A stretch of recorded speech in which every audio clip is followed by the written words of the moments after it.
good morning. Well, it's good morning for me Morning. anyway. Or wherever you are, good And, afternoon and good night wherever you live. I'm yes, good Execute, morning. and And we're I'm Algared. good to see you.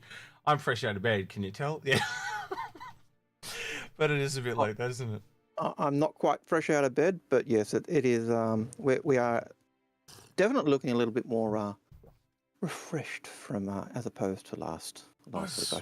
Yeah, well, I actually got some good sleep. I only got 5 hours or so, but I did sleep like a log, as you said earlier. So yeah, I don't often get big lots of sleep like that. And I had a pretty No, good well, day yesterday. I was telling you. I got to you play. were. I got to play a board game for the first time in the. So I have to tell you a bit of a story behind that though. So the guy I normally play with, and it, not to make it sound all about me, because that's why I'm going to say the story, because it's not all about me. But unfortunately, he's a really good friend, and he unfortunately got cancer.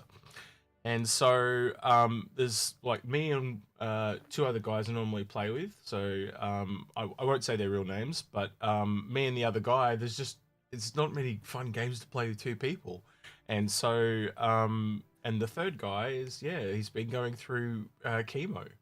So I'm worried about playing games or whatever, but really at the end of the day I'm actually more worried about my friend. But so I just don't get to play as many as I normally get anymore, and I wish Yep. him well. If he's watching this, I know he won't be, because I know he does watch my stuff, but my thoughts still go out to him though. So yeah, he sent me a photo of yesterday, and he's like lying in the bed with the big drip thing going, and I'm like, oh god, so I Yep. can only imagine what that's like. And he's got a lot of fatigue at the moment and things like that. So here am I worried about not playing a board game, or two board games in 6 months. And just so you know, it's a real radical change, because I'm not used to playing a board game every week up until that point, and COVID threw everything in the works, and he got cancer, and so it really puts your life into perspective when someone is going through that. So and I'm sure I'm not the only one that's got someone going through something at the moment. So I thought I'd just kind of put that out there, and I don't Yep. normally talk about my own kind of personal life too much, as you know.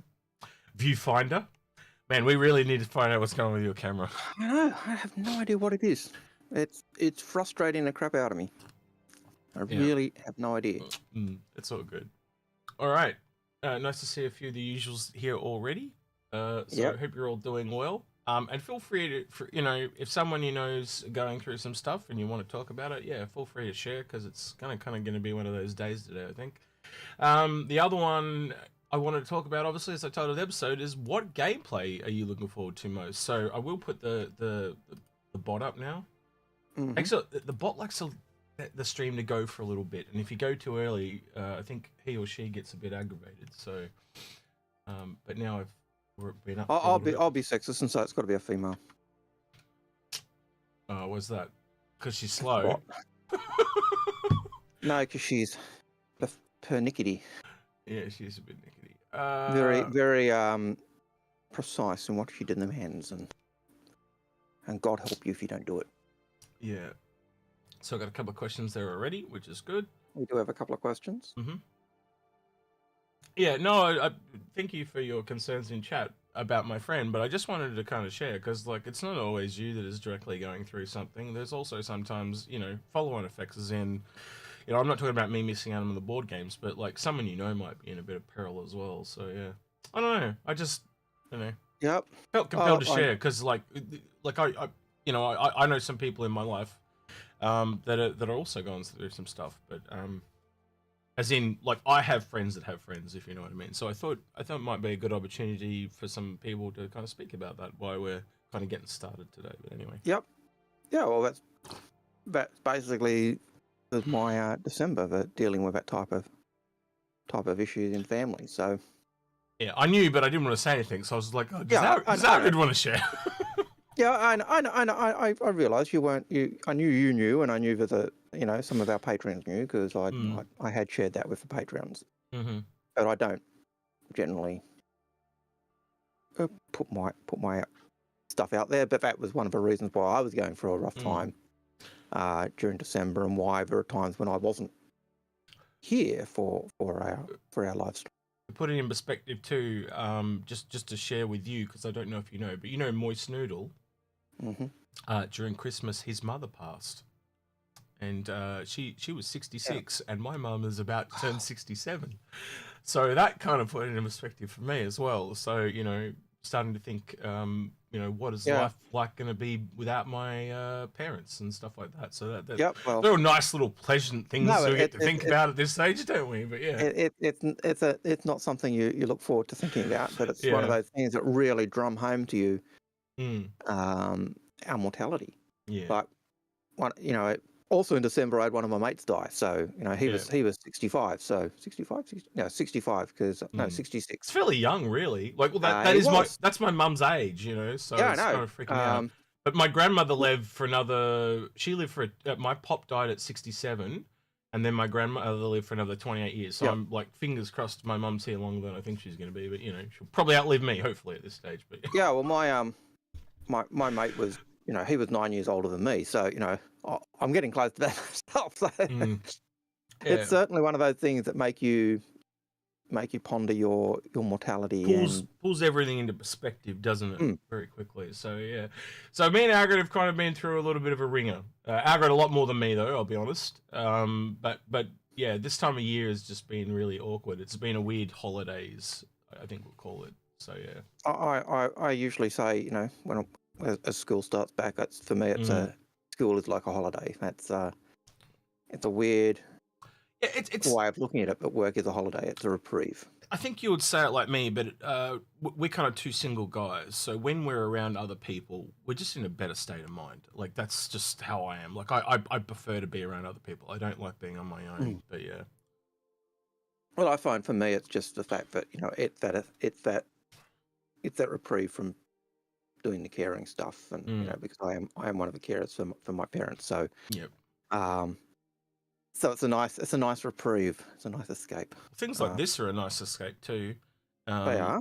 But they are mentally taxing. This is something we don't ever talk about too, because by the time, like, one of the things that we'll say is we're tired, and answering lots of questions, obviously, you know, is mentally taxing. It's not physically taxing. We're like just sitting here in chairs doing nothing. You're just sitting there chilling, but but answering the questions and just that conversation and trying to actively engage, not just give a superficial answer, but actually get into the discussion and answer the questions and try and keep them on.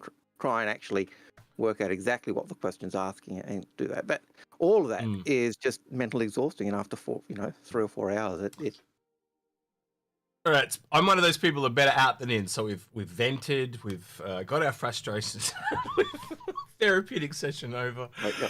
All right, so you wanted to have a look at the monthly report you were telling me last night. Before. Yeah, I figured I looked at the page and saw that the monthly report had only come out. It was I think back when it was 8 hours old. So figured having a bit of a look at the monthly report wouldn't be a bad thing to do. Was there anything that jumped out at you? Because I'm not going to do a poll here and sit here and read the whole thing. So is a couple of the things that stood out to me was actually the development of the AI. So they've got to the point where they've got the AI. So the AI can actually go into a lift and actually, you know, look like it's engaging with the lift and actually know how to do that. But it can also go to vehicles, start up the vehicles, and then work out the best path for that vehicle to travel on. So nav mesh is soon becoming on in leaps and bounds. So that was probably a big one for me. That just that idea that the verse is soon, hopefully, filling out with those AI and the things they can do. Yeah. Okay, I have to call them on their naming conventions again here. They've called it the Apollo's Assumption Tool. They have a ship called the Apollo. Not the best name choice there, boys. And when I first read that, I went, "Oh, the Apollo." Yeah, that's what I thought. And then I went, no. They've renamed this Assumption Tool. Well, I'm just going to call this Assumption Tool, right? Going to drop the Apollo. But yeah. Yeah, and they also, one of the other things that tied in with the AI and the AI nav mesh was also the way they've worked in the AI, so they actually respond to light and dark. So if it's dark, they can't see as well. That's kind of cool. So if it's light, they can see. Yeah. If they're looking for a window, they know they can't shoot you. They've got to go to the other side. That type of thing. I know a few people that'll probably be happy there because it probably points to night vision at some point. I've had a few people say that. Yeah. All right. Anything else that stood out for you? They were the main things. There are a couple of, let's see, the LA team are working on some unknown ships, and the British team are working on an unannounced vehicle. So there's three unannounced vehicles beside the ones they're already working on. So Mm. that was a little something else. So yeah. Yeah. Look, I'm going to be honest with you here. I'm just reading this thing on, they began work on the Crusader Spirit. I am waning a little bit on the Crusader Spirit, mainly because of, you know how we had to talk about how it had to be heaps longer because it's essentially a tube. That Yep. just the size of that ship is just, like I was watching a video by HC Vertigo, actually. He put a video out yesterday that basically went through the differences between the Freelancer Max, the Freelancer, and the C1, and then he went on to talking about the E1 and the A1. And I'm gonna be honest, some of the stuff that he pointed out, when you look at the stats, like he had them all out and he had like things to show the sizes of them, not just like numbers. And Yeah. when you look at it on a page like the way he did it, it doesn't show the ship in a great light because, again, like I said, like it really is a long tube and it's got these huge ass wings and it's easily the biggest of those three ships, but it carries no more cargo.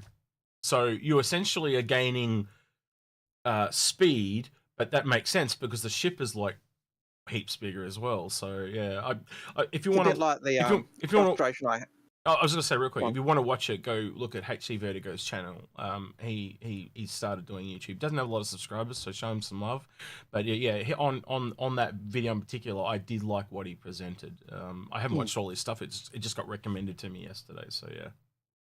It's a bit like my frustration with the Connie versus the 600i. Yes. It was one of the things I always struggled with was that CIG advertised wrong. No, you don't say. But yes. Well, they called it a constellation competitor, and then they called the 400i a constellation competitor. Make up your mind, like. Yeah.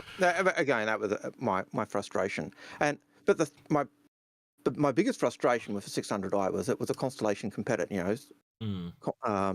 Origin sticking it to CIG and showing you how to do exploration and touring properly. The ship's twice the size.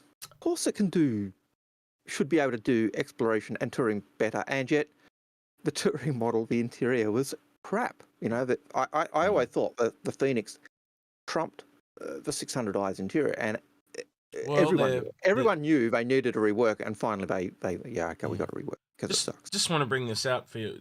Put this in the back of your head to think about later. How high off the ground the landing gear is for this compared to the Drake course?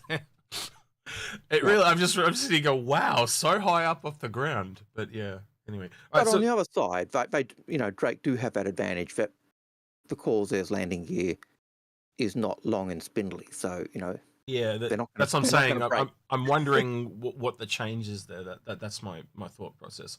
Was there anything else that came along, or is that it? They were probably the big things. There are other things, but I was reading it last night, and at that point I was rather tired, and so I can't recall all the things. I'd have to go there and sit there with notes and. There's obviously stuff here about I'm not going to read it now. Yeah, because I just see there were things on Arena Commander and the reworks. There are more maps and things coming for that. Looks like they're working on mining here because that looks way more detailed and texturized than any of the rocks I've seen before. Yeah, I think that was related to the characters and weapons. Yeah, and they're talking about the racetracks. Okay. Yeah, so quite a few little bits and pieces. Add a lot of foliage in there, so they've definitely done some plant work. And then most of it is just racing stuff. Okay. But the monthly reports are always a really good place to go to see what CIG are up to, or what they've achieved in that month. This one I thought was really good because it was actually the monthly report for November, December. So that was actually quite impressive and quite meaty. So to speak. Yeah. And the thing with the E1, I'll be honest, the E1 doesn't really get my goat. It doesn't make me go, oh yes. But the thing with the E1 that they said in that monthly report is when they were doing the white boxing, they were actually making sure the escape pod for the E1 worked. Interesting. Which was an interesting aspect as well. So They also did, That- didn't they test that out on the Talon way back when? You know how the ejection thing for that? So that would have been, because you got a real, obviously yeah, I think that was an ejection seat's not that dissimilar to an ejection pod if you do the math. you yeah. know? But the Talon effectively used an injection pod essentially because you Yeah. punched out from the ship, whereas every other ship you just You left in the physically seat. left on a seat and the seat Yeah, expanded from you. It was a similar thing though, yeah. yeah. Was there But much, was there anything here from the narrative team? just the narrative team are working on stuff. But again, I can't really remember. Yeah, the rumor I've been hearing flying around is they're moving into tutorials. There's So yeah. they're certainly moving into more dynamic mission stuff. They did do some. One of the teams did do some green screening for background characters, so adding more animations to the background characters as well. So lots of little things just to add depth to the world. And I think that was new items to the loot pool as well. Just reading here while you're doing that. Yep. Keep going. Sorry for interrupting. So yeah, so lots of little things, but the monthly reports are always a great way to see what CIG are doing. And if you're not paying attention to those or even looking at those, let me encourage you to, because we often say CIG don't tell us what they're doing, or we can't see what they're working on. The monthly reports tell us what they're working on. Little quality of life thing here. They've done a dirt and wear pass on all cockpit glass to ensure pilot's vision isn't obscured. That's nice. Yep. Sorry. Yeah, I was watching one of our guys practice for a Demo rally, and his monitor, his view screen on his bike had just got so fogged up and dirty. You actually couldn't see. It was that bad. So yeah, it's nice to see those things being taken into account. So yeah. I've lost your camera, Algared. I don't know why, but I have. I'll try and refresh it for you. I'm just looking at the screen. Yeah, you're back. Lost in Walmart. You all scared me. I was doing some work and the computer really started talking to me. We're sorry we scared you. Lost in Walmart. That'll teach you to get lost. Now remember, when you get lost, stay where you are until your parents come and find you. School teacher coming out. All right. Let's we've got a first question here from Kobe Bryant. Says, do you all think that the capital ships will be viable with UEC or built and repaired for player use when the game comes out, and which ship would be brought or repaired? Yes, and yes. Yeah, I think it's a bit of the size. So they've kind of hinted that the Bengal would be like something that you would originally be a hull that you have to repair, and taking a whole org to get everything together, and get that up and running. And I think it's pretty much then the smaller ships. So like your Javelin, the player purchasable ships. I do think you'll be able to buy those as well. Yeah, I think any ship we've been able to buy with cash, we'll be able to buy with Alpha UEC. I think any ship will be able to be repaired. Even the Bengal, they did talk about, and even at one point they talked about bases. You take over a base, you'll be able to, make repairs, add weapons, and do that type of stuff. So they were things they talked about 2014, 2015, 2013. So how much of that is still actively in their plan or further down the road? But it's like we said last week, though. Like a lot of those original plans really haven't changed that much. So I and it's happened so many times now, Eric, and I think you'd agree with me that I accept what they've said until they say different. Where there are other people like, oh, it's been 10 years. That's obviously changed, and they will never believe it. But I'm like, and then it comes out and go, well, do you hear different? That's what I look the way I am now. Like I believe what they've told me until they tell me different, because that and usually, and you'll agree with me on this, it doesn't change very much, if at all, No, like, and it comes to one of the big arguments I often get into is that agent smithing argument, Yeah. And there's a view that it's totally unbalancing.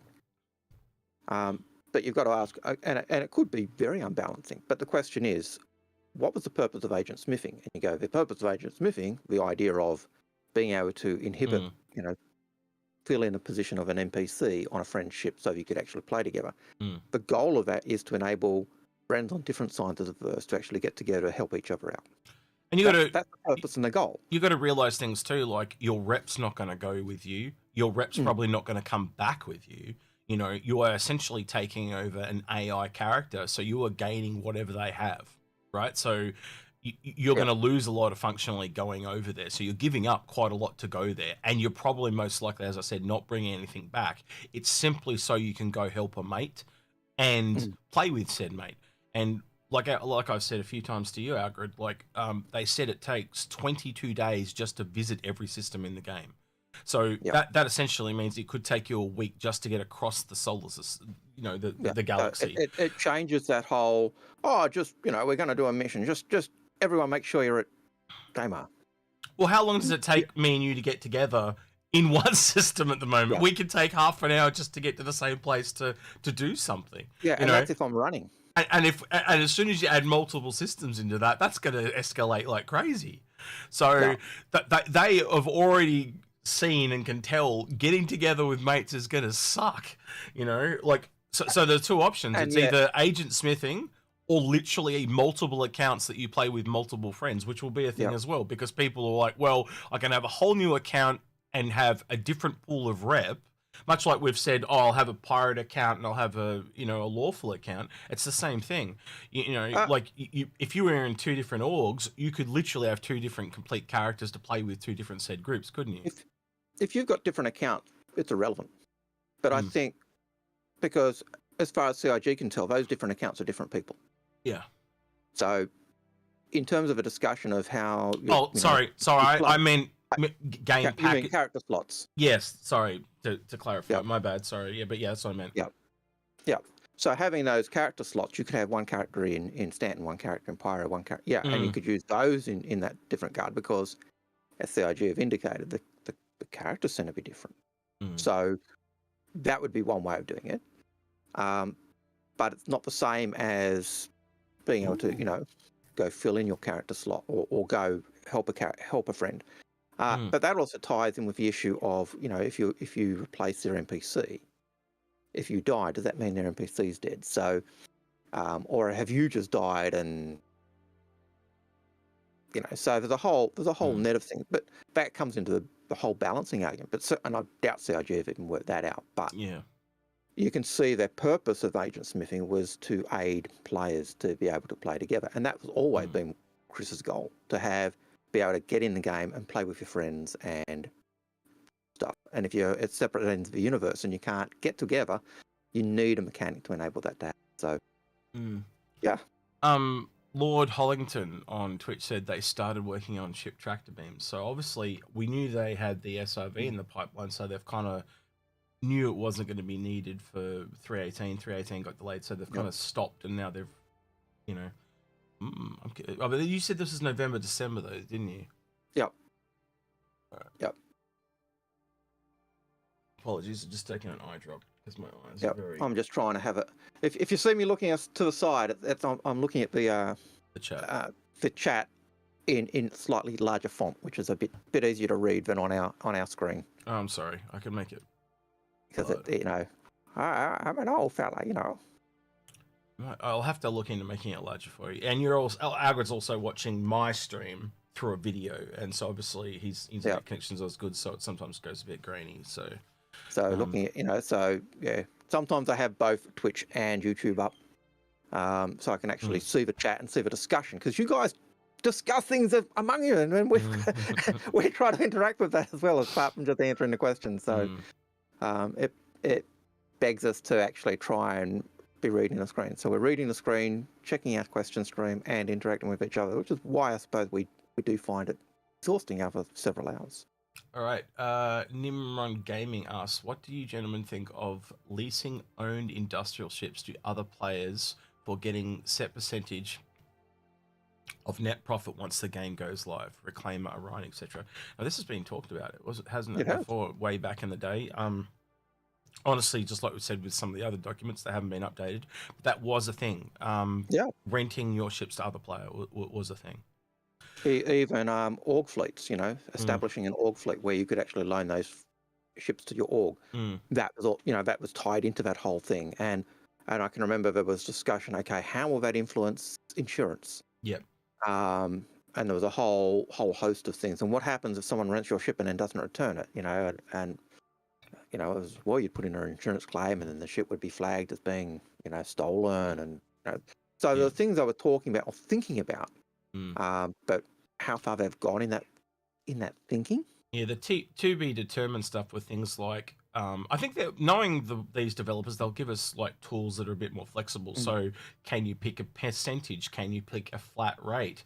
Can you pick can you literally loan it to someone for free? What is the set amount of time? Like, so can you say you've got this for 2 hours or or 2 days, so knowing the way they are, it'll be probably a fairly flexible system.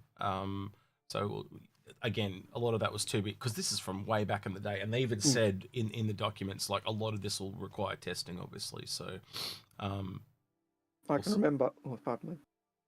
I can remember back in the day, one of the discussions related to this was, well, how will it affect my legal status? If I loan someone a ship, and because they talked about it being tied to, your if you're a criminal, if your ship's used in a crime, it was the owner who was kind of pegged as being guilty. So it was, how's that going to impact me if I rent you my ship and you go and be a murderous, go on a murderous killing but there'll spree? obviously be a digital contract, so to speak, that can prove that you weren't using it at that point of time. So so maybe initially a flag will go out for you, but then as things are found, like because they've talked about those drones connecting data through systems and stuff, but once that comes out that that's illegal, you can literally go, look, I'm not using it, and this is the guy you're looking for.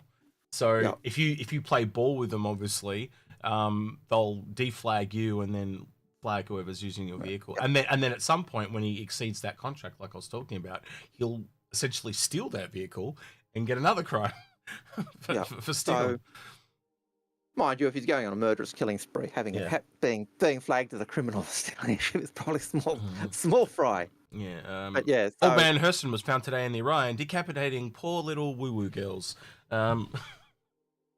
He was obviously under the influence of with the lasers of Evercrack. Yes. All right. Well, I've got a theory about the Uwe girls. They're not actually real. I think they're a result of the Evercrack. So you take Evercrack and you start seeing Uwe girls, and that's why everyone thinks I heard Uwe girls or cat girls. If anyone is into cameras and can tell me why Algared's getting that thing coming up on the screen, please reach out to me because it's starting to drive me crazy. Anyway, and Algared, it will get there too. All right, it's frustrating me as well, but yeah. All right. Andrelius Indominus, it's a Canon camera, by the way. Andrelius Indominus asked, question, what price do you think the BM and the Ryan will be in UEC when they go live? That's a tough one. Especially the Banner Merchantman. So what are we looking at now? We're looking at 52 million for an 890 jump. So I think we could safely say it'll be up there somewhere in that ballpark. Would you agree with that one? Yeah, look. I've always thought that the BMM could go as high as the BMM in real cost. And if that's the case, then there's no reason why it couldn't be the same cost or close to the same cost as the BMM in Alpha UEC or UEC. So, now at the moment, the Orion is 575, so I think that puts it on a slightly cheaper spin. I think up near there, Algared, we're looking at about $100 price increase on release, so that puts it at what, 675. And if you look at other ships around that ballpark, we're looking at a Carrack in that vicinity. The Carrack's at 26 mil, so I would say I think a safe bet would be around 30 mil. Would you kind of agree with that one? It's going to be up there as one of the more expensive ships. And I think part of it will come down to how rare it's supposed to be, how luxurious it's supposed to be. Yes, a luxurious miner, Algared. Yeah. Oh, sorry. I thought I was hearing you still talking about the BMM. Yes, that's all right. But yeah, so that's an interesting spin, though. Like, oh yes, I'm just mining today. It's so difficult. But well, you've got to make sure your mining equipment's working well, and you go for the high quality mining equipment. So that might be a case where, to go on the discussion we had the other day about quality versus crap. Yep. Industry might be a place where you actually go for, it's actually beneficial for you to go for, say, Origin quality where it lasts forever, and then if it breaks down, it really takes time. Over, say, your Drake, nasty, but gets the job done. I think there's benefits to both, as I said on the Yeah. day, because if there are certain, and that's why I said it's not as clear cut as this line that I initially envisioned at the start of the show. And as I went through the show, I kind of went, oh, it's more like a circle. No, wait, no, it's more like a diamond. Because in my head, I'm realizing that there was this depth and complexity that it just hadn't, really. Yeah. I obviously know there's a difference between industry and I guess the other end is luxury or. But you get what I'm saying? Like it's like, hang on, it's not a line. It's a multifaceted. In my head, it turned out to the shape I ended up on. It was after the show. You remember I told you about those diamonds? A triangle, and you can only have two, so to speak. So as soon as you pull on one, it pulls back from the other two. It's a bit like that, and that's a really like our power triangle. Yeah, something you'll see in game design a lot is like this rule of threes. And basically that makes a lot of sense because like a triangle is very stable structure. If you get three, like a tripod is more stable than a quad pod, and you often usually have three hitting the ground and the fourth leg is. I don't know if you've ever been to a coffee shop. They all have four legs, and the table always rocks because I've often said why the hell they don't design coffee tables with just three legs, because even if it's slanted, at least it's not rocking. But yeah, at the end of the day, that's just the world we live in. But so 3 is a very stable number, and you'll see it a lot in game design. It's not always the case, obviously. It goes out of that, but it's a very because at the moment it's just a very common thing. And I think if there was another Star Citizen game designer here, would tell you that the rules of 3 is a very common thing. Next question, I guess. Next question is Nick Schlager. That does not roll off the tongue. It's like they pick these names to trip us up, Algared. Nick Schläger. Yeah. There you go. Question: what gameplay loops do you think the community will create, and not official loops from CIG? For example, someone renting out ships to other players for UE. Well, that one just copied someone else's question. Yeah, I think we've kind of. Well, look at Jumptown. I think that's got to be one of the biggest player emergent things we've ever seen. Algared, you'd have to agree on that? Racing was effectively a player organised activity. Yeah, and it kind of. I remember our org, Algared, back in the day, and we have to do this again at some stage, but you can't do it currently because of the way Port LSL works. But I remember us literally doing like the Starfarer racing through the Rings of Horizon. Do you remember that? And they do not race elegantly, but they drift like crazy. Starfarer bowling. And we did Starfarer bowling. You line up caterpillars and then take them out with Starfarers. Yeah. Oh, we used reclaimers. I can remember us using reclaimers, setting up all the reclaimers. So 9 reclaimers. Yeah. Which took forever to set up, and then bowling, racing through with a Starfarer. Yeah. To bowl them. I was watching a low flyer the other day, and I said, "Yeah, I want to see your best low flying Starfarer," and he just like looked at the camera. What are you talking about? But because that's hard to do because you've got to really compensate for the drift, and so yeah. And the larger ships tend to fly like lemons, so they're very very slow. People are looking for that new challenge. You get these people out there in your razors and your zippy little races and your lo-fi. Awesome. Now do the same thing at speed in the Starfarer. That'll really impress us because that's going to be almost impossible. Like someone will do it and it'll be like whoa, how did you pull that off? So yeah. Well, but there is Euro Trucker or Cali who does racing. Specializes in racing in the C2 Hercules and doing the same types of things people do in the Arrow. I would argue that's a pretty zippy big ship, though. It's not, and you would agree with me, it's not the same as the Starfarer. The Starfarer is probably one of the worst flying ships in the game right now. I'm trying to think of one that would be Reclaimer. That would be a really hard one to low flying. I find the Aurora's an absolute maggot flying ship that has awesome pitch. But crap yaw. And so it's really janky on the yaw, but this pitch is really a lot better. So that ship, when you're turning, you're literally banking to get that turn because the yaw is just useless. I've been practicing for the Crux Cup. I finally learnt the track. Crux Cup's coming in March. It's you know, I will always talk it up. It's one of the oldest races, community organised races in the verse. It Oh, we lost him. I was just going to say, I know he's not here, but the main thing with Crux Cups for me was it kind of dried up with the Arena Commander. was the first to come along. Oh, there he's back. hmm.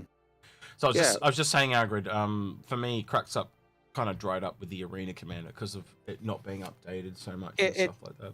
Yeah, we literally had to take a hiatus for a while because Arena Commander was just so janky. You couldn't organise groups and things. And at that time, we would have, I think the most we had in the last year, we had a Crux Cup on Arena Commander of 219 competitors. So you couldn't even run that in the PU at that time because the PU was only limited to 30. Even if we had that number in the current PU, you still wouldn't be able to run all those races on a single event because the PU is limited to 100. So there were organisational nightmares, and in the end, we just said we just can't run it at the moment. So we took a couple of years off until PU was a bit better and a bit more stable, and we brought it back with the race through the Ahumahi race track on Orison. And that takes you through each of the industrial platforms or beneath each of the industrial platforms. So are they using some of the in-game racetracks now? Is that the plan, to shift to more established racetracks that are in the game, or what's the go? Or still going to use Arena Commander? No, we use a racetrack that we've got two racetracks that have been developed. One is the Ahumahi racetrack in Orison. In fact, if you go to cruxcup.com, you can pull it up and you can actually have a look at the two racetracks. And the second racetrack we've got is Scarlet Apex, which is in the asteroid fields around Yella. And that one is live fire weapons race. So distortion weapons allowed. So what's it's obvious to me, but for the audience, what's the difference between, say, Daymar Rally and Crux Cup? Well, Daymar Rally is vehicles travelling on the ground. Crux Cup is spaceships and it's endurance racing. So Crux Cup will go for an hour. Any class of ship with, so there's the A-Crux and then two upgrades where we've got the different ships and the different categories so that ships are more balanced rather than just having one ship. There's the open,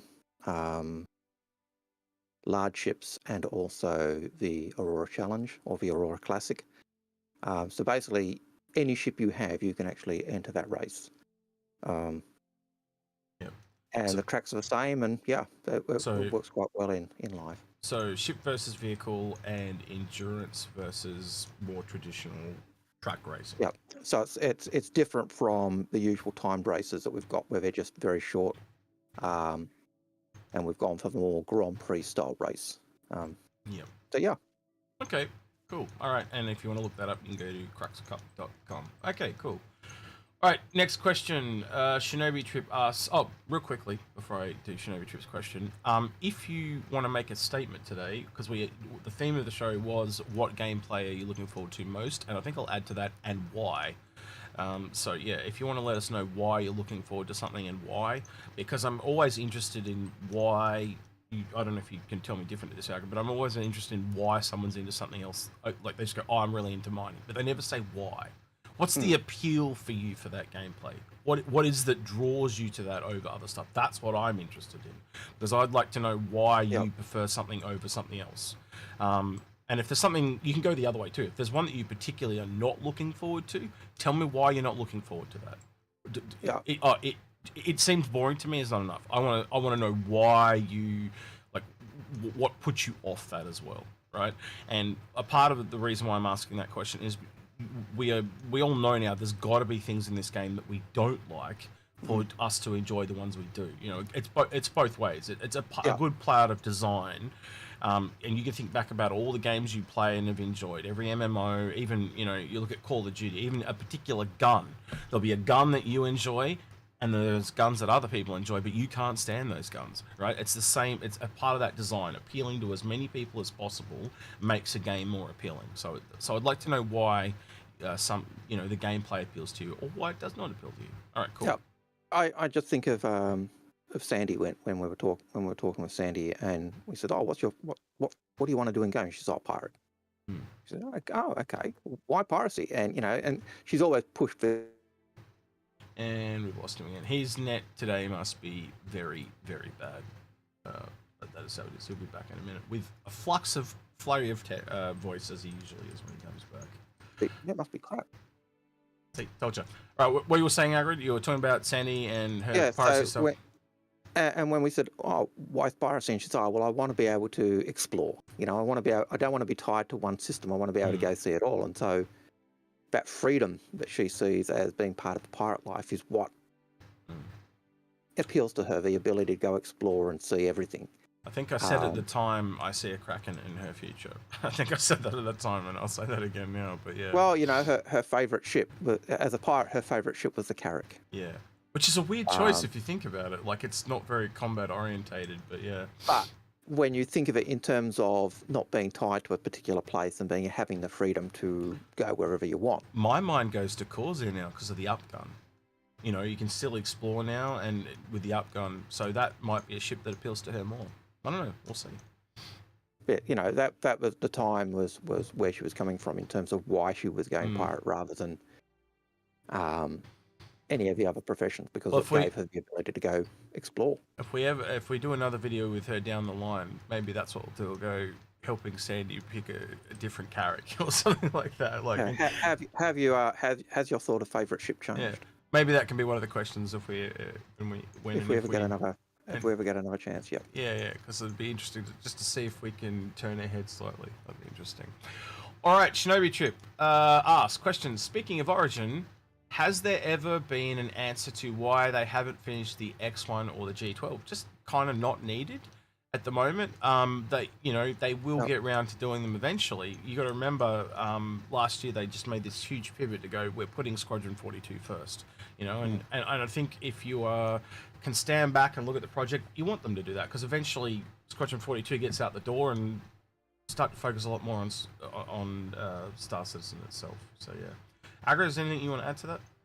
Yeah, I think part of it is they'll go for a redesign. So I know originally the G12 had a wider base than the Ursa, which meant it actually couldn't fit into ships where the Ursa can. So it wouldn't fit into a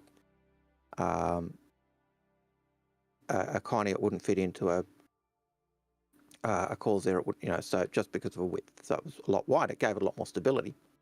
And I did hear they were looking at putting all vehicles to a metric, so all wheeled vehicles would have that kind of same base. Can't remember how accurate that is, or whether that idea was mentioned and then been shelved. There's bigger fish to fry, so they're just put on the waiting list and left to simmer. I don't think there's anything nefarious as to why they haven't done them. It's just there's other stuff they can do, and that better fills requirements of the game. Just had to do some moderation, sorry. I was just timing someone out. Right, and if they come back, that'll ban them. Because that was just not warranted. Anyway, right. Scott? Yep, go for it. Ask, what is your most anticipated gameplay for Star Citizen? Oh, so you're turning it around on us. All right, you evil doer, you. Yeah, I'll let you go first, Algared. I think I'm still looking forward to that exploration type gameplay. It's one of the things that caught me up in the game. It wasn't the pew-pew, it was the fact that we had the toolbox, the Crucible, the Carrack, the Explorer, even the Hull C series, the non-pew-pew ships, and even the medical gameplay. Those support or industry or non-pew-pew things, they were the things that actually caught my eye. So at the moment, we're kind of getting that new scanning in with the Reclaimer. We've now got scanning with mining. So it looks, from the look of it, there's a lot of it's going to be numbers bound at the moment. So one of the things a lot of people don't know that I learned from Conci actually taught me this, was when you scan at the moment with the Reclaimer, when you're looking for panels, you're looking for a value that's dividable by 2,000. So anything that's a round number is generally a panel, and then when you start to fly towards those panels, they so for example, the first one I found was 10,000. So when I flew over there was 5 panels, because every panel was worth 2,000. You can tell how many panels there are from the numbers. So that little bit of knowledge base, and then it's the same thing with rock masses. You can tell roughly, you know, oh, that's a fairly valuable rock if it's got contanium. So you then scan it. Oh, it's got contanium. So I'm finding that a lot of scanning is, you really are going to be a jack of all trades, especially if you're doing industrial scanning. So yeah, so that, you know, but then again, as we've alluded to, is that what you're doing, or are you going much further out, and are you doing, like, you know, the overall scanning? So there is going to be a real depth to every profession in that regard. For me, in gameplay terms, I like a little bit of everything, but salvage is still a draw card for me, because that one profession seems to have a lot in it, where you've got industry, you've got a bit of exploration, possibly even combat if there are people, you know, things on the ship.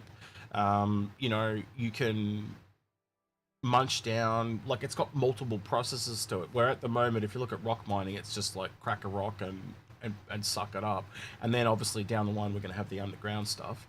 But I just think at the moment there's just a slight mix in the salvage stuff that I really like the appeal of. That's why I always like that from the get-go.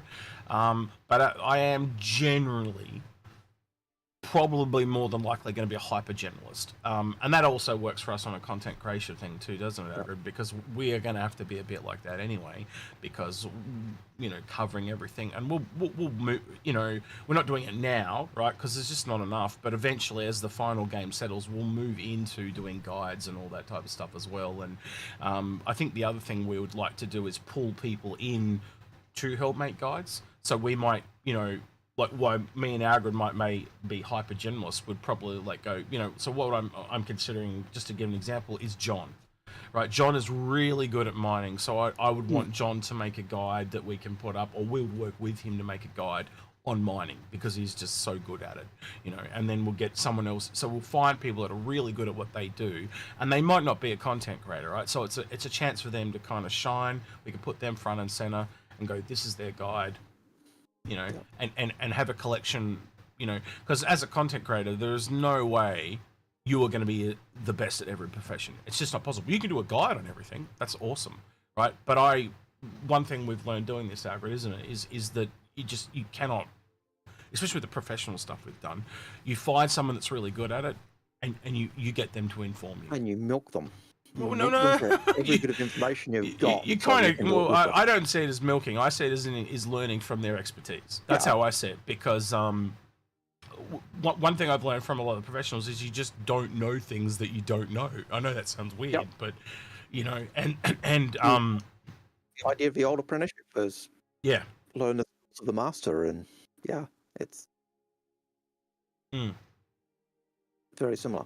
All right, so Algared in chat there, Scott says, on account and camera, menu button settings, wrench icon, display settings, display kernel, manual. That's what it is. There you go. He's even figured it out for you. Thank you, Scott. I appreciate that. My problem with that is, how did the camera suddenly decide, oh, we're changing over to this? Because once we set it up, we never changed. Your camera's been acting weird, so we'll just put it down to it's old and it's doing funny things. So, but I did copy that across to our private chat. Well, we obviously can't do it now, but we'll try that after. Right. Yes. That's why I copied the comment off to our private chat. So. Yeah. Cool. Look who just turned up. Look who the cat dragged in. I don't know about just turned up, fellas. I've been here for about half an hour. I only just noticed you in the channel, so I apologise. I did see you in the supporters chat, but I was who's Magellan? How are we, guys? All right. Good. Yeah. Message us directly on Twitch or YouTube if that happens again, and say, hey, I'm in a chat, because we're following the chat and not always following Discord, so just for future reference. But if you hadn't lost your account, this wouldn't have happened. Well, yeah, I know. Are you getting its backup codes? It's like, use these backup codes. They help. Put backup codes. No, these backup codes do not help. So there's not in the slightest. There's no way to recover it. Like, I forgot my password. So there is when your mobile's working. Oh, so you gotta wait till your mobile. Basically the answer. It literally says, oh, if your backup codes don't work and you don't have two-factor authentication, basically you are shit out of luck, sir. Yeah. Because I've got things I want to do on my own server, and it's like, can't do any of it. But anyway, hoping everyone's well. It's been a good show up tonight, guys. I've enjoyed it, and now I've joined, and the tone is lowered. Yes. No, you're fine. You actually sound quite happy, which is good to see. Do you want to answer that question then? What is your most anticipated gameplay for Star Citizen? It's obviously blowing things up, knowing you. It's the Perseus. The Perseus is its own gameplay loop. Look, I've got to say, I'm right alongside Algared. And I think for a lot of us, if the idea of going into space and not doing a little bit of exploring, I think you're a little bit weird. Yeah, I think everyone's going to have even in, you pick any ship, you're going to have to know scanning at some point. I think scanning is probably going to be, besides flying, probably going to be one of those default skills that everyone's going to need to know a bit about. Without a doubt. And you think of the exploration-y type, anything with exploration, and you go back to that old survey they did years ago. What the most, where they looked at the gameplay people are interested in, and exploration was like 70% of the community was exploration, and they went, oh crap. Yeah, they've kind of gone. It certainly threw them a loop because they weren't expecting that much. I think of a slant. Too many of us watch Star Trek. Let's just put it that way. Yeah. Big hello to Scott in chat, Alma Butter, and Gunther Stoop needs banning. But other than that, what did they? Yeah, no. I tell you what, I'm kind of looking forward to. I think, and I hope they get it right. Is my own space opera. I guess kind of alongside what you were saying with Star Trek X, is that I just want my own stories. I want it to feel like it makes sense what my character's doing. Like I've just bought back into World of Warcraft, and I'm doing things not because gameplay reasons, not because I'm compelled to do so. I'm like, oh, this is really fun. It's like, must level up my blacksmithing now, must level up my character now, must get this bit of gear now. Are you able to jump on camera, by the way? You can get on camera 1 if you want. I can flick it over. Up to you. Yeah, unless you're in your underpants. I am always in my underpants for UX. Anytime you so desire. Right. In that case, I shall mute myself just a second while I shift some. Well, I mean, that depends. I mean, what way are we going with this? Are we crowdfunding me to be in clothes or not in clothes? I'm guessing in clothes. Yeah. Okay, I'll be back in. Are you the type of the person they pay money to put on clothes in the strip joint? Is that what you're saying? Yes, absolutely. Yeah, it's just like Jesus. We will give you money if you put your top back on. Right, 2 seconds. Right. Okay, we'll move on to the next question then. He plays dress poker. I think so. Armand Butler says, for the racing gameplay, do you think either having a Crucible or a Liberator to transport all the different racing vehicles, supplies, etc., is a must? I think it would definitely make it more convenient. And I'm going to be honest, I've had a few people say, until I really thought about it, they said, I've got a Liberator for racing. And I will say, I think that ship works very well for races because a couple of ships, couple of vehicles. The little cargo bay even looks like a little repair facility area, doesn't it? But I think you're going to get better repairs out of something like, say a Crucible. Personally, I think you can get higher quality repairs because there's no arms in that Liberator, The Liberator, they have said, is limited to hand repair and hand refueling. Would you be surprised, though, if they have one come out where, how we've seen variants and stuff, a variant that gives up cargo to get repair arms in that, because that thing looks like a garage, doesn't it? Like it's got like a drive-in thing with the dock. Like it looks like, I would not be surprised if a variant of the Liberator doesn't come out just for racing. It would be really surprised me at this stage because and as I've said to you in the past, it looks like what they're doing now is they're bringing out a default variant. And the example I'll give you, we've only got the Pisces and the Pisces R, but I think that's what they're doing now. They've learnt, well, we can really milk these instead of just bringing out and I'll give the example of the Aurora. There's 5 different Aurora series, same thing with the couple of variants of the Mustang. Instead of just bringing it out, they can go, and I think they're going to do the same thing with the Cutter, by the way. They go, here's the Cutter. Oh, 12 months later, here's the Cutter 7 or whatever, whatever naming convention they use. And I think that might be a thing with some of these ships. We've seen it with the the Kraken privateer. So there's no, I don't think a lot of variants are off the table. Yep. Yeah. I think What's wrong? Oh, you're back. Go on. Yeah, I was just trying to get you back. I think I could see them doing Carter 40, let's say we're 52, so Carter 53, Carter 54, and bringing out the new variant each year, but making them that, and that would enable them if they change for graphic or the look, the hard points, the equipment on them. So yeah, that's a bit different from, say, they're all basically exactly the same ship. Well, they at least thought about variants, didn't they? So we saw that from the leaks and stuff. So if they don't make one in the future, I'll be really surprised. And let's be honest, as starter ships go, besides it, and we've now got one variant for the Pisces, but it's the only starter that doesn't have a variant right now. So I'd be very surprised if we don't see one down the line. And I'm still utterly baffled that there is a ship called the Cutter and there is not one that works with the Reclaimer because of that, right? So I am fully expecting, and I'll put my money where my mouth is, that down the line they're going to bring about a variant of that ship that works with a Reclaimer. Don't know how long it'll be. I could be completely wrong, but I'm just going to go, it makes so much sense to me. And you can now actually fly the Cutter up under the Reclaimer, and it really does fit in that space that I thought it was going to fit. But, time will tell how crazy I am. I'm already crazy. Like, I know that. But you know what I mean. But to go back to Armand Butter's question, when we were doing organising prizes of the Crux Cup back in the day, we had Crucibles as prizes and Constellations as prizes, Constellation Phoenix as prizes, and the rationale was, this is your pit crew, your home away from home. Bring your finely tuned ship to the race in the garage. Bring your P-52 racer to the race in your Phoenix, where you can live up life and entertain and live peace, and work on your ship. So you're not burning out those high expensive parts, those overtuned, overclocked parts that you've put into your racer to milk every ounce of speed that you can get out, out of those components.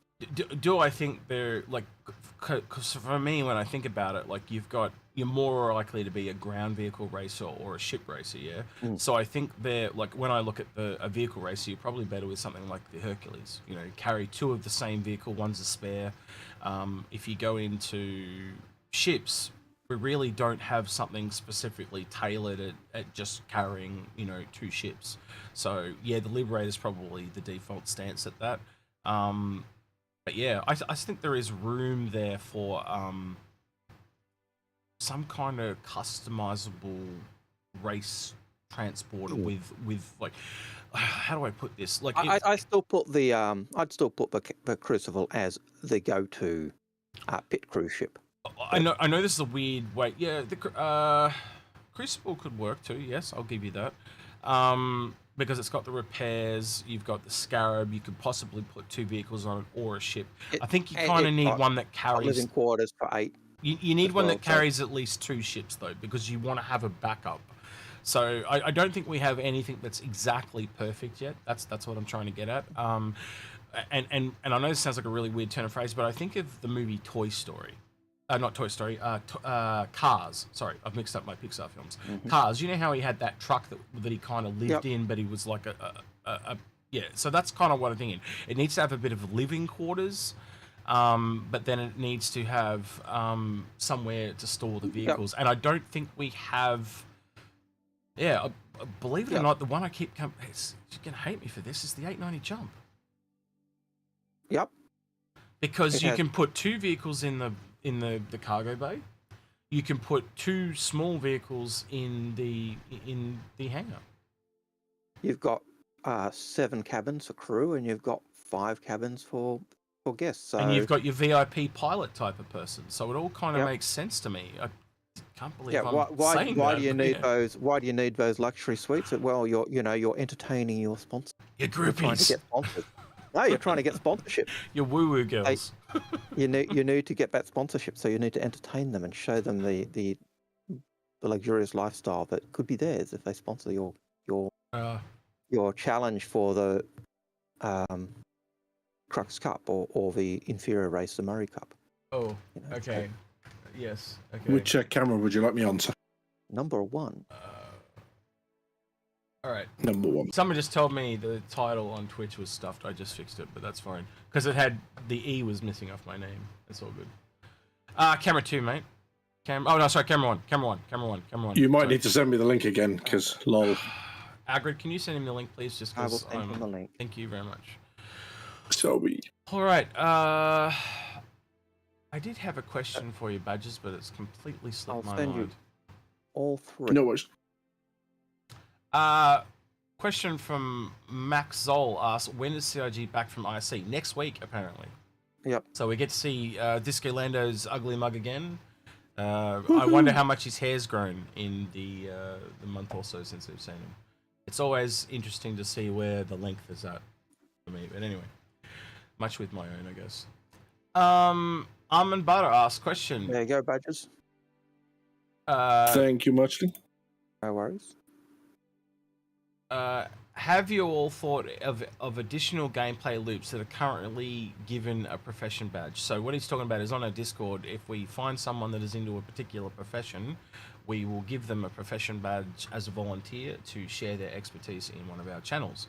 So yeah, if you have a particular profession, there is a general question for professionals. You can pitch stuff in there. So if you say, oh, I'm into this type of thing, but I'm going to tell you right now, we have a lot of military people. We probably don't need any more military people, to the point that I've been de-professionalizing some people because some people are higher up than others in the knowledge base.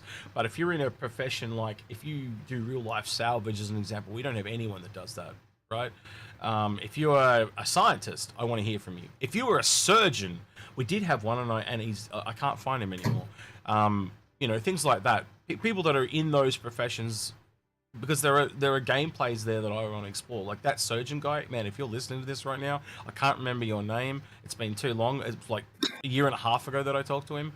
I want to get you back. I want to do an episode on medical, because we know that's coming this year and stuff like that. So if you're in a profession and you really want to share what you know, please reach out, especially if it's a profession that we haven't done a professional point of view on. Yeah. Algared, are you there? No, he's not. Okay, I thought his cameras were... I am though. I'm on cam. Yep, alright, I'll switch it over to number 3, see if I can get you. Oof, there you are. Wait, but you're not called Space Tech, so I'll have to switch that over. And while you're fixing that up, I'll go through the next question. Yes, please. So, Kaya Liao has a question. They say, I am very much into combat, but one thing that really annoys me, as a science fiction fan, is that laser travels only 700 meters per second in-game. Do you think there is any chance they will make them hit? Oh, that's what I was going to talk about. Algared, we just lost you, didn't we? Wait, I'll wait till he gets back, because he'll come back in a flurry, as he usually does. What's wrong with Badges? Hit scan. Oh, nothing. We're all good. Yep.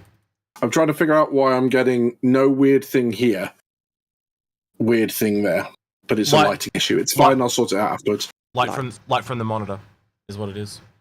Oh, so if I do, spank you muchly. Yeah, no problem. All right, that's what I was going to talk about, was Space Tech. Me and Algared did an episode with Space Tech on the weekend. If you haven't seen it, I had epiphanies. I don't get epiphanies very often. And I often go into a lot of these episodes expecting nothing, but I actually got a lot in Space Tech. I don't know about you, Algared, but really had a different point of view to what me and Algared had, and it really changed. It's like you've grown facial hair. Are you trying to catch up to me or something? What's going on there? I assume that's what Shem Pastor is doing. In yes, this is the X appreciation. Yeah. Face mullet. I was going to say you finally hit puberty. It takes a while there. Wow. Cheers, Dad. It takes a while there in the British Isles to hit puberty. I thought it was the old man Hurston impersonation fund. All right, Algared is on camera 2. I'm going to refresh. Algared, I wouldn't even presume to grow something as prestigious as your face mullet. Face mullet. Oh god, that's a name. I have never heard that before, but I like that. That's funny. In 40k, they used to call them chin squigs, which was supposed to be some hairy appendage that orcs would just slap on the chin. But yes, I don't know how many people will get that reference. So. So yeah, so that episode with Space Tech bore a lot of fruit. And if you haven't watched it, it isn't viewed kind of average to most of our videos, but it really opened my eyes to quite a bit of stuff. It really opened a lot of the, like, as we were talking about it, the way the balance system and the armor system and the shield system, it is so harmonized, and I didn't even realize. So that was the big takeaway from me in that one. Algared, was there any big takeaways for you in that episode? No, I'd have to go back and watch it again. I can't recall any really massive.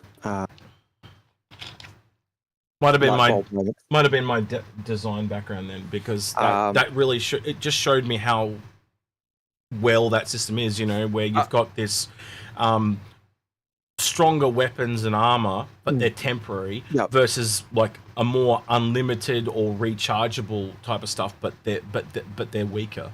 And so it's got this really like. You know, you got this home versus away thing, sustain versus temporary. It was, really interesting for me. For me, a lot of the discussion just seemed to be a logical progression of where we are and where we're going. And so it wasn't light bulb moment. But I'd never really sat down and thought about armor. Like, it's just something I'd never thought of. So that was where it was at for me. Yeah.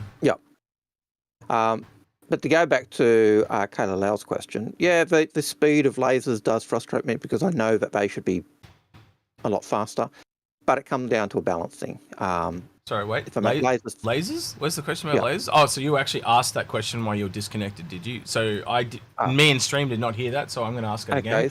So Cal Lau goes, I am very into combat, but one thing I really annoys me as a science fiction fan is the laser travels only 700 meters a second in game. Do you think there are any chance that they may make a hit scan? They did have hit scans and they took them out off. It was on the Defender. It was just too good because it was instant. And Algared, I'll let you speak to it, but it was too good. It was awesome. The Defender was great. But the balance, it's a balance issue. So if I make lasers faster or immediate, they're going to reduce the damage. And I think that's what that K is. It the K? Idris K? I think that's what that's going to be. Yeah. They changed the May gun to a hit scan laser thing. Is that what that is, Algared, or am I mistaken? It's a beam weapon, I believe. Well, beam weapon is hit scan, so it will be. Yeah. Okay. So they'll either change the damage type or the level of damage. So if it's an instant hit, you can guarantee the damage will be down. Because we found with the Defender, was just an absolute beast. And the further away, it actually did more damage further away than it did close up. So you wanted to be sniping rather than getting into a dogfight. From memory, and I could have that wrong. I could have it reversed. Well, see, when you think about that Defender, and you and I have talked about why you would want to pilot as a gunner, it kind of made sense because the original pitch of that Defender was it was like a sniper ship. Right? So essentially you might be flying at the target, but the second person is zooming in and hyper aiming on something to shoot it. That made so much more sense, right? And it still makes more sense. But does that mean that how are they going to get that to work on the Defender now? Is that like, is there going to be a special weapon that they have to bring back in? Who knows? And the Defender's second pot crew also manage the shield. So with the phalanx shield. So so how they work the phalanx shield is being able to shift the shield across to do more, and they're harder than phalanx shields are always basically 100% blocking. So but they take a long time to regenerate. So the Defender was a great ship. But so that the whole question about the speed of ammo, that though is the key thing, and it'll be a balance issue. Sorry, I'm just reading what North Ren said, because I was talking about a surgeon while you guys were going, and he said, I'm a surgeon, but I have a 0% survivability rate. He mentions Tree0311, who over Christmas did an amazing video on the next great capital ship. Mhm. So if you haven't seen that, highly recommend it. He's very much active in the Inforunners Discord. So yeah, we talk to him quite regularly. Yeah, there's one thing I've got to do. I've got a lot of requests from people to come on the show. I've got to reach out to Loud Guns. I know he wants to come on. I do want to reach out to Tree. There's so many people I want to get round to, but you guys know how busy I am at trying to organise things. So if you are wanting to come on the show, like people that I've mentioned, like Tree, I know Loud Guns we've got to get around to doing a show with. We just got to, maybe I need to delegate out to you guys to get some people. So yeah, if you want to bring Trey on as an example, Badges, set up a show, you know, and we'll get something like that done. It's just hard. Like, there's too many moving parts for me, and it all moves through me. Unfortunately, I really want to be able to delegate off to some of you guys. Like, I'd love to be able to take a week off. That'd be great. You know, so pull your thumb out, the pair of you. No? But yeah, it's hard because this whole system, I don't know if you guys know how OBS works. There's no way I can just save it all and send it to Badges and send it to Algared and they just open it and it works. It doesn't work like that. So you got to set it up each individual. Yeah. So what would end up happening is we would have a different look and feel on everyone's computer, and it would probably be a bit weird. And I think Badges can relate to what I've going through because you've been setting up stuff for your own channel and stream and stuff like that. So you now know how complicated it is. Again, I had a play with it during CitizenCon when we were doing live streams for that, and I had to go for doing something for my own channel for once because I'm just not doing anything with it at the minute. And newfound respect for people who use OBS and make it consistent and well presented and that sort of stuff. Because this stuff ain't easy. Learning all sorts of new skills, which is fun. Also, Almond Butter is trying to butter me up in chat. He said, Badges, you look good, mate. You're losing weight. I'm working on it, dude. Thank you for noticing. Christmas was my last big blowout. I'm now being sensible and discovering that healthy meals on a budget for one person, not the easiest of challenges in life, as it turns out. But no, me and Algared were talking, I think it was last week, Algared. And we were saying, like, as single guys, this is in Australian dollars, obviously, our weekly shop has increased by $60. And that's quite substantial, you know, like, to put in perspective, like, you know, you're looking at $10 for a cheap KFC or McDonald's meal. And if you would go to a restaurant, it would probably be $30. So it's gone up quite significantly. You know, I'd say 2 to 3 standard kind of meals is the price that's gone up. So yeah, it's quite drastic, and I think we're all feeling the pinch financially globally. Man, my rent's going up next week. Normally the rent goes up maybe $10 every couple of years. It's now jumped $30 in 1 year. So that is a huge. And you know, the landlord was telling me, like, gas has gone up by 30%, power's gone up by 30%. It's just huge. So you know, like, and not to say mine's different from anyone else's situation. I'm just saying, like, across the board, we're all feeling this pinch. So yeah, if you're having trouble out there, don't think you're alone in that. It's definitely being passed on to everyone. It's across the board. Yep. Yeah. So Shem Pasta has a question for us to change the tone. What's our favourite pasta? I prefer fettuccine. What about you, Badges? What's your favourite pasta? Fusilli. Ooh, what about you, Algared? Lasagna. Oh, lasagna. I don't mind ravioli. It's pretty good. Yeah. Yeah, ravioli is pretty good too. All right, back to the real question. Shem Pasta's question after that rude interruption. Says, thoughts on the lunar envelope prizes staying in your account even after the wipe? Do you know, I tried to do an episode around the lunar and I could not think of one. Like, how do I make these little red envelopes fun? You know, I do know CIG you know, they've reached out to us and said, you know, for content creator stuff. So they are apparently going to be giving us do you remember what ship it was, Algared? From the email? C8R? Yeah, something like that. There's some ship they're going to give us to give away, and it's going to have a skin. Actually, skin. one of them was the Carrack, wasn't it? The Carrack and the Pisces lunar skins. I think That's it's what got it was. the lunar skins, but they Yeah. were giving they were giving one of the ships as well. Yeah, away as well. I think they're giving us a medical Pisces, and they're having a skin coming for the Pisces, and they've got a skin coming for the Carrack for lunar. Yeah. And they'll be selling the other lunar ones. So the other one, I know the Constellation was one. But in terms of the question, it's no different from what I remember the Luminalia gifts are. They stay in your account as well.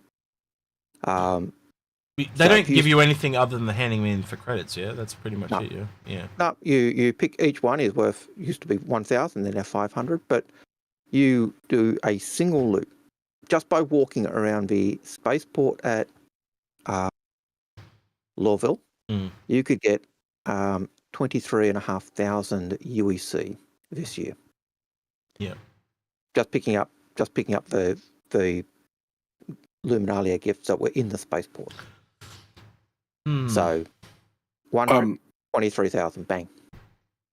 Just because 2023 is going to be my year of chaos, I am once again going to derail the conversation.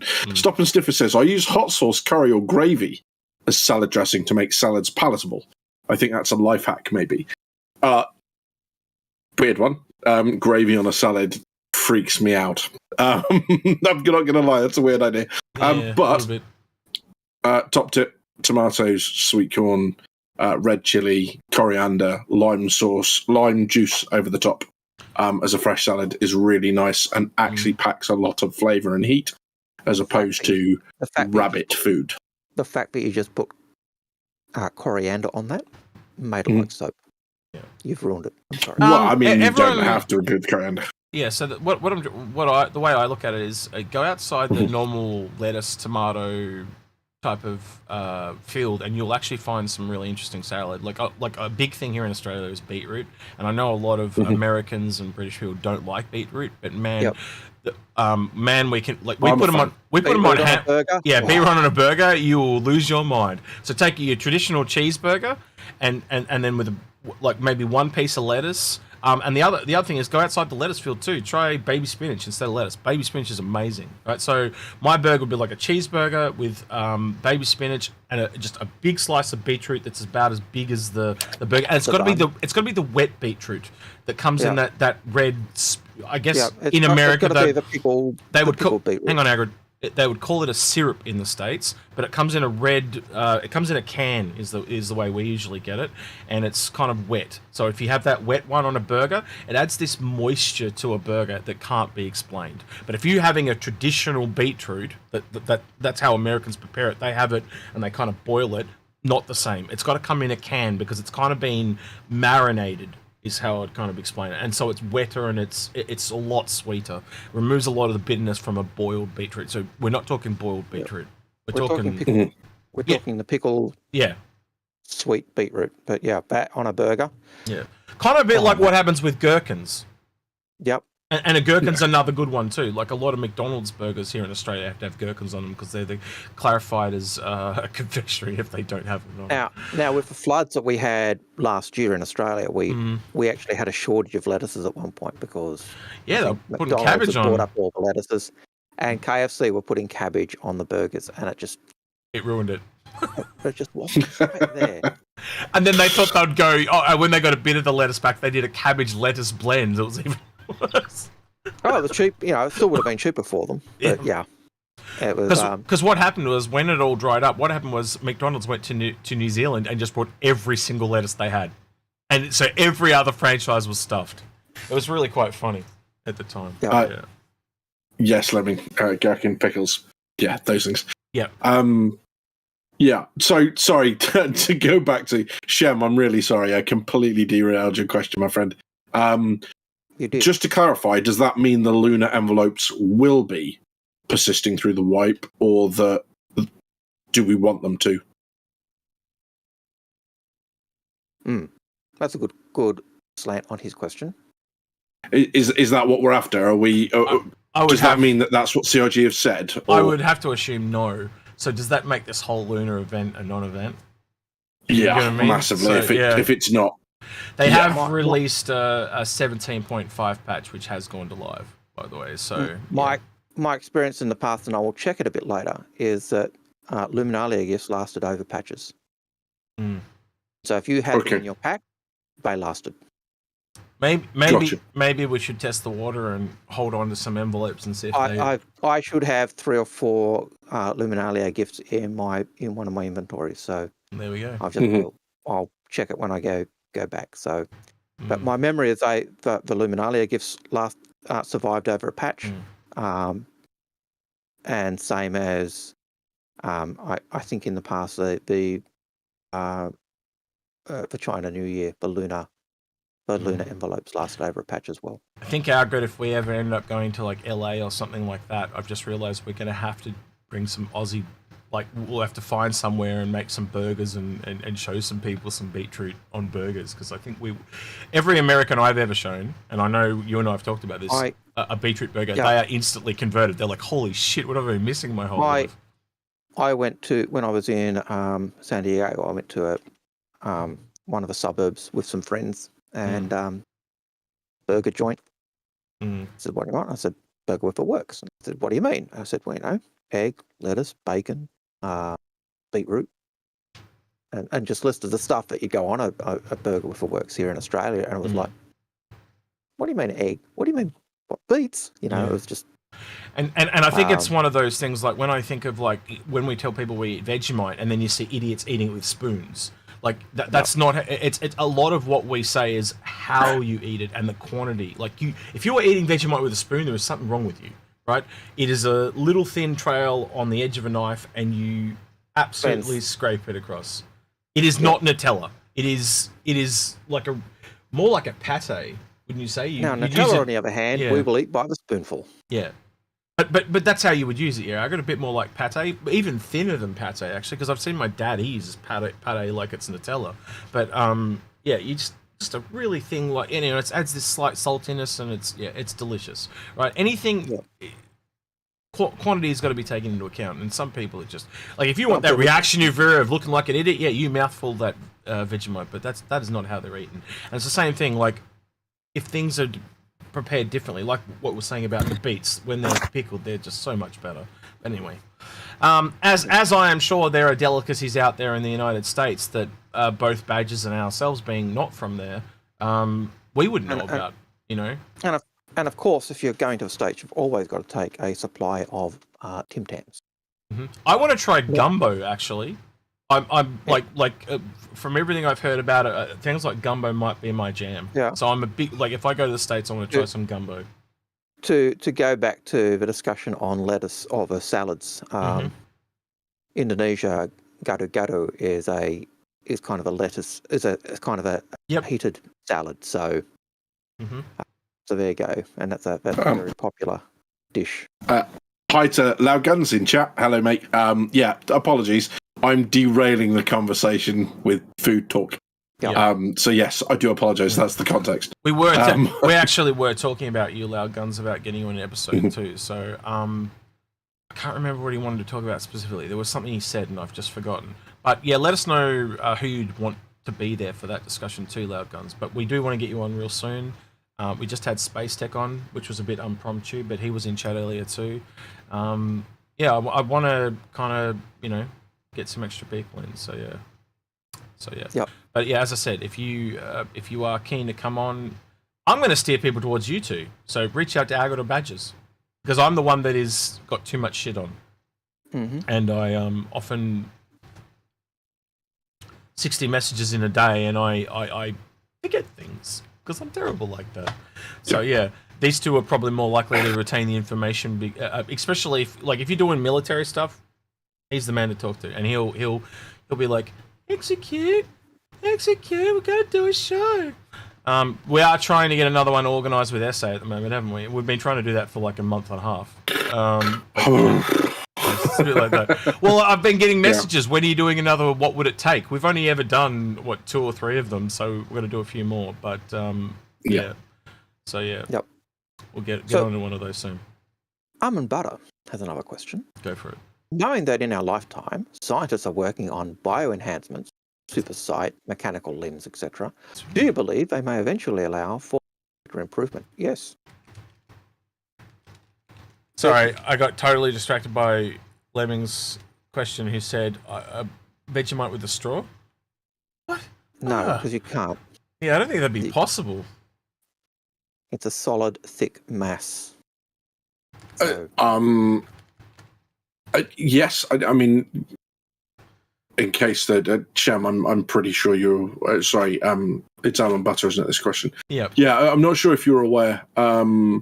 They are talking about potentially bionic replacements and stuff as part of the medical gameplay, so you can get to the point where you are damaged so much that you need something amputated.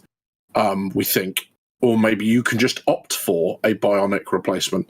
Whether they're going to go down the route of kind of like the Deus Ex human revolution, where you can just opt to switch out bits for things that would be cool. Very clear advantages over what you have already. There would still need to be some drawback to it. I still think that'd be really cool though, like to see people like go, oh, that person's a hacker because they've got this augment or whatever. You know, that person's really into exploring because they've got some kind of special scanner or whatever. You know, I think that would be really cool. And as you said, it has a drawback, but it has a benefit as well. So, you know, maybe they've got to constantly take meds so it's not rejected, for one. Another one could be, you know, they've got to take, it's got to be oiled and maintained every couple of days or whatever, you know, because it's a machine, you know. So you can see that's a very simple negative. But then there might be things where, because their eyes gone, I'm trying to think of something, right? Or their arms gone, maybe they can't walk fast because their legs been replaced or whatever it is. You know what I mean? You see where I'm going with this, but I'd have to sit there and think about it. They also talked about them being a cheaper alternative to having the body part regrown. So you might not be able to afford to have the body part regenerated or grown. So you'd have to go the mechanical side. I remember back in 2014, they talked about you had a mechanical part, an EMP would knock them out. And so you could be walking along, EMP goes off and you suddenly drop if you've got a mechanical legs. So there's a positive and a negative side, and you'd also have the power drain and the power supply aspect coming in as well. So lots of bonuses, but also lots of negatives that would go with that as well. So yeah. So the answer to that question was yes, yes, yes, and yes. Shempasa. Oh wait. Wait. So I just wanted to go. So Execute is just dragging up some cybernetic limbs from Star Citizen. Yeah, so there are some really nice stuff. Hang on, I'm going to switch this over. Hold on. We're on 3 people now. This is probably going to not work because no, it did work. Cool. Right, so yeah, there are a lot of concepts. This is not all of them, by the way, but there are a lot. Like if I go back, there's probably more. Yep. But they had a whole bunch of different ones they released. And this is just concept art. It's not saying it's going to be. It's just saying these are things we're toying with. But you can see the different quality levels and stuff like that. So obviously lower quality above Algared, and you can kind of see the progression as it goes this way. So yeah. And I think one of the ones was almost like a C-3PO arm. You know, it was like, you know, but I can even see them going into things like if you're a miner, you could have like a bigger laser permanently grafted to your hand or something like that. Or if you're a dock worker, you could get it replaced with a full-on tractor beam. You know. I don't remember who the character is. Oh, the one with the leg. The one with the leg from Levski. Yeah, the I can't remember her name either, but yeah. And hers is that leg is more like almost metal, almost akin to a metal bar. Yeah, it's like you see those people that run in the when they have the Paralympics, but they have that metal running bar. It was very akin to that. So yeah, but yeah. All right, sorry. Next question. Different option. Shempasta has a question. They say, when do you think shops or being a merchant will come into? When the Banner Merchantman comes in game. Gotcha. That's exactly what I was going to say. When the BMM comes. Yeah, because that'll be the first ship with it. So yeah. Yeah, it's a tough one. I think you'll see things that point to it on the roadmap. I think it's probably further away than we expect, unfortunately, because what is the? I come back to the whole need thing. It's not needed for Squadron 42, so it has to be after Squadron 42 comes out. So unfortunately, if they're waiting for that for the Banner Merchman, we could be waiting another couple of years for the Banner Merchman, sadly. But as they keep building out the shops in games, so I hear that we're getting pizza, and I hear this talk of the AI being able to make the pizza and do stuff. So that's just building on the barkeep tech and the barkeep animations where they will mix the drinks and do or make your coffee. So they're actually moving down that side. Your guy flipping the burgers at the burger joint and making the burgers. That's just a development of stuff they're doing already. But when you've got your shops and you've got AI working in those shops, you're going to need them. They are going to want them to be doing just standing there, and acting as an engagement. We haven't even got into shop customization. Like, can you lay out the shop exactly how you want? Like, do you have the counter right up the front? Do you have it at the back? Things like that. So that was something me and Algared talked about years ago. But if they go, like, is it just every shop is exactly the same and it's just a few things displayed around the outside? Or do they have templates, or do they literally allow you to lay it out like in an editor so you can have... I think that's where it eventually will go, because then they can use that same system to lay out your hab, to lay out any structures you've built. So again, it's that multi-use of the same tech. And I can see that's where I would make it go. Maybe it's a grid system and you just click everything into the grid, but doing that for multiple systems, because you could do it on your ship, you could do it in your hab, as I said, and any location you wish. Certainly, if you look at things they talked about for the Million Mile High Club years ago, it was a fully customizable shop, so you could have a different look. So every premise, every property that was owned under that could be redone in a different form. Yeah, and that would have implications for the org hangars or the org HQs or things. So we are following logical trains of thought here, and we are taking things from different systems and adding them together. But you can see with the tech they've already made, they like to use multi-use of it. So it's not a hop, skip, and a jump to see that they're going to use that same tech together, and it'll probably be an upgraded version of their own tech. Like, if you've seen how they build stuff, it'll probably be very similar to how they do it, but in most games it's a grid snap system, isn't it, Algared? So yeah. Badges, I know you haven't really talked a lot on this, and it's not exactly a military field, but how do you feel about that, so to speak? Don't tell him he's muted. It looks funnier when he doesn't know he's muted. Shush. Do you mean just in terms of the shops, or in terms of the systems they're building? Well, how do you personally feel, and in your opinion, where do you think shops are going to go? Do you think they will be fully customizers? Do you think there'll be templates? Like, where do you feel it's going to go? Yeah, I think, like anything, it's going to be a tier system. When you first get it, you will just get to choose what you stock from a list, and then you might get the ability to choose which item goes where in your shop. Or, which display case goes where, and the better stuff that you get. And then you're talking about store security in terms of displaying stuff. And then what will be really interesting, looking at what they did with the CitizenCon Pyro stuff, where we stole the Hadesian artifact, is that something that's only going to work against NPCs? Or are you, in effect, going to have to be wary of your stock in game, because that seems like maybe a step too far? But yeah, I'd see whatever system, exactly like you said. If you've got insurance on a shop and someone steals stuff, you'll get it back. I think you'll be fine. Yeah, hopefully, as long as they're not like one of a kind artifacts or incredibly rare to get devices.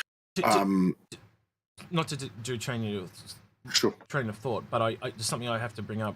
I was thinking of a game we've both played, which is Eco. You've actually seen in Eco how the shops have evolved over time, and I use Eco a lot because it has a lot of similarities to Star Citizen. So if you look at how the shops, because they've now got a mobile shop in Eco, right? It's the same thing. I think, like you said with the tier system, I really do think that we will see it level up and become fully customizable, and you'll see that same system for laying out shops used to lay out habs and all that type of stuff. So I think it will be eventually fully customizable. And way back when me and Algared did a video on, we fully saw them taking that shop tech, right? So like your shops on your ship and making it so that you can rent a shop on a station. You know, and if there are player managed stations down the line, you know, Algared might own the station, but you and I can rent a shop off him and, you know, and sell stuff there, much like you'll be able to do with the Kraken. And there's no reason that you can't become, they can't get to a chain of, you know, you own stores in major landing zones and stations across multiple sectors. I mean, you know, and because I know people in the chat, some people in the chat are going to be sitting there going, whoa. Before we become Walmart, how about we just get shops in the game? Yeah. And, like, I'm with you completely. You know, I'm not suggesting they run before they can walk. But I think what we've got to remember is that this game is going for a full lifetime development. Yeah. Like, I genuinely don't think there's going to be much difference between before and after release of the PU. Because we're just going to get to the point where it's going to be like shops tier 49 is coming with this patch, where now you get to, you know, now you have to mop up after customers and clean up on aisle 3 and all that sort of stuff. And I think they're just going to keep adding until the game dies. And I think that's kind of why you're going to kind of get everything at tier 0, and then they'll go round and bring it up a tier like that. And I think Eco is a good example of that, because every time they bring in a patch, like 1 year they did mining, and I know you've been playing again recently, and they've just done food. You know, every patch adds a depth to another profession, and I know, you know, across the board. And I think David Stockton did a super chat there for $2. Thank you very much. He says, I hope they make a starter merchant ship. And the reason I bring this up is I think that might be a tip of the hat to when we'll see shops in game, because I have a sneaking suspicion, if you look at all the, you know, like someone's been working on manufacturing in the background, and then we find code in the game for a ship called the Argo MCV. Right, and and Algared and I have talked, and you can float your idea here as well. But Algared and I did talk about a Drake solo one-shop ship, and then something up above that was like an Origin fashionista style shop. You know, so you get the different qualities. You got your junker type style store that does the salvage and components and stuff like that. But then you get something like Origin, and believe it or not, it does give more gameplay to Origin. And the original design of the Banu Merchantman came clearly, it's really obvious to me now, came from that shop ship concept of the 890 jump. So another shop ship from Origin makes a lot of sense. Well, at least to me anyway. I'd like you guys to weigh in on that. But what other manufacturers do you see Origin and Drake? You know, or what? Because for example, I don't see Misk doing a shop ship as an example. You know, I don't see Aegis doing one. I don't see Anvil doing one. So it really does limit the scope to who they can be. Yeah, I mean, Consolidated Outland again might be instead of Drake. Nice... Yeah, I'll give you that. Yeah, or you know, alongside of. But yeah, Aegis, Anvil, I really struggle with the idea of those doing it. I suppose, whilst I agree, I don't really see Misk doing it. They would make more sense than Aegis or Anvil. Cyan could do one instead of Misk. Oh yeah, I mean, is it Gatak? The House Gatak? They certainly could do something along those lines. Yeah, although we do already have the alien shop ship. That thing. But yeah, I think what might be interesting is whether or not this is one of the loops where we don't get a starter ship for it, because just thinking it through.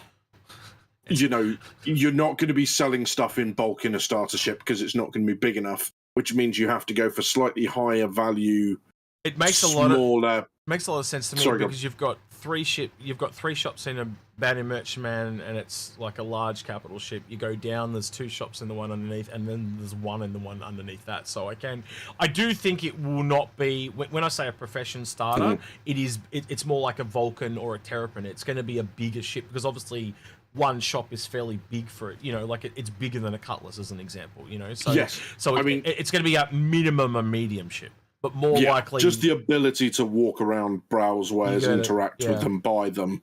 You need that space. And what comes on it? Does it come with a bed and small living quarters as well, or is it none of that? You know, how bare bones is it? And again, if it's simply a taco truck, like as soon as you have a taco truck like that, I can see a Draco and Consolid Outlay, and that's all it is. You know, but then it depends how far they want to go with it, really. Yeah, I think, you know, again, like I said, just given how limited the cargo space was going to be, it's going to bump up the value of that individual cargo. Yeah. And then it's like, well, how risky is that to fill one of those small ships? Easy to isolate, easy to basically bully with larger ships. How much of a risk versus reward? Are you pushing the risk threshold too high? Yeah, but yeah. Well, that's why I bring that up, because we've got, you know, we're seeing the E1 as the test bed for that kind of gameplay there. Clearly the MCV is going to be the same thing, and I think we'll see the same thing again. So someone was saying, when do we think that was the original question, when do we think we'll see shop ships in game? I think that's the tip of the hat. When you hear or see a single player, it seems to be the way to go. It's smaller, it's more confined, they can get the gameplay working and then expand it out. And we're seeing that repetitively. So Ace Hambone, thank you for that $10 super chat. He just says, hi, thanks for the streams. We appreciate the support. I actually think part of it comes back to when they develop whatever they're doing for the Million Mile High Club. At the bare minimum, the Million Mile High Club is a facility, is a shop. But Algared, they're not going to do that first. Who knows what they're going to do first? Seriously, who knows? We know that the Million Mile High Club, at bare minimum, is a shop. Yeah, I hope it's something else because of the way it's grown, but there's a reoccurring trend now, Algared. I've now found it 3 times, and that would be a 4th, that they are making starter ships to start out professions. And it makes a lot of sense. You try it in a small, confined environment, and then you spill it out. And yes, they could do it as just a shop. I do totally agree with you on that. But I think they're far more likely to tie it to a ship for 2 reasons. 1, they can sell it. And 2, it then gives them a reason to make something new that, as I said, as they can sell. The beauty of doing it as a ship or a vehicle as a shop means that you're not limited in how many you can have in a location. And honestly, that is a big bonus there. As you and I talked about back in the day, though, Algared, putting it inside a single ship and putting it inside a shop is the same thing. But if you can sell it, you can't sell store locations. Well, at least if they did land claims again, hang on. If they did land claims again, there'd be riots in the streets, right? So what I'm trying to say, Algared, is it's not. I think they'll probably do both at the same time, right? But I'm talking about the signs. Yeah, I understand what you're saying. Yeah, okay. It's just that I'd like to get a word in. And yes, the vehicles do give them that ability to sell multiple. Whereas if you're just selling a single location, you're very limited. How many shop locations are there on Olsar, or how many shop locations are there available in Orison or in Lawville or anywhere else? They are very limited, and so that would, if you're just doing shop fronts, you don't have that ability to sell as many off. And land claims probably would. But the question was, Algared, but the thing you're getting focused on that you're missing was the question was when, right? And so the sign of something coming, I think, will be a ship. Way more than, like, the first thing we'll hear is a line of code talking about a ship, I think. I think the sign of something coming is as we see the shops, as they're putting them into the NPCs, becoming more developed. And then we'll see the ship. That's the point I wanted to get to, because I didn't understand where your point was. You kept cutting me off! But you weren't making the point. That was my point. I think it's, it's likely that it's going to need to come in hand with NPCs being able to interact and buy. Yep. Because every shop is going to need an NPC. It's Yes. not going to. You're not going to want to stand there. So until the NPCs are working fully functional in those shops, we're not going to see it. I mean, also in terms of them being able to come in, shop, purchase, Yeah. and generate that revenue, because at the moment I don't see in game what it is we're going to put in shops that players are going to need enough of to make it viable, that you can't just do either by holding in your ship or, you know, that sort of stuff. Probably hello, Christian chat. Probably why we're saying manufacturing, because I think you'll have to get manufacturing before, you know, so, you know, refining's another part of that, in my opinion. So, you know, can you just buy, you know, refined ores from someone? So there has to be things to buy, as you're saying, Badges, before. So I think it's a cart before the horse type of analogy. It's a whole, when you start looking at it, there's not just one or two little things. It's not just having the AI shopkeepers working or having the AI customers coming. There's so many little dots and pieces that have to come in to make it viable for a player-owned facility, shop, ship that's going to work. And as Badger said, what is it that's going to make us want to run a shop if the only thing people are after is that rare sniper rifle you can pick up in a box? There's got to be, you know, for those types of things, you just do a Telegram type sale, you know, put up, someone buys it off you and you're happy. But a shop is a totally different set of gameplay, and there's a lot more than that. So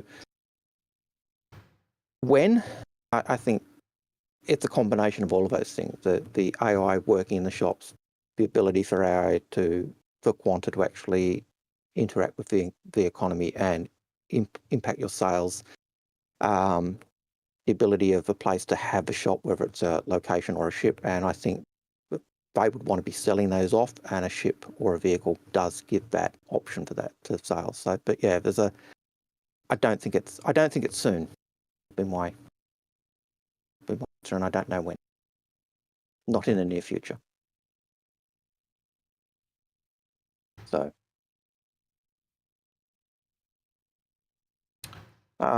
Maxiol has a question, which changed the topic completely. Explore or verse? What do you think they should do? Explore the verse or fill the verse?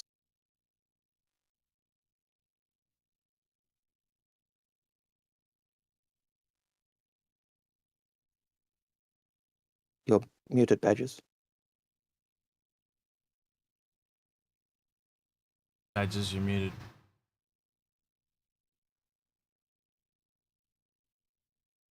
That's because I don't want people to hear me typing. Sorry, guys. Maxwell, I think it's going to be both, buddy.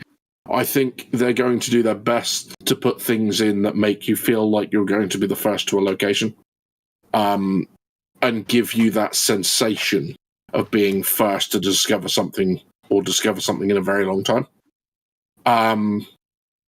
But also, if you look at what they're planning on doing, they're also looking at filling the verse, right? Every planet's going to get one unique major landing zone. We've got outposts. We've got the ability for us to build bases. You've got crashed derelicts. They're going to add other things in along that. You know, you're going to have, I'm sure, sites that have very, limited but very rare resources that you go down and you investigate, you mine, you take as much as you can before someone else comes along and challenges you for it. That sort of stuff. So, it's going to be both. And the bit I think that's going to be really challenging for them is the bit where it makes you feel like you're the first person there. Because again, using World of Warcraft as a... sorry, I'm kind of giggling at what Stop and Sniffer said in chat. You should have just muted and said that's all I had to say about that.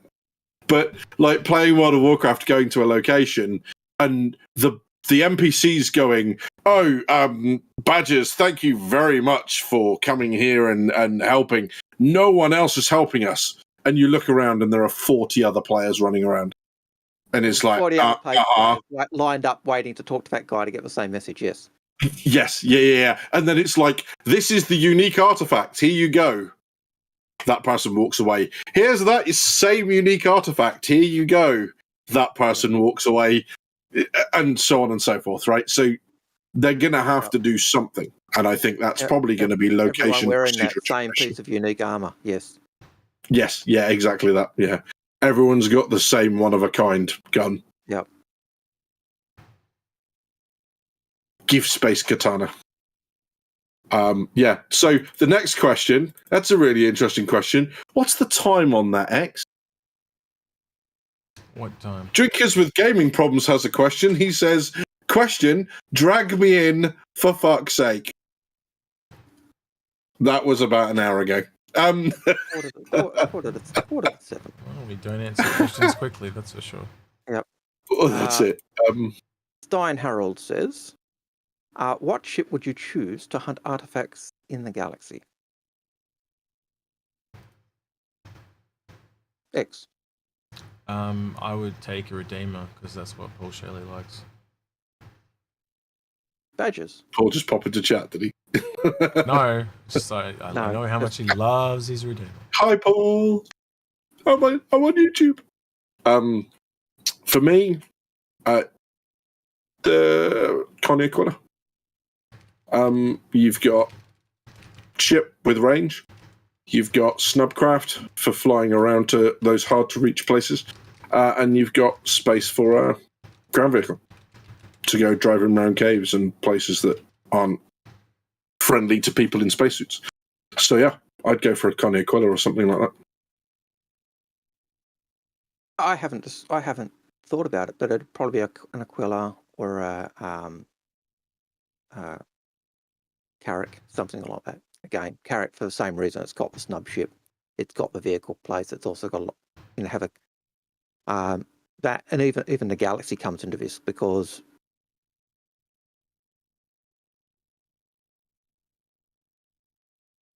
I think we lost him. Yes, we did. Go on the next question. Yeah. Oh, he's back.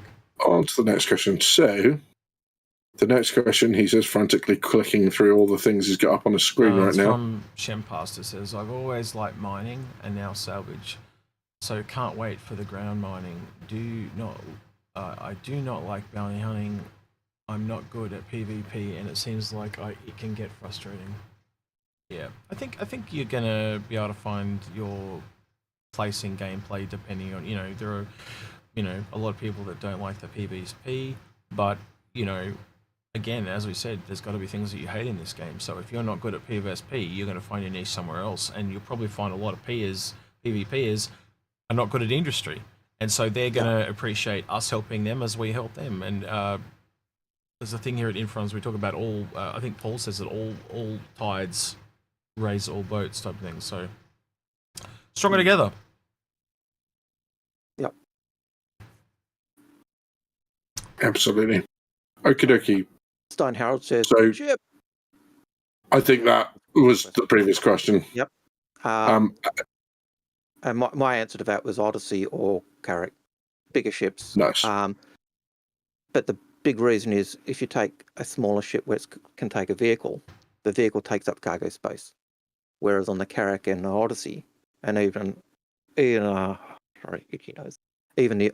Liberator in this regard, the ships and the vehicles don't take up your cargo space, and so that gives them an advantage over that. You can have the tools you need, but also the cargo space to store your finds. So, so that's that one done as well. Moo235, and I would be really interested, dude. Is your name based on Warhammer Tech Adepts? Question mark. But Moo235 says, do you think the Reclaimer and Starfarer will get a flight characteristic thrust upgrade so they don't just controlled fall out of the sky as they land? Apologies, I'm new. No, dude, you're all good, man. So at the moment, all ships in game are based on their maximum weight, which is why the Reclaimer and Starfarer fly like dog shit. Because the Starfarer has a lot of cargo, and the Reclaimer has probably, if you count it, before they actually came in and had separate cargo things, it had more cargo than almost any ship in the entire game. because of the processing facility is now the cargo for that is held at a different place to the actual cargo. So that's why the reclaimer flies the way it does. Realistically, I actually think they should maybe set at a middle point, so half full, just for the testing purposes. But eventually, it will, when the kind of cargo factor comes in, and then they link the cargo refactor with the way the Newtonian physics work, you will actually get a more realistic ship. And that's why things like armor and the example I'd give is the Starfarer versus the Starfarer Gemini. They both physically look exactly the same, but when they put the figures in, the armor value of the Gemini will make the ship physically heavier. So you may be able to take exactly the same cargo down, but you may come down too hard because the thrusters can't stop the ship from going down, but you could use an SRV to lower you down. But also, where you really feel it is coming back up, and you really will need an SRV for something like that to get you up with a full cargo on a Gemini. You are going to need an SRV. So when they're talking about these things, they're talking about when you're alone type of thing. But they've obviously seen the problem, and that's why ships like the SRV have appeared. There was a question, and I can't remember where I saw it, about tractor beams being worked on. Did we answer that one already? Thought you mentioned it earlier on. Yeah, so with the tractor beams already being in game, you can see, again, like I was saying about taking a small test bed, we had the little tractor beam. We're going to see the bigger one. I think that'll come with the bigger cargo containers. It makes sense. So you can move the bigger cargo containers, because you can't, those little 1/4 SCU boxes, if that's all we can pick up, now we're getting those bigger ones coming. And if we can't pick them up, that instantly tells you they're going to put a bigger tractor beam into the game, right? And then you go one step again. You're using the SRV to pull things around. Essentially, the SRV will be the first version of repair, because you'll be able to tow truck people back to a station to repair, and then obviously down the line, Crucible, Vulcan. You see where I'm going? But I think also, in answer to that question from Move, that if you look at 318. The Reclaimer has a massive boost at the moment. In 317, getting the Reclaimer out of Lorville is a nightmare. It's slow, it's sluggish, it uses up 90% of its fuel. I'd hate to try and get out of Orison. Pro tip for that, if you are really into the salvage gameplay, I know not all of you are in the PU, but pro tip is you're living out of Grimhex. Because that thing, you can just fly straight out. There's no if, buts, and maybes. And it really, what you're alluding to, Algared, is they really need to get a capital docking port on that thing ASAP so we can spawn it at stations. Yep. But in PTU, I was taking a Reclaimer out recently and flew it from Lorville up to space, and the fuel bar barely moved. And it was a lot quicker and smoother, and so they've given it a boost, a little bit of a pass. Yeah. But so I think we'll see that type of thing with all the ships as they go. They'll get balanced. They'll get worked. I can remember when both those ships, the Starfarer and the Reclaimer, used to fly really well, and then they said, "Oh, we're making them fly like big ships," and so they tried to make them feel big and sluggish. And I think the pendulum went too far the negative side, and now it's coming back a little bit. So, yeah, I think they'll make changes. Badges, you were going to say something. I've got to say, I feel like landing the Reclaimer on a planet, is the only time I feel any sense of achievement landing a ship. Because there was the chance of slamming it into the ground. Yeah. And just completely misjudging it and just going, well, past the point of no return now, I just can't slow down in time. They're going to be... Sorry, I was just going to say, there are going to be challenges like that, because there's... the one I'm thinking of is that Planet Algared with the cylinders that come out of the Magna. You know the one I'm talking about? Mm-hmm. So there will be times where you have to kind of thread the needle when you land and stuff like that. Fighter will be easy, right? And God help if you get a solo in, push you into the magma. Yeah, you stuff that up with all the cargo on board and crash. And we do know, and I'm going to the other extreme end here, but things like the whole D&E, the cargo costs more than the ship. So there are going to be not real world consequences, but you know what I'm saying. There will be serious in-game consequences to that stuff up.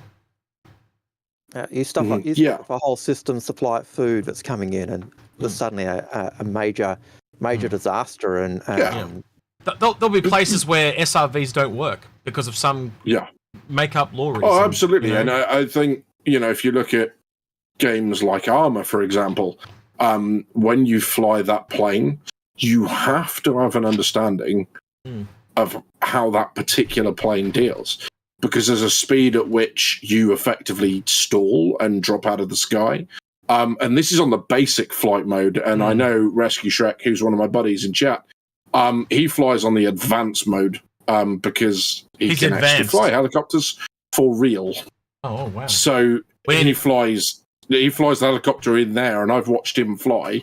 And watching him fly in Armour, he's going through the motions of being a real pilot, not because he just loves being a pilot, it's because actually the flight mode is unforgiving like real flight. Now, I'm not suggesting Star Citizen go that far, but I do like that with the Reclaimer, you just can't come in at any angle and hang in midair, nose down, because you feel like it.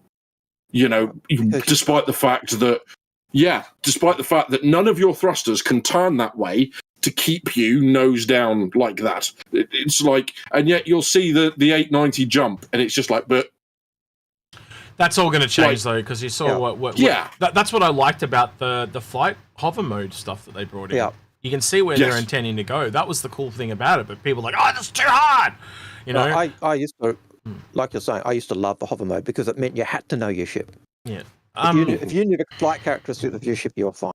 Sorry, go on. Yeah. So I was just going to say, probably need to get your mate to come on at some point and talk about how he thinks about things fly and stuff like that. It'd be really good if he's up for an episode. And the other thing I wanted to talk about real quickly was, and I'm going to lose it. It'll come back to me in a second, as it always does. Sorry. It was relevant, but I've just forgotten. Sorry. All right.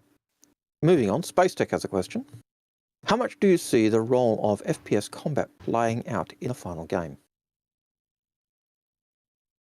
I'll let you answer that, Badges, because it's more military. You're muted. God, I wish I was muted so I could just go, and that's all I have to say about that, and just dodge that completely. Yeah. First of all, hello, Space Tech. Sorry I didn't get to see you when you did the episode, but thank you very much for coming on. Dude, I think it's going to be important if you choose for it to be that way. So, getting into certain situations, sometimes it's all you can do. So if you, for example, pride yourself on being able to capture other ships, obviously FPS is going to be massively important. I don't know if this is where you're going, but the one question mark I have with FPS is, how do you balance FPS and someone just being able to down you and then run up and just empty a mag into you to end you, versus Death of a Spaceman and all that sort of stuff? And that kind of long-term penalty for dying. I don't know. What about yourself, Algared? What do you think, right? Yeah, I think that is the big question, because they have talked about, you could kill someone in the Death of a Spaceman routine. And I remember there was one of the stories, I think it was the Flight of a Seraphim, where they had the PMC company taking on jobs, and the opposition actually faced someone. The guy had jettisoned out of his ship, and they blasted his life pod, and that was seen as this great tragic thing you never do. And so I could see, and that had consequences in terms of how that would be played out. But it's that type of balance, and I'm not sure how they'll do it, but it's certainly something CIG are aware of, because they've clearly thought about it in terms of approaching those stories. But it's also looking at how do we work this playable and not just. So for me, I think back to Eve, and I can't quite remember the name of the game, but it was Dust like 414 or something like that. and they were trying to make it so that there was a first-person shooter game that would interact with Eve, and where they stuffed it up was Sony brought it as a PlayStation exclusive, and that's what killed it. They should have left it open on Xbox and PlayStation and PC, so it appealed to more people. But that was the mistake they made. That's what they chose to do. But long story short, I think mercenary type stuff will appeal to the Call of Duty player, the Battlefield player. And I think the draw card to them will be unlike a game of Battlefield or Call of Duty where you really don't, there's no follow on, no benefit, no consequence, right? So if you, as someone is hiring you and you are helping them and there is a consequence to your actions, there's more reality there, more realness to it. And for me, when you're actually working for something that, even if you're not getting the benefit of it, right, you kind of are, because you're helping them, they make more money, they'll want to get you again, you know, that type of thing. Yeah. And I think we have to be honest here. First-person shooters really do generally appeal to a younger crowd because, let's be honest, most of us here are older, and as we get older, you start to lose a bit of your faculties. You don't see as well. You can't respond as quick. You can't click the heads, right? So I think it is going to potentially, I'm talking potentially here, be a really good bridging gameplay. Draw them into the first-person shooter part. As they get older, they'll buy a ship and explore the gameplays and stuff like that, and the depth of the game. That I think it'll be a big entry point for a lot of people, and I think it is really important.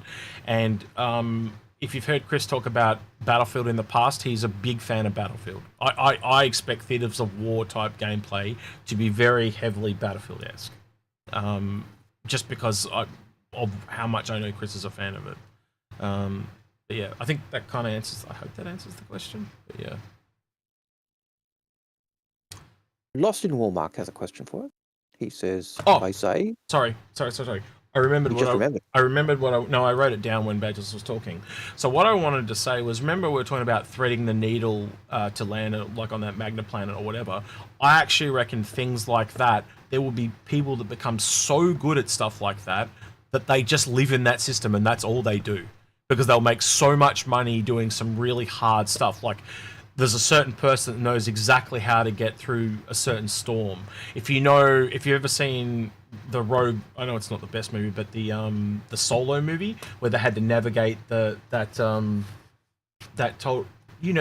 path thing where they had to go down that particular path.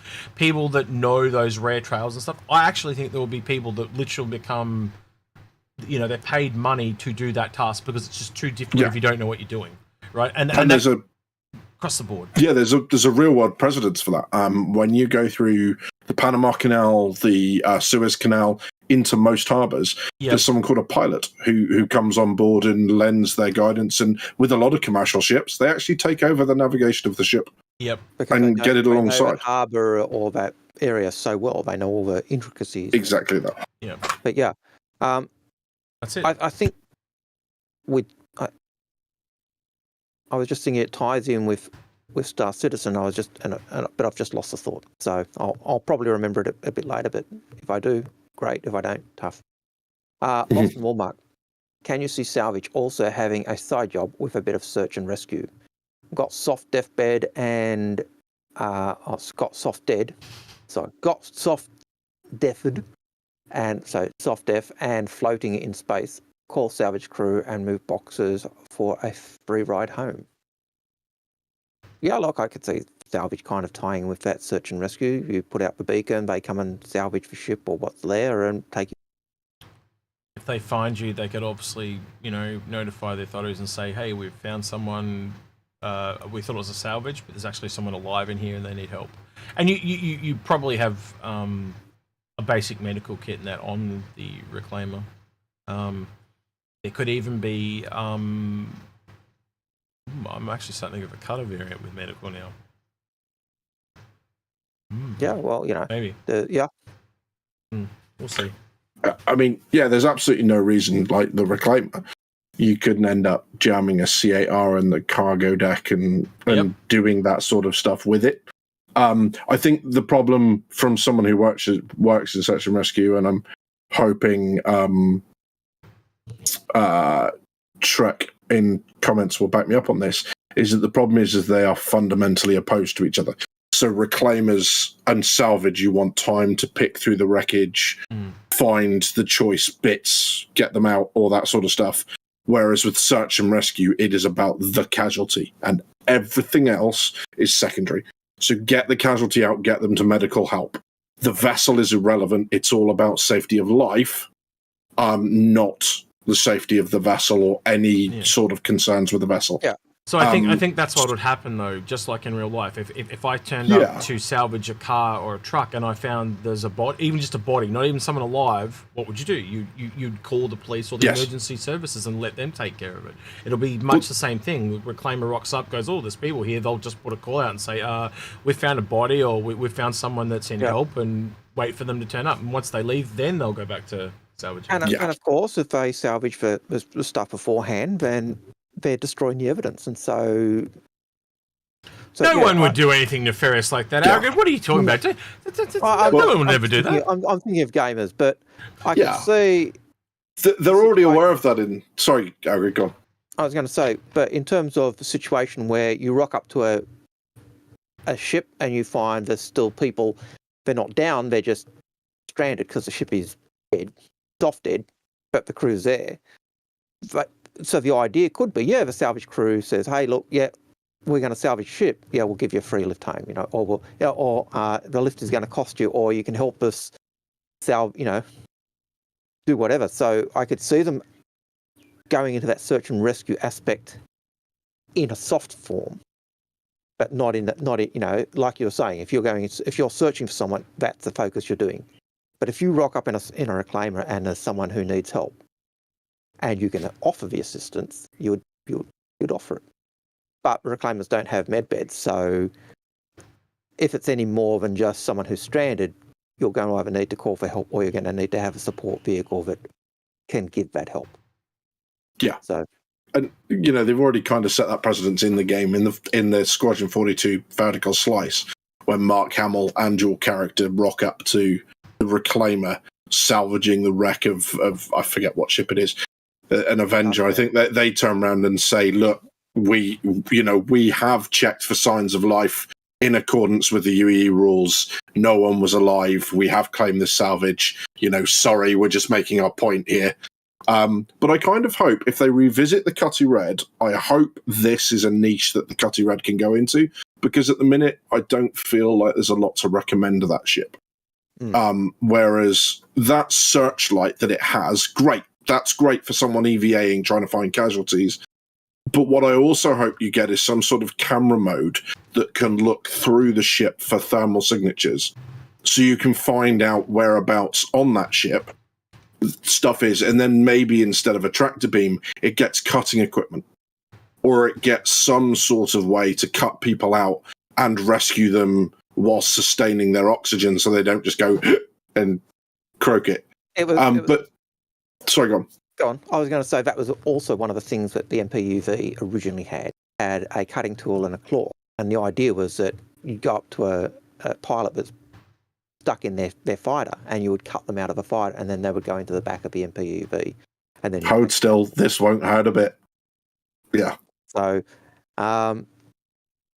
so it's the type of stuff they have thought about. But as you said, it'd be good to see the Cutties get that type of enhancement. And certainly it was one of the things they were talking about, the fact that it had a tractor beam at the back. Why did it have a tractor beam? It was so they could actually help draw people in, and it had the idea was it had a locking an airlock, so you wouldn't vent your whole ship, but you could actually rescue people and do stuff. So yeah.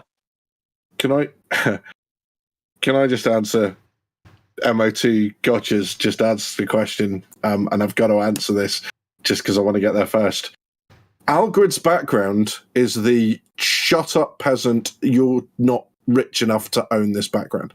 That's what that background is, right? That background is, if you have to ask, you cannot afford background. Yes. It is a venue in ArcCorp. I think X has put us on mute and he's now watching Top Gun Maverick. No, he's either giving him a bit of grief with the life. I gotcha. Fair enough. And so he's giving him a rest. Still getting used to. But also, Top Gun Maverick. If you're not listening to that soundtrack over the top of us talking, no, frankly, I'm going to be a little bit upset. Well, no, it just with the new lenses in my eyes, they're just going to be a bit painful after a while. I haven't got used to the streamlights yet, so yeah. Yeah. The lights, Cool. Even us, just we've said in the past, when the lights are on, you need the good lights so you don't get all the other issues. But 4 or 5 hours of the lights, you're going. So yeah. Almond Butter asks, what are the best orgs to join related to different professions or overall? I'm going to answer this one. The best orgs are the friends we made along the way. That's it. Right now, None. we are so far from orgs being a functional thing in game, over and above a group of people who get on and do stuff. I don't know about you, Badgers, but for me and Algared, we've seen so many orgs fall because it's just nothing to do. So we've even our own org, we've seen a split off, like the Americans split off from us, and then that failed. Where if they just stayed with us and not worried about it, it would have been fine. You know, but they really wanted to play stuff, and it's like, but there's nothing to fucking play. What I'd really recommend is have a read through orgs. Find one not about what they do or don't do. Read the bit about them and the bit where you go, that sounds like me when I game that. Go into that org, make friends, keep those contacts alive for when the game goes live. At the moment, you're just going to be jumping from org to org to org as they rise, die, go inactive. We're just going to wait for server meshing, whatever it is they do, because we are so far from that being a reality, mate. I think what you said. Find people. I think what you said at the start is people to do, like, play with the friends you play with, and if your friends aren't playing the game now, that's a sign that why aren't they here? They ain't here because there's no game here yet, right? And so once once the game comes, people will come. It's that simple. So if you have friends that you play with right now and you play other games, go play the other games with them, and they'll eventually come around to playing this with you. It's why I've sat in one org all these years, and I might not be with that org when the game goes live. I don't know. But the point is, there's no point, jumping ship or moving around because there's just not really much game to play right now. So play, as I just said, play with people that you enjoy playing with. Don't worry about the org. Do that later. Yes. And the only thing I would say in regards to orgs is make sure your leader of that org is a good leader. A good leader, in my opinion, is a reluctant leader, to be honest with you. But the worst thing I think I've seen in orgs, Algared, you back me up here if you disagree, is the power trippy leaders that we've seen. There are you must only buy these ships because that's what we need. Yeah. Good men do not seek leadership. They are called to it. That's what I meant by reluctant leader. Exactly what you said. I find with I'm in Southern Cross Alliance. One of the things we've always said is just, people say, why aren't you doing that? Because it's not ready. Anyone who's looking for an org, look at the people you're playing Star Citizen with. If you're enjoying their company and they're in an org, join their org. And if you like the org, stay. And if you don't like the org, leave. Like there's no reason at the moment. Orgs are just a gathering of people. So stay with, game with a group of people you enjoy gaming with. If you enjoy gaming with the people, but they're never on when you're playing, then that might say you need to get another org. It's a synopsis of that would be if they are active in other games, then that's an org that, you can do stuff with right now. If they are just dormant, kind of like our org, that's what you want. Go play other games, do all that type of stuff. So I guess more like a social club now. The really active ones are kind of like a social club. They play a bit of everything. But there are orgs where they don't want to play, I played this game with my other friends. I just want this org for Star Citizen. You got to find an org that suits you. But at the moment, I think they're the only two successful orgs I've seen. I don't know if you want to speak differently to that, Badgers or Algared, but they're either playing other stuff at the moment and active, or doing nothing and dormant.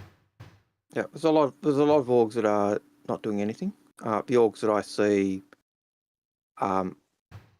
they're either we're doing stuff in game, or we're doing stuff in game and in other games, or we're also doing outside. I like Southern Cross because I find they do those things. But different people are going to be different ways they approach things. So you've got to find what works for you. And I can't tell you which org is right for you. I can say, hey, try this one out. If it works for you, great. And if it doesn't work for you, great. Fine. Definitely. Do you kind of agree with what we've said there? Or? Yeah, absolutely. I think the best way I can answer this is what I've just put in chat, which is I have no idea what org I'm going to be in, but I know who I'm going to be playing with. That's it. And it's the people in this channel. It's, Algared, it's Execute, it's SA, it's Can, it's Lemming, it's all those people. When we get together, and even if we're on different shards, I will That's what I was going to say, yeah. Yeah, I will buy an account to go and play on the Australian servers with these guys. Yeah, and vice versa for us. That's what I was going to say. Because there's going to be times where you're going to want to play outside your shard. It's that simple. Like the friends we've made along the way, and it's even outside like the org thing. This whole journey for me, has been the people I've met. It really, really is. Like, it sounds cliche, but the older I get, the more I realize cliches are just truths that people don't like to admit. I think that's what cliches are. And look, if my org's got a problem with that, if my org's like, oh, you can't associate with that type of player, it's not my org. Yeah, that's it. If there are rules in place that you don't agree with, that is not the org for you, and get out sooner rather than later, because all you're doing is causing yourself anguish. And and if there isn't an org there for you at the moment, there will be. You got to remember, there are people coming into the game all the time, and the game's not there yet. So if you can't find an org for you, go play other games. And you will find people in game. You got to remember, there's a whole rating system coming that is going to help people get together, and you will make friends in games.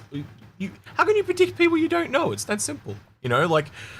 There's people not even born yet that are going to be playing this game when it's done. So, because that's how long it takes. But you get where I'm going, right? Like, you just don't know who you're going to run into in this game. Like, the amount of new people we see. I know we're content creators, but it'll be the same thing for you, because you go into global chat, and there is always a person every day when I log in is a person I've never seen.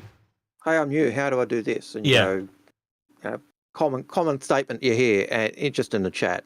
Yeah, I think it really is just finding people you enjoy playing with. Well, here it goes again too, Aaron. I only just saw this one is location-based friends, and what I mean by that is, like, I am in System X, and this person happens to like System X. Oh, what do you know? We both like salvage. Bang. Do you know what I mean? Like, you're going to get pushed into friends like that you just never saw coming. It's crazy to me. Like, there's just. You might like for example, I like salvage, but the full game might come out and I hate salvage, and I go into something else, and I make friends in that area. I think back to Dayok. I had the org I was in Dayok was a very small org. It was just it was basically our real life group of friends. But when I started doing the PvP major quests and hunting down the monsters and other things, there were a group of people who just happened to be on at the same time I was. We ended up becoming, whenever we'd be on, we'd group up and do stuff. Totally unrelated to my org or the guild I was in. And yet this group of friends, this group of people were people I knew I could count on. I knew they were reliable. We got on well, and we just did these things together. In Star Citizen, that would be another org. It's that type of thing, the way you're playing and the time you're playing and the people you're playing with, and always finding you're playing with, they're going to be the people who you end up being in an org with, or being in a company with, or being in a guild with, or whatever you want to call it. That's going to be how it works, and it's just at the moment we're just marking time. And they're going to be breakaways. Like, one thing I'd love to talk. Who I'd like to talk to about this, if we ever do an episode on orgs, would be Montoya. I would shudder to think the number of breakaway orgs that have broken out of test. It'd have to be really high compared to most orgs. Like, if it's the biggest org in the game, not everyone agrees. So it's like either they're the most patient, dormant, and they've never had anyone break away, which I don't believe for a second, because that's just how people are, or they've had, you know, oh, we're really into salvage, and the salvage org's broken off, you know, oh, we're all from Africa, or so they've broken off, or we're from Europe, so they've broken off. You get where I'm going with that. Yep. Yeah, and look, you know, there's really good points coming out in chat. You know, Drek says, you know, being one gameplay loop or revolving around one area of gameplay loops, what, you know, a set professions is far too limiting. Artex, dude, I feel you. As a father who doesn't get to play for long stints, I tried to join an org that was full of dads trying to play and schedule playing SC. My request to join was rejected. And a little known thing about my channel, Drinkers with Gaming Problems, that actually started because a group of my friends and I would go to the largest LAN parties in the UK. We would all disconnect our computers, throw them in the boots of our cars, drive up to Birmingham, reconnect them for 5 days, where you could order drink and food to your seat. You literally had to get up to sleep and go to the toilet and shower. And that was it. You know, they even clean the bins from you. And you only did 2 of those 3 things. That's fine. Well, and yeah, I just ended up sitting there shitting myself. But you know, the whole idea was they said if you want to sit together, you must be part of a clan. What's your clan called? Well, Drinkers with Gaming Problems sounds good. Told everyone to stick that down, and that's where we've come from. And DGP is, we're not an outfit, we're not a clan, we're not a guild, we're not an org. We're just a group of people who know each other in real life, who live in opposite corners of the country, and we're only a small country, who will pop in and go, hey, has anyone been playing that Dark Tide? Because, like, if anyone wants to play, then I'm going to play that. Yeah. And we've missed each other so much, but that's the whole point of it now, is that, you know, people are like, I'm just going to come in here and hang out if that's all right. It's like, dude, that's the whole point of DGP. I think just come in, hang out. I was just going to get back to the point he was saying about niche orgs. So, like, if they only do salvage or whatever, I think you're going to realize that that's, you know, if that's your primary org, that's fine. But you're going to have secondary sister orgs. So, you know, if that's your thing, if you want to be a fuel rat or a salvager, that's cool. But, you know, you'll have another org that you go to. So there'll probably be a mercenary org. You know, so they come to you for what you need and you go to them for what they need. And you know, so essentially it's just an org broken up into, you know, you have different, like those bigger orgs have different areas. It's the same thing. Yeah. But they just want to specialize on that one thing and kind of keep it separate, and that's up to them. And I think that will be a real thing. You might personally, as the person in chat said, it was too niche. It might be too niche for you, but it might not be too niche for others, is my point. And people are going to be drawn to what they like. And that's how it should be. And so that's really good. And if you, and I don't, again, if you were just doing, let's say, salvage as an example, and you want to try your hand at something else and your org doesn't do that, an org is going to know its limitations. They are not going to give a shit.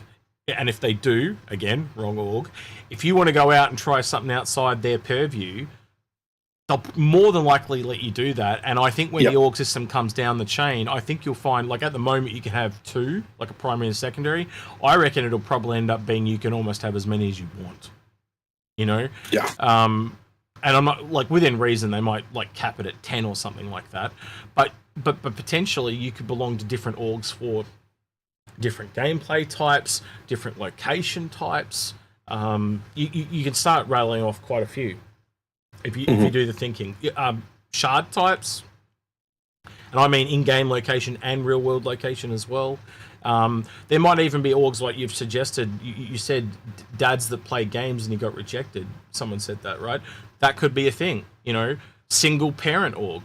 You know, couple orgs. You know, you can see where they're all going to go. Like any which way. They already exist, right? I mean, primarily, if you want to raid in World of Warcraft, the guilds you're in, one of the main factors, whether you like it or not, is the times that they raid. Because if they raid at times that you can't raid, you know, so those sorts of things. You know, loads of people saying. Just to piggyback on the back of that, you know, someone with more free time than others. Like, I might play with some Australians for a raid, but I've got more time, so then I go raid with badges. So I'm in 2 orgs. You can. There's another one. Sorry to interrupt you, but yeah, just piggyback on what you were saying. Yeah, it really does come down to. Well, I can look at you awkwardly and too who if you want. What? Yeah.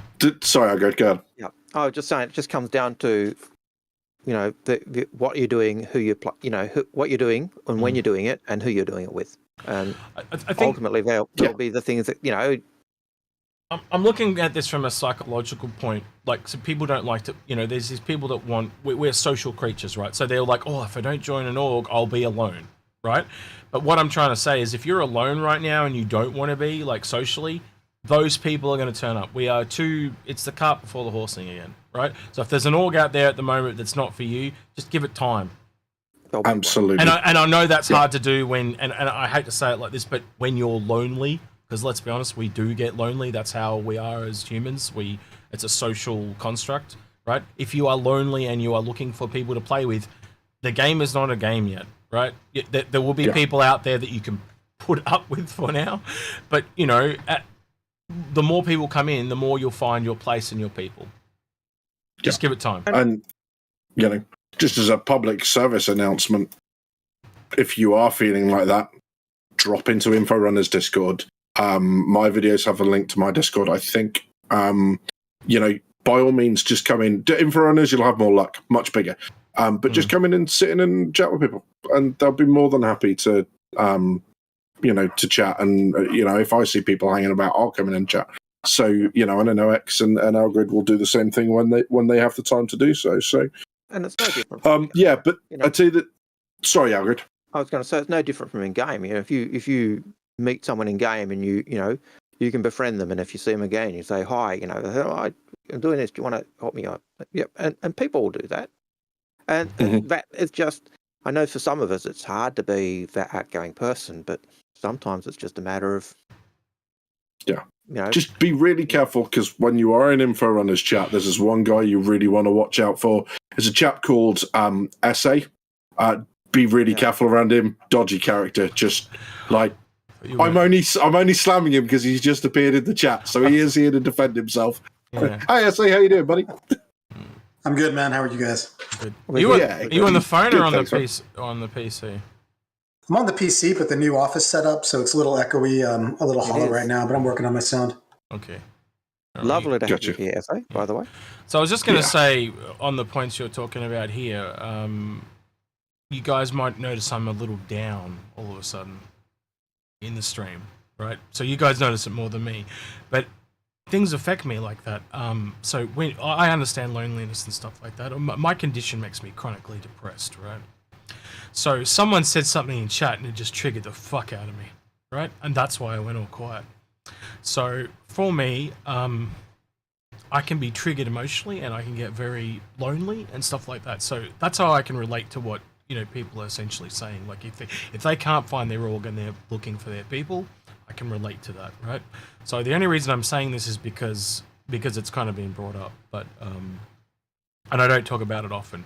But yeah, someone just said something in chat and it really triggered me, so I just shut down like crazy.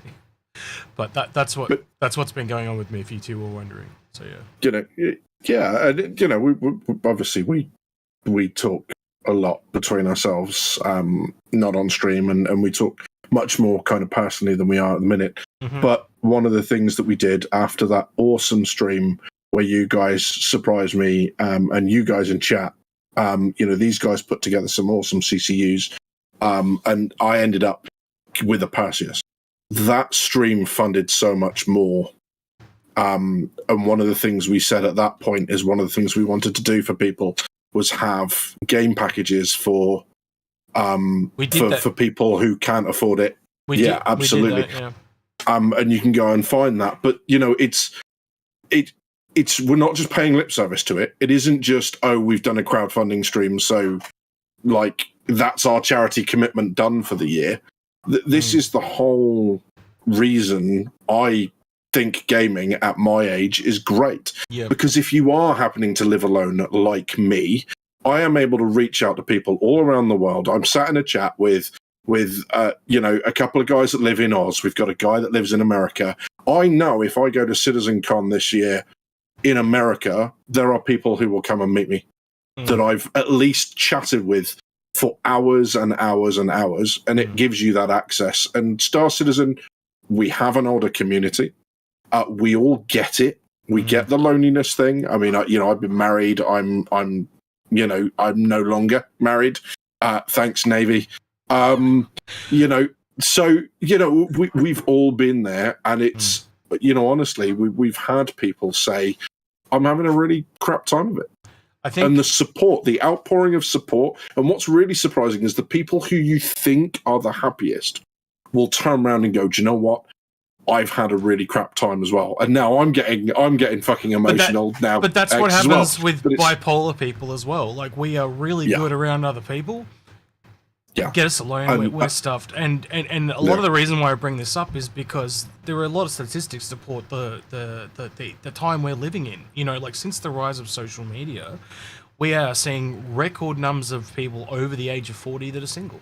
We are not like our parents' generation. I guarantee you there'll be people in chat that'll echo what I'm about to say. But you look at our parents, long-term married, had a whole bunch of kids, and didn't get divorced and all that. And we're seeing record numbers of divorce, record numbers of remarriages, all that type of thing. Less children, all that type of thing. So I know people are feeling not 100% what I'm like, but that they can relate. And the only reason I bring it up is just I'm just trying to show people they're not the only ones in that situation. Yes. Right? Yeah. So, and I think we all want to. So that I don't want to speak for you, but I know I am speaking for them when I say we want Inforunners and DGP to be inclusive, to be somewhere where people can come and go, "Oh, look, there's people in," and just join in. We don't care if you've never spoken before. We don't care if all you do is listen to the chat. Yeah. If you just feel better because you've got people talking about your topic and you don't want to say a thing, that's cool too. But there are all these sorts of groups around. So linking it back into the orgs, when we went to these lands, I forget what they were called. I want to say something like Big Friendly Clan, but they were literally, every time there was an event, they were on the forums going, "If you are coming to one of these events and you're on your own and you don't know anyone," in fact, I think it's just called Big Clan. And it was literally, "Join us, you'll sit with us, we've got our own seating area." Like, that's the whole reason we go, is to get new people in and all that sort of stuff. And we ended up sat next to one lad. His mum came up with a spectator ticket for the entire weekend, and she was going to sit there for 5 days and watch him play games. And the lad was 17 or 18, but he had a heart condition that required people to be specifically trained. So if you went into a certain state, she had to administer things in a certain way within, a certain amount of time. We basically adopted the dude and said to her, we all took a mobile number and said, "Look, if you want to go to the coffee shop, you want to go to the, to the pub for lunch, you want to do whatever it is you want to do, we'll be with him. And then if he says she needs to come back, we will all get hold of you and tell you to come back." But it means she's not sitting there going, "What is this shit? What is wrong with you people? Why can't you just shower, you smelly buggers?" All that sort of stuff. She didn't have to deal with that, and it's the same online. You've highlighted something else for me there too, like the rise of social media has kind of removed a lot of those in-person social skills as well. So that's another thing. So this is something I talked to Algared, I think, about a week or so ago. We were saying, look at the kids that are the example I gave him was, look at the kids that were 13 at the start of COVID, and that now 16. You got to think back to all the social skills you learn as teenagers, and they've just all been isolated. I think you and Paul, so you can talk about this, Aaron, in the classroom, it's really noticeable what you and Paul were talking about. Yeah, just notice that the social development of students was literally 2 years without that socialization. So, your 13-year-olds were now acting like 11-year-olds. 12-year-olds were like, 5th graders in terms of just the way they acted, really, really visibly noticeable. It's going to have long-term consequences too, because it's going to take them either one or two things. They're just not going to learn it, or it's going to take them time to catch up. But either way. but the whole impact of social media, it's a blessing and a curse. Yeah. Like, it's a blessing in that it's enabled, us to become friends and get to know each other. But as we know from from our bar citizen, totally different. Yeah. It doesn't replace that physical It's also meeting or interaction, does it? It's also kind of brought. I think it's made people more picky though, because you can search for more thing and find the absolute best thing, and a lot of things get overpassed because you can filter it. Yep. So and to tie that back to Star Citizen, Brian Chambers was saying, COVID and the lockdown, were elements where we couldn't work. The social media aspect where we could get on channels and do stuff was great. But I got to a point I needed Chris to be physically here with me so we could talk. And being in the office where we're all there, it just made it so much easier for us to actually get things done. And so the things we see and the impact of social media on us individually and in the classroom and the way it breaks down the need for those physical conversations. The reverse side is that while social media helped keep things going under the lockdowns, it also is a negative it can. It perpetuated it and made it a bit worse in a lot of way. Yeah. So But it allows you to skip over things like when you're in real life, you have to put in the extra legwork and you have to actually get to know people and go, is this the person for me, or is this someone I want to be friends with? Whatever you're trying to do, right? But because of filters and things like that, just people get overlooked now. And the statistics that tell us that that people just go looking for the cream of the crop all the time in whatever it is. I even do it when I go shopping. You go on Amazon. I instantly set the 5-star rating. I don't even bother with the rest. Yeah. it's the same thing. What's to stop you doing that on a dating site? And let's be honest, we do it here at Inforunners. What's the best ships to buy? Bang. Just the cream of the crop. That's all. It's the same thing. But there will be people that, like that odd weird shit that comes along. It's the same thing, so, I don't know, maybe go outside your bubble a little bit. And I know I need to do that for sure. So, yeah. So, let's change the topic slightly. We have a question from Scott. Scott says, this topic got Paul rather animated last week, but what do you expect exploration to be specifically? CR has said players will find jump points and name systems. But Paul says there's no way. I think was it you that said Algared, or someone said, or maybe it was SA or Badges, I don't know, but someone said you'll have to okay those names with CIG. Yep. And I think some systems will be temporary. And I also think the more primary ones that are pre-established, so say a jump point between Stanton and Pyro, right? That'll be named by them. Right, so I think the main ones will be named by them. I don't think you'll find one to a new system and you get to name it and it'll be permanent. I think it'll be like little temporary things that you get to name, little temporary planets and things like that. But they are not gonna let you. It's too. I think where Paul's going is it's too. Circumstantial and unlucky. Like if you find the first major one, and so for the next 10 years everyone Planet Bob, if you know the movie I'm referencing,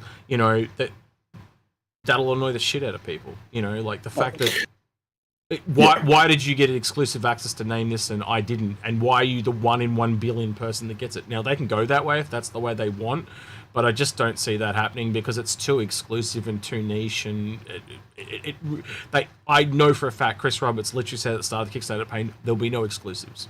He's inclusionary and not exclusionary, and it just doesn't line up with the Chris Roberts that I've talked with. I can see them doing the nameable aspects because it's not excluding people from that location. I think just real quick, the other way they could go though is they give you 5 names and you pick one. That way I could see that. They could do that. Yeah. But I don't think having you be able to name the jump point or the planetary system you find or the planets on the system, because you found it necessarily being exclusive. Anyone who finds it can do it. Do you know why that would work though, Algared? Because you could actually code that. So it wouldn't even need you to contact CIG. They literally could just have a white list of names that pops up on your screen. You have discovered Planet X. What would you like to name it? Here is a list of names you can choose from. Yep, they could do that. But I think Paul's right in saying there's no way this is going to be a standard thing. Finding a jump point was always the 1 in a million chance, that hadn't been discovered where you would name a planet. There's going to be situations where we might find a planet that's Banu controlled and it's already named. So that's going to change the way things go. That's a good point. So there's lots of ways they can get around that. But I think Paul's key point was not that it was no way. It was just no way it was going to be everybody able to do that at the same time. Yeah, and that's what I meant by exclusionary. Like let's look at it in the most literally realistically way possible. There's 100 systems. That means there's only 100 people that could possibly name them. Yep. Yeah. And none of those systems are ones we can name because they're already named. Yeah. So, go on, Ben. Yeah, I'm going to go with, I think they will do it. As they add more systems over the 100, if that's the way they go, and let's face it, that's likely the way they go.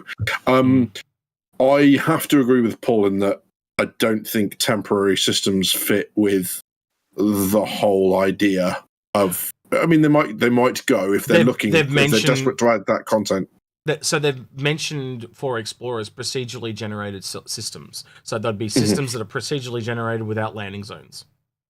So and we also know that temporary wormholes are a thing, or jump points are a thing. So that's what I'm talking about. So they might have an event. We also know that there's a system that's been, Algared will tell you, in lore that's closed off. What was the name of that one, Algared? Do you know what? I can't remember this. Yeah, but there is one. Yeah, there is one. Is my point, right? So we know that, like, based on that, they are going to have, jump points. Even the main plot in the story on it's really obvious that there's a jump point that's going to open up to the Sol system from the back door of Vega.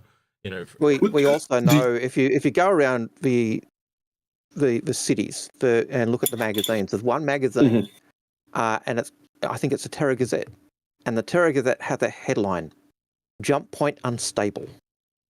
We don't know where that jump point unstable is, but it's clearly somewhere in game.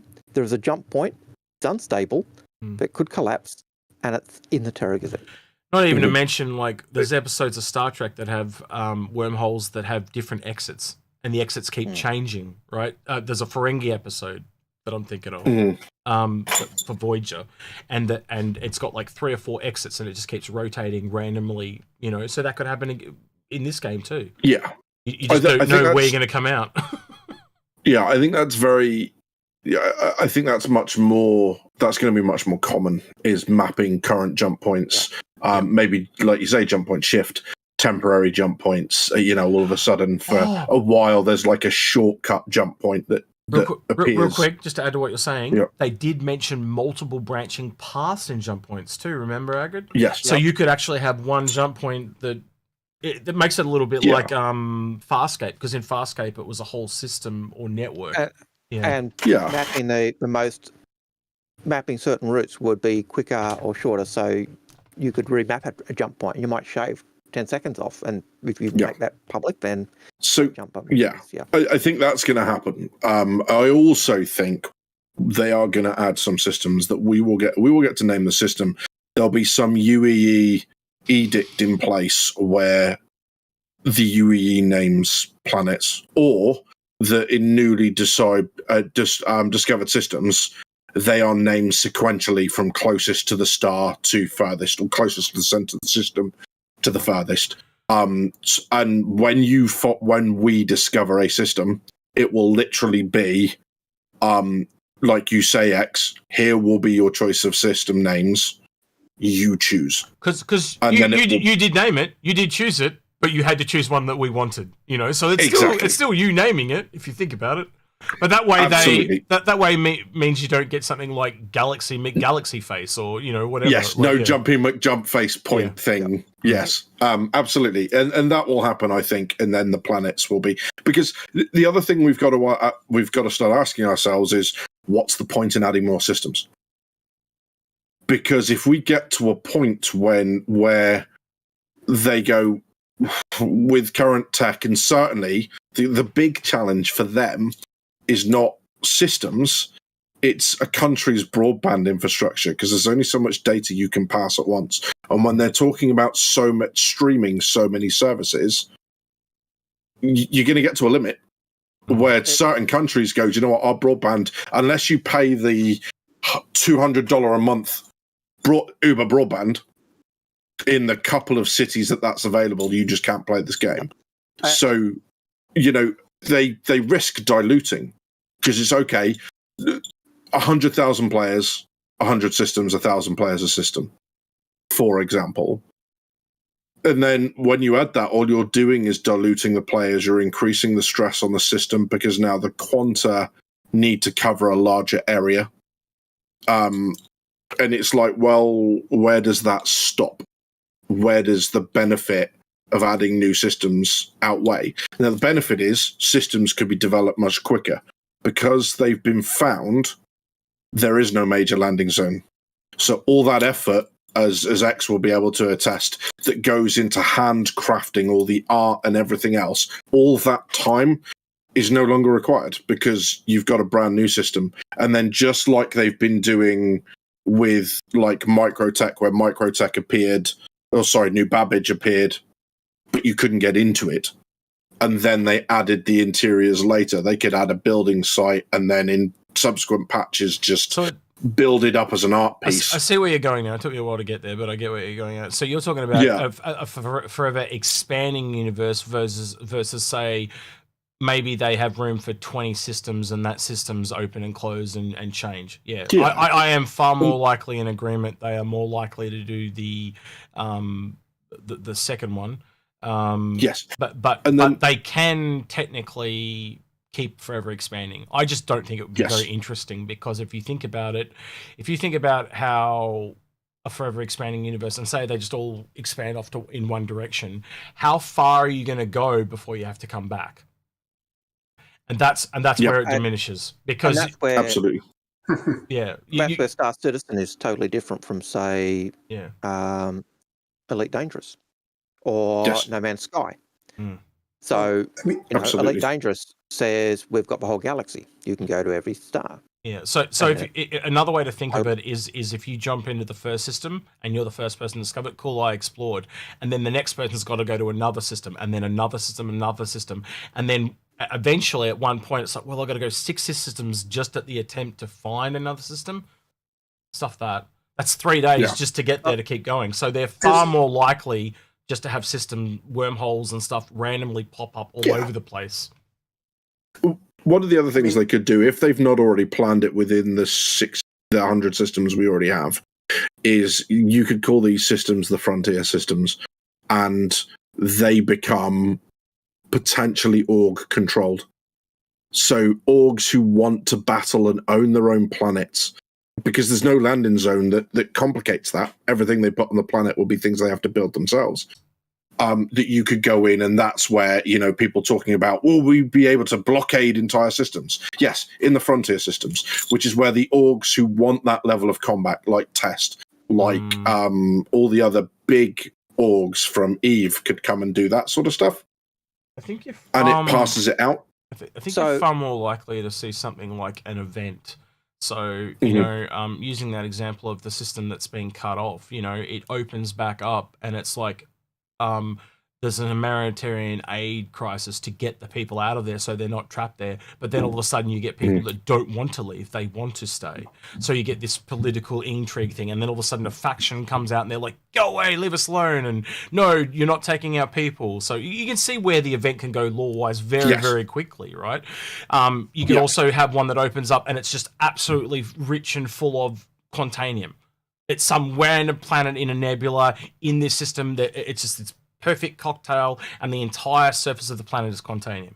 So there's an absolutely huge rush to get as much of it out. You know, we've heard events like an asteroid hurling at Earth, and if you don't stop the asteroid, then Earth is gone. You know, things like that. And so you got to literally destroy the Armageddon style asteroid, or mine the shit out of this asteroid till it's gone. You know, things like that. So you can quickly see. I think that a lot of those will be a lot more event based than I think they will be. You know, they might be discovered and then it turns into an event. They could just have the event sitting there to wait to turn on when someone discovers it. But I think for me, events seem to be a really big thing in this game, especially dynamic events. You know, they won't pop up in every system every day, right? But if you hang around, maybe you'll get like one a week. Like you'll get a jump town, and let's be honest, those jump towns, if you look at them, they're scheduled at the moment, right? And they probably last for about an hour. That's a dynamic event, you know. Maybe 2 or 3 times a week, and you'll get different ones. So you'll get a Xeno threat. So a couple of days later, you'll get a jump point, a jump town. So you can see that it no matter what system you're in, there'll be these dynamic things going off. Sorry, I go ahead. To go back to discussion we had earlier about things CIG have said, they have talked about discovering systems that haven't been discovered. Yep. So I think Shem passed us, haven't they said all the systems? Well, they said there'll be 100. I don't think there's 100 on the star map, and the star map is so out of date at the moment. It's almost as bad as the Matrix of Lies. Like 2015, wasn't it? Well, go ahead, SO. So I just want to add exploring and finding new systems. So yeah, CIG made a promise that I think now they probably realize they can't keep.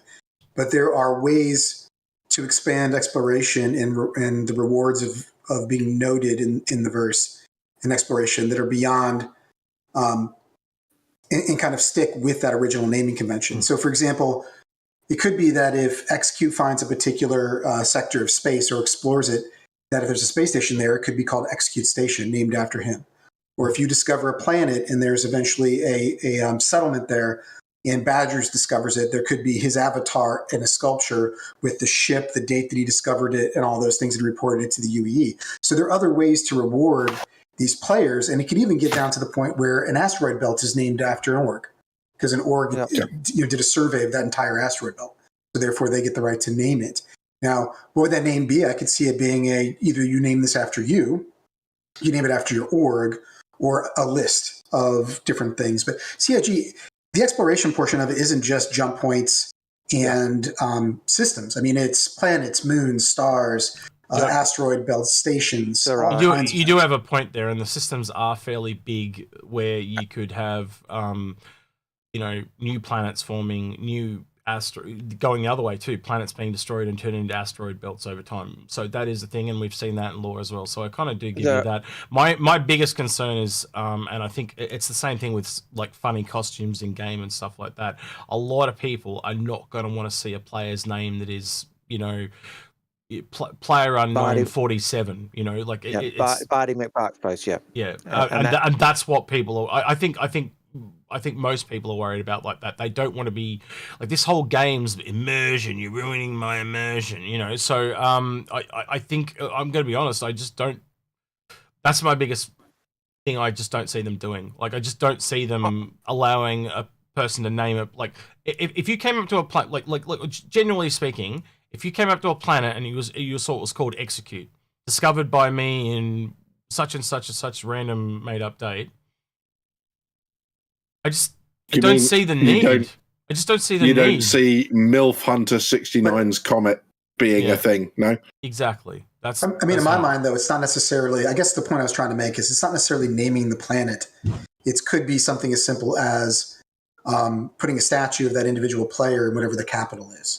That you discovered this planet, here's when you did it. Okay, so there's other ways to reward players. That I will give you. For exploration. Yeah, that I will give you. But I also, like you said, exploration is more than just finding things too. It's also like finding, the rewards in finding an asteroid field that's full of unobtainium or whatever, and do you get to name the asteroids field?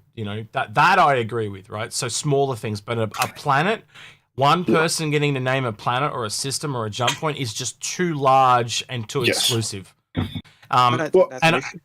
To be honest, the fact of not being yes, it is exclusive. It's not the exclusivity though is not allowing anyone else the possibility of being able to do it. Yeah, if it was, but that's what I'm saying. The planet and no one can go there. That's yeah, I'd agree. But the fact of naming it, no. That's so I think the person. I think the naming for the list thing is the most likely outcome, because then it's not immersion breaking, and you did get to name it. You just had to pick it from a list.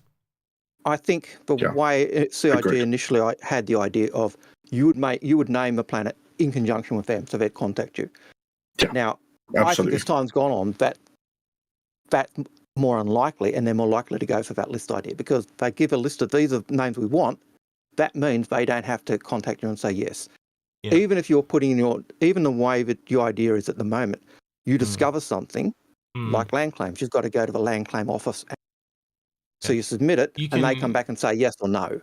I can even see them working in conjunction with the law team, and certain names would be included or excluded based on don't talk to the hand because the face ain't listening. But you could exclude or include names based on locational data, all the law reasons you can think of, so like their culture and stuff like that. So they're far more likely to pick certain names based on things like that. You get where I'm going though. They could do that on a per system basis. So you have, maybe all the planets are themed around something in that particular system. So you have to pick a theme name to go, with that thing. So they can do all that in code now. It would be a way to do it. I go back to our right at the beginning of our discussion today, where we said CIG have said things in the past. Until they tell us something else, I'm going to assume it's going to be the case, because time and time again, the things they've said in the past we've found have been very close to what we've done. Right, how are they going to do exploration and planets and finding jump points? I don't think that's going to be the main thing of exploration. I think they've clearly said that, but it's going to be in game. How much it's going to be in game, I have no idea. How they're going to do the naming of planets, I have no idea. All right, who asked that question? They're going to do it. They need to be banned. They did say it triggered quite a lot of conversation. He's definitely done that. They need to be banned. That was Scott. Yeah. And picking on Paul. Yep. At the same time. So North End Trooper has a question. They say, will medical gameplay get the same expansion as bounty hunting? Example, medical beacons for NPCs, stabilize them, and have them travel to a hospital. Yeah, I think you can cross that. I think you can put that across almost all gameplay. All gameplay is going to expand. Everything will be expanded and keep expanding as far as they can push it. Yeah. So, yes. That's it. There's low-hanging fruit here because it's just an easy thing to do to add content. I think the other thing that I've got a video in the works at the moment talking about this very thing, but one of the really interesting things that you spot if you watch back to Champasta, that is a massive bottle of vodka. That's what I do, is I undo it all and then make it look like I'm opening it for the first time, but that is vodka. Or that was the comment. For the negative, for the scam citizens, this is copium. It's some hot thoughts in a Tesco bottle. No. Yeah. Not on you. So anyway, moving swiftly on from that horrid mental image. Because when the C8R Pisces came out, John talked about using it as a medical evac shuttle to bring people back, which at the moment doesn't make sense with medical gameplay, because either it's able to treat them or it's not. And if it's not able to treat them, there's no difference between using a C8R or any other thing that can put people in. There's just no difference whatsoever to getting it back to a medical ship. So, there's obviously things where that timer that runs down before you die, a lower tier medbed that can't treat you will be able to extend it. Maybe they can get you to the point where you're able to do other things other than just lay there and wait to be put into a medbed by someone in the stretcher. So honestly, no, hang on, before it goes on. So the other thing is, if you actually have a medical professional there, the medical professional can probably help you where the bed can't, as an example. And here's a question related to the Cutlass Blue. Mm-hmm. He's frozen. Isn't that the best looking face I think he's ever made? With the tongue out. Yep. All right, we'll be back in a sec. Was pod. The tongue wasn't out. It was open. It was on our screen. Yeah, you were pulling Algared sexy face. I was pulling an Algared in deep thought face. Yes. It's the same thing. If you've got a Cutlass Blue and you've got a stasis Yep. pod, you put the person who's dying in the stasis pod. That's doing a better job than possibly than the lowest tier bed, and then you can fly them to the station and do whatever. So not necessarily having a med bed doesn't mean you can't help people if you've got the right equipment or tool. And like you said, if you've got a medical professional there or someone who knows all the medical stuff, they can do help. Yeah. So yeah. I think in a lot of ways, like the beds and the tools will just increase the opportunity for success. Because if you're a doctor and you know what you're doing, you could possibly work with the lower end bed and pull it off. It just, maybe it's more shaky, or you know how you see in games where it gives you like the bigger green on the mining might be an example of what I would give. So it's the same thing. It just increases your chance of success if you have the right modules, the right bed, all that type of thing. I don't know whether I'm recalling something CIG have said or something that backers have said in the past, but the idea that medical gameplay and even the bed would determine, the skill of a person would determine how successful the operation was. But it's something from many years ago. So if it's from CIG, it just means we'll see that development. But every provision, as we've said, will be developed and go through iteration after iteration after iteration. Where it'll end, we don't know. All right. Next question. Yeah. Matt P says, what ships will be too large to go through the medium wormhole at Pyro or to Pyro? So as far as I'm aware, what I seem to have worked out, and Algared, you can back me up or disagree with me here, but from what I'm able to attain, it is metrics just like the landing pads are. So you're small, medium, large, and capital. And what I figured they've done is they've joined the large and capital together, and that's how you get to 3 jump points. Because there's no real reason, once those ships got so large, there's just no real reason for them to need to go extra further or have a 4th jump point. It just adds all this complexity that they don't need. So basically, you've got small jump points, medium jump points, and large, but larger for large and capital ships.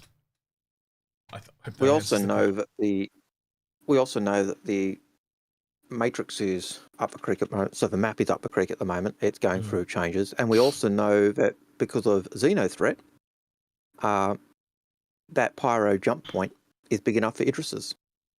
Yep. And that's about all we can say because we don't know. I wonder if they thought about that or whether they've just gone, crap. You know, it'd be really interesting as a test bed, actually, is if they... So what they do is they put in 3 different jump points from Pyro to Stanton to test bed the different sizes. And so the small ones, like... have a small jump point that takes you from somewhere really close in Stanton to really close to Ruin Station. And then the large ones are much further away, and then the medium ones are somewhere in the middle to kind of start to test bed that advantage gameplay of having smaller over larger. I always thought the idea you came up with years ago for the jump points made more sense. But the way they were calling the jump points large, medium, and small was to do with the stability of the jump point. That too. So, which would explain, why that medium jump take capital.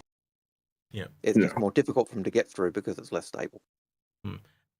And you've seen how whiny and wiggly they are as well. So it's at this point, it's one of those systems where we've only been shown tiny little bits of information. We don't have the full set to be able to answer all those questions. If you heard my sigh, then it was because of the camera. It's fine. It's just and it's I think if wormholes are size limited, or jump points are size limited, then the Pyro one won't be initially. Because 100%. It would be absolute suicide for them to limit what ships could go to Pyro when it's first added. So there was a rumor. So, yeah. There was a rumor that was floating around maybe 12 months ago, 6 to 12 months ago now, that there was people saying that they're going to do a jump point from Microtech to Crusader as a test bed, right? Fair enough. But they could do that, you know, use jump points as test beds, and it would show us very quickly what their intent is in game, put it that way. So I have no problem with them doing something like that, just so we can see it. But yeah, the other thing you've got to funnily understand too is jump points are load screens.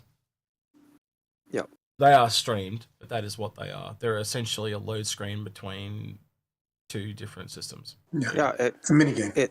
It's really what Chris was talking about originally with the old landing.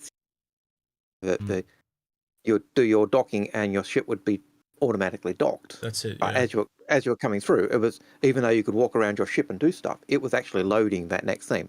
Same as when you're doing a jump point. Same as when you're flying from, you know, Hurston to Microtech. As you're going through that quantum jump, it's actually getting rid of the old stuff and putting in the new stuff. That's kind of the idea of what the jump points were. You're still in game, you're not frozen, but it is a loading screen. So Scavenger 676 has a really good point there that could actually be a thing, and this goes in lines with what we were talking about events earlier.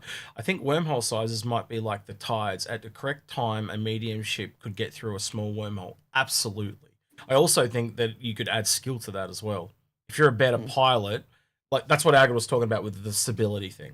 That was something that I talked about years ago, was that, you know, if a wormhole is more stable, because we've also know that there are jump points with gates on them and there's ones without gates, right? So if they use the gates to stabilize the wormhole, it you know, initially only the small ships can get through, but if you stabilize it, then maybe bigger ships can get through. I always viewed wormholes as being like so stable and unstable wormholes. The way that I always looked at it was that stable wormholes were more like following Google Maps. Like it's a known path. This, you know, the street is known. It'll take you how, you know, you can put it on your a blade or something and it can guide you through it. Unstable is kind of like taking an off-road vehicle across the desert. If you go 60 miles an hour across the desert, there could be a boulder there could be a wadi.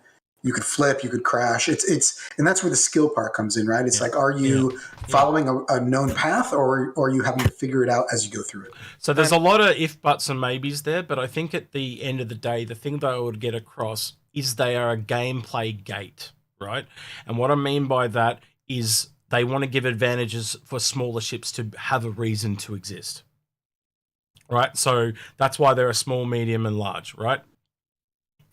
So a smaller ship can get there quicker, but with a smaller quantity. A larger ship has to go around, but it could do more, right? That's what that. Excuse me, I got a bit of indigestion. That's what those they're there for at the end of the day. How they go about it in the interim, like how you go through and all that, that is the debatable part of all this, right? But if you kind of put that aside and just look at it as pure gameplay, that's why they exist. And I think that's the point I'd probably kind of end this on, because otherwise we're going down this speculatory, because we've done this, Algared, how many times have we talked about this over the years? Lots. 50 times easy, right?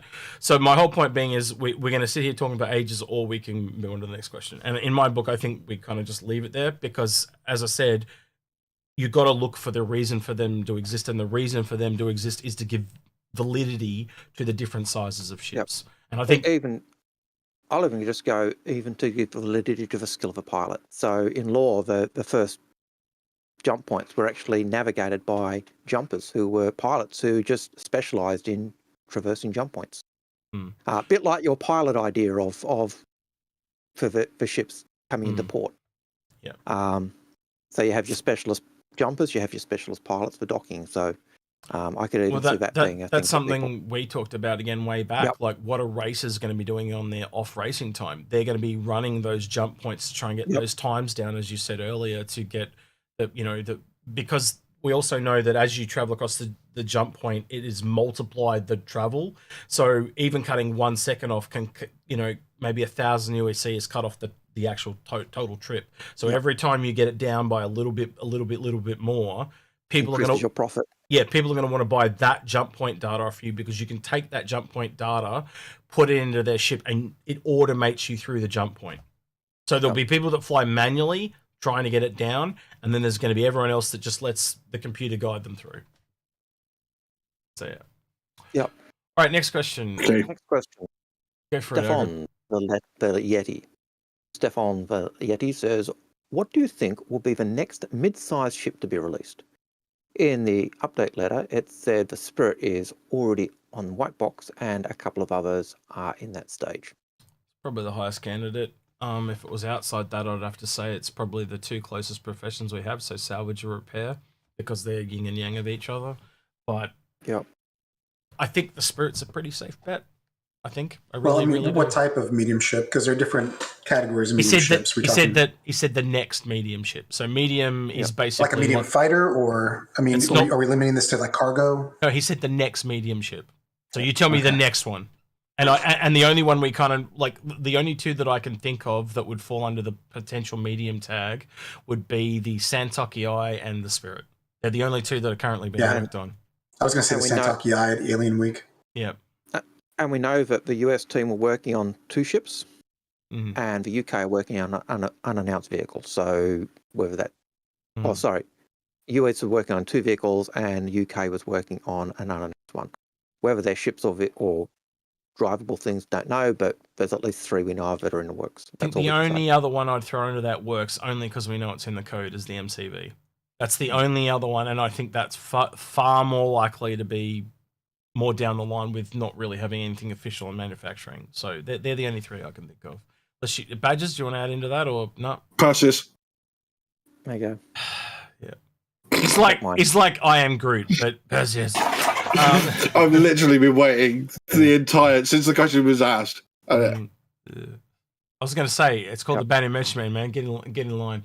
All right, Shinobi Trip, question, statement. Looking forward to seeing what CIG do with hacking, both on foot and in flight. I know it's niche, but I love the Legionnaire and I am curious if it will be expand types of ship hacking. Bit of broken English there at the end, sorry. Yeah, I think hacking is probably one of the next gameplays we're looking forward to because of the Legionnaire. And I think the Legionnaire was scheduled to come with Invictus. So that's another one. I do think that actually falls into medium as well, I've just realized. So that might also be on the... Or is it? No, it is small. No, it's small. It's small. It's the largest small, isn't it? Yeah, it's the largest small. Yeah, that's right. I was just trying to remember where it was size-wise. Yeah, it's basically the same size as a freelancer. So yeah.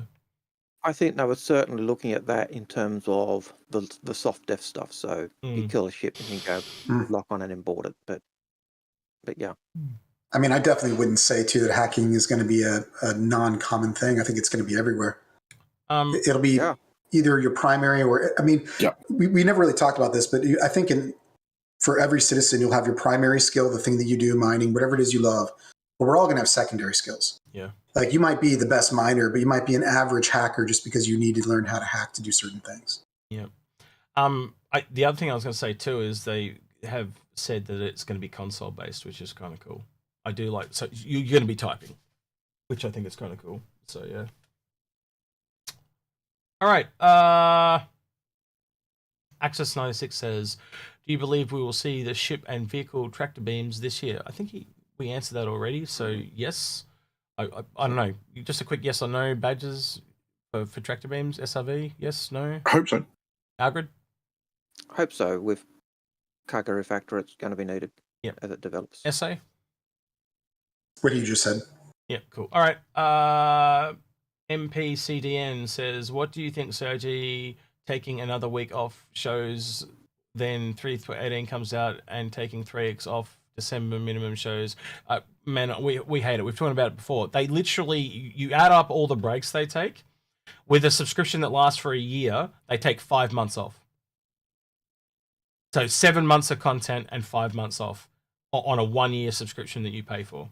So I'll let you kind of do that math. It's pretty disgusting in my book. And they can talk about how busy they are, but the other way I look at it is they spend way too much time doing the way it looks. Yet the best show they've ever done, you guys can chip in here if you think I'm wrong, was calling all devs, which was just low effort Skype calls, because it's kind of like this show, right? We are low effort. All we give a shit about is giving you guys the information at the end of the day, right? And I think that's what's important.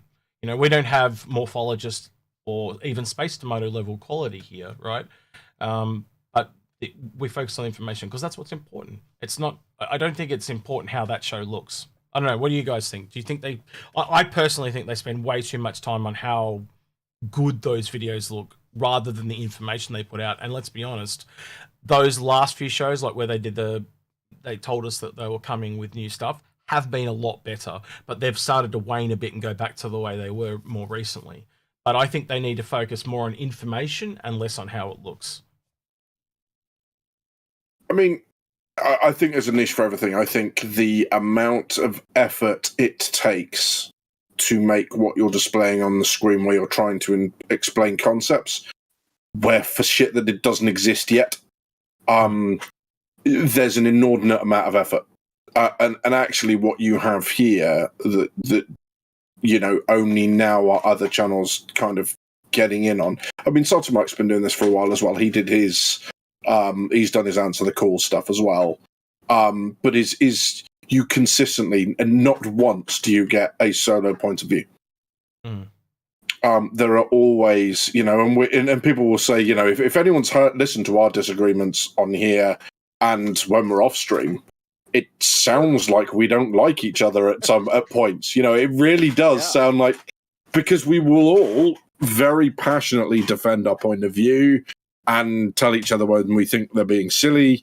That's but part I think of that's it, though, the strength, right? Yeah, because I mean, I constantly sit in there with you two going, I don't like it when Mummy and Daddy fight. Because You know, but that's you've got different ways you can go. I love more for what he does, showing off the cinematic quality of the game. And there are some shots he just captures, and I just go, you know, I just have creator jealousy all over my face when I watch that sort of stuff. The other, just to show a really obvious oxymoron, right, that I really hate with what CIG does, is they spend all this time and effort to make these awesome high-quality 4K videos, and do you know how they ruin it? And they don't even realize they're doing it? Is their naming of their videos.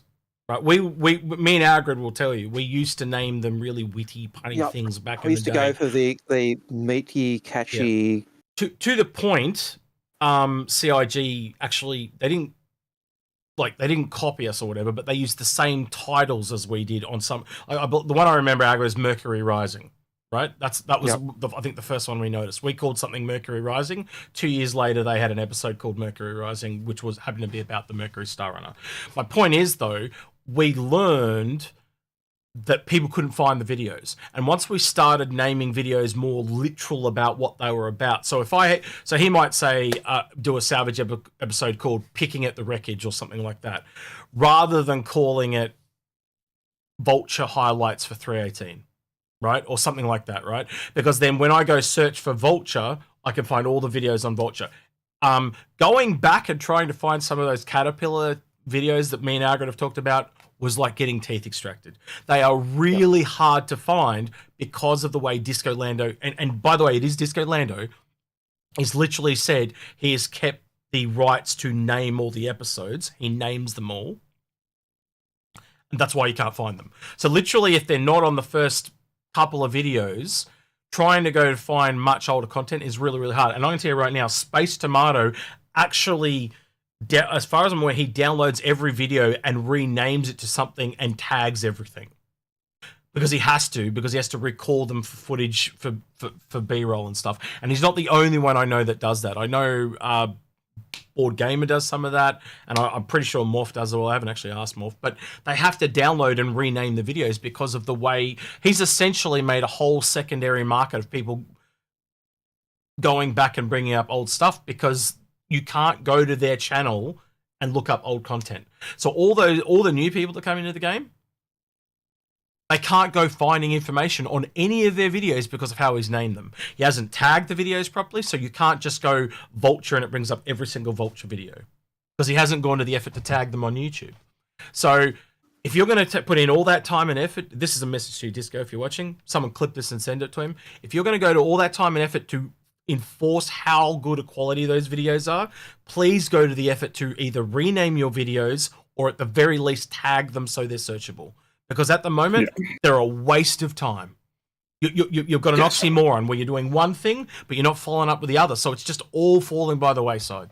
So you have to pick either lower your quality and leave it the way it is, or keep the quality up, which I know you want. So you need to name them better and at the very least tag them. Sorry, Badges? Yeah. I mean, I've got to echo everything you said. They've got so much going on with an 800-person studio now. There is no way that they can't plan ahead and record content. All right, don't give us the live stuff over Christmas. We are not expecting people to come in. Pre-recorded. That's what Christmas. We do. That's what we did, didn't we? So me and Algared took Christmas off. We pre-recorded an FMF episode. Why can't they do the same thing? And I tell you what, one of the reasons why they have such issues, because of that high bar they're trying to get in quality. I found out through people I've talked to at CIG, it takes them 2 weeks in advance. That's why we got really shitty episodes last year, like the Horizon, after Horizon was over. A week after Horizon was out, they do a whole episode on Horizon. But it's because they're all stockpiled 2 weeks in advance. Do you know how bad it would be if we did episodes 2 weeks in advance? Yeah. Well, I mean, like, and again, I do feel as well sometimes, like when they did the first of the episodes with the Connie interior location that they now have for filming, I remember us all saying that was really good because we were getting into the meat again of what it is that, you know, they were doing. They were getting into the technicals. It wasn't as polished. It wasn't as, you know, there were bits that were glitchy. There were bits that weren't working properly. That's the stuff we want to see. Like, if we wanted just game trailers repackaged with people talking over the top of it, we'd watch game trailers repackaged with people talking over the top of it. We want, you know, we're here for the down and dirty stuff. And I still say now, and, you know, hello, you know, let me know in chat if you think this. Those of us that saw the Citizen Con, the last physical, the one they did in the UK, where Tony Zurovic talked about Quanta for the very first time, that for me is the best bit of content they've done ever. I would watch that over a vertical slice. That was certainly the best panel they had that year, I think. Oh, God, yeah. It's the target audience, right? I mean, like, that's one of the things that, I mean, so we're all complete and utter information geeks for this game. Like, we pull things back. I mean, that is the nature of the Inforunners, right? It is basically to pull back the little pieces to really dig down into what it is and the complexity of the game. They're different audiences. I mean, you have, you know, your casual, I want a trailer. You have your, you know, info intense audience like us. And then you have your people in the middle. And I don't blame. So to play devil's advocate, I'm not faulting them. But hang on. So, but this is the thing, though, right? They are making those videos weekly, and they are making them for a casual audience. Do you know when the casual audience turns up? CitizenCon, AIE, 100%. And Invictus. That's it. So if you're making these episodes, you need to know your market, and I think that's the biggest problem, right? They have these highly curated videos, like look at a morphologist video, right? Highly curated, full of information all the way through. That's what they need to make. So if you're going to all that effort, it needs to be highly curated and full of information. The problem is they're highly curated and there's next to no information. How do we know this? Because Noobifier exists. There is a reason why he gets lots of videos, because nobody wants to watch their 1 hour live stream because it's basically got 2 or 3 pieces of information in it and it goes for an hour. Why would I watch it for an hour when I can watch a 3-minute video from Noobifier and get the same amount? So that tells you if there's a whole channel that is wildly successful, and I think he is wildly successful considering that's just what he does. That's all he does, right? They have to look at themselves. What are we doing wrong? Or they don't care. That's the other part. Do they not care? And I get the feeling it's at this point they just don't give a shit. I think part of the issue here is also we look at the content that's put out and they're taking the time off and we go, oh, they're not doing anything. And there's the lack of content, which is frustrating in terms of the videos, and that's frustrating and annoying and everything else. But there's also the interaction of the CIG employees on Spectrum. There's the interaction, there's the monthly reports. Now, do they cost millions in the support stuff? No. But the millions that are gathered in funding for the game are still being used for development, even if we're not getting those videos that are being made. Now, I know I'm taking my understanding that this is really picking up the millions that they make in the subscriber fees, which are supposed to be going for creating of content and stuff. But if the question is really saying, but CIG have made all this money and we don't get anything, well, a lot of that money is going into the development and the making of a game. And why we don't have 3.18 yet is they're actually working on it. It is going through patches and iterations and they're working at trying to make it stable. It is in PTU at Wave 1. I think we recently went to, let's see, WX. I think we might be at X now. We're at W or X in terms of the patch level. And it is nowhere near ready for us to go into the next wave. It still feels very unstable. But it's not that they're not working on it. It's not that. It's just the nature of development. Sometimes things work really well and sometimes they go slower. So if you're talking, why is the game taking so long? Why don't we have 3.18 yet? It's not because of the time they took off. And over Christmas, that's when the company had a break. If you don't like that, tough. They need to have a break. And in some ways, it's better to have everyone off for a little bit, to have a break and recharge, rather than just have people working the guts off all the time. So there's two aspects to that. There's the one with the videos, and there's also the aspect of CIG working and getting stuff done. And I think they are still getting stuff done, even though we don't necessarily see it. So I'm going to cut the questions off here because we're actually half an hour past time. But there was one that came up that I want to kind of answer because it's a good one to answer. And it is actually the last question that was asked, so I am cutting him massively ahead.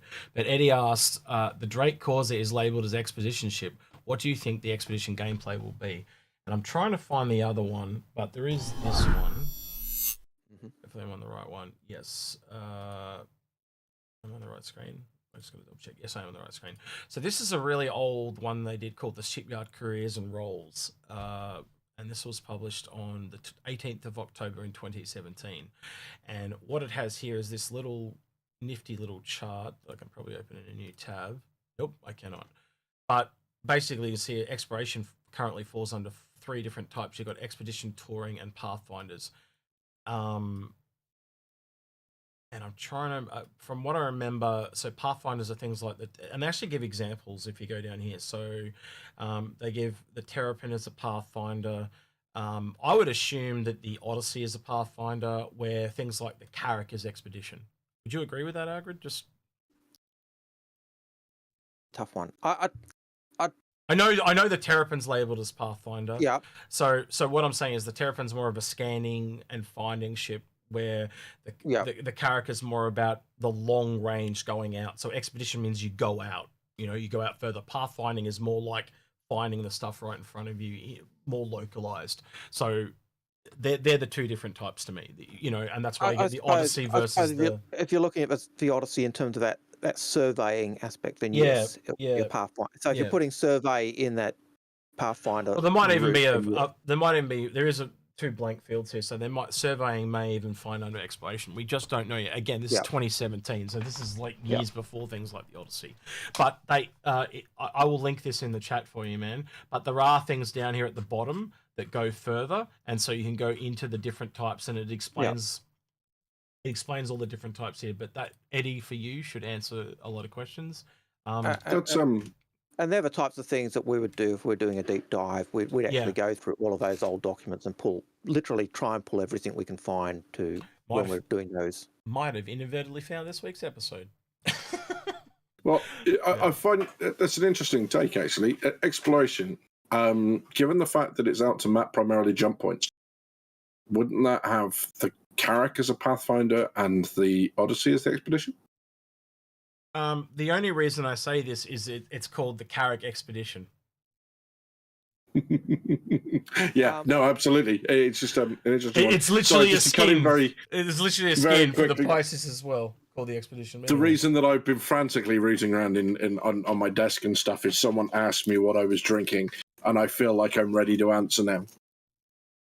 I am drinking Pleb Tears. copium. Copium. Okay, No, yeah. copium. As all good Star Citizen content creators are doing right now, I am drinking copious amounts of copium. Because you need copium. I think he's talking I about just the think- fact that 318's been delayed at Algared, but yeah. Yeah. I mean, yeah. Scab Citizen Vaporware, right? Yeah, 318 is vaporware, that's right. Mm. But Feels like it at this point. I think with the Explorer, like with the Carrick, it's not just for doing jump points. Yes, it's got the skill to do that, but it's for going out and mapping the system and doing the wide mapping of a system. Whereas then I think your Odyssey is for doing that type of thing on a planet for doing the global scan and doing the global survey. Prospector's doing smaller amounts, hence in the name Prospector. For systems that we have in game that even in lore have not been fully mapped or have only had a cursory scan by a Carrick once. Yeah. So in terms of exploration, every system has elements that are going to need to be explored in detail. Yeah. So. Yes. Sorry, just I think that was slightly off track, but yeah. No, yeah, and I have very little else to add on this front. I think exploration gameplay, whatever we think it's going to be at the moment, it's likely to be more details. I just want to respond to something Feathers has said in YouTube chat, which is game developers constantly burn out. They need a break. Absolutely. There is an epidemic at the moment in the industry of crunch, of people being forced to work exceptionally long hours, and it's all of them. CD Projekt Red, Bohemia, they've all had issues. Activision Blizzard have all had issues with crunch. We're not suggesting for a second when we call for content as them doing the content. The subscribers side of CIG, what you pay in subscriptions, the Imperator, that sort of stuff, that is very nice. So I shall back out the way so you can read the rest. But that explains what it is. So Pathfinders are smaller solo exploration ships, essentially. So that basically, so exploration is size based, essentially. Yes. Gotcha. But just going back to that is that the money that they say they get from subscribers are going towards a content creation schedule. And they are making, they actually break it down themselves in their financial reports, they are getting upwards of 4 million consistently a year. So in 2018, they got 3.8 million. I don't think even any year have we got $3.8 million worth of content. Yes, and that 3.8 million can absolutely get, content creators and editors and producers and continue paying for Jared and all that sort of stuff. And that is our issue. Like why don't they have someone in Germany doing German videos? Why don't they have someone now in Korea, or pick your country? Why don't they have multiple hosts? Like, why don't they have a British host, an Australian host? All that type of thing, because no one is the everyman, right? So the more people you have doing stuff, and I think their innate fear, Algared, I would go back to when they brought that guy in from Big Brother. So they brought in this guy, and he was a guy that was on one of the Big Brothers, and he happened to cover a bit of Star Citizen. And he goes, "I'm your new represent." It was the wordage that he used that killed it, right? He goes, "I'm going to be your new community representative," and people just went, "No, I don't even know who you are. You don't represent me." And people just got so mad on the forums. The next week he was gone. Yeah, he did one episode and then he was gone. I mean, I've got to say, me personally, I'm not particularly interested in the kind of the politics side of it, but just being able to put that content out, being able to pull people aside at any point during the year to have something in the bank over the break periods, they absolutely can take those breaks. What they do is they use that money to make sure they've got enough people to create the content for the year in exactly the same way that X at the time described that we did. Yeah. X and Algared pre-recorded episodes that were scheduled over Christmas. If they had 2 more hosts that do what Algared, not Algared, sorry, if they had 2 more hosts that do what Disco did, there wouldn't be any breaks.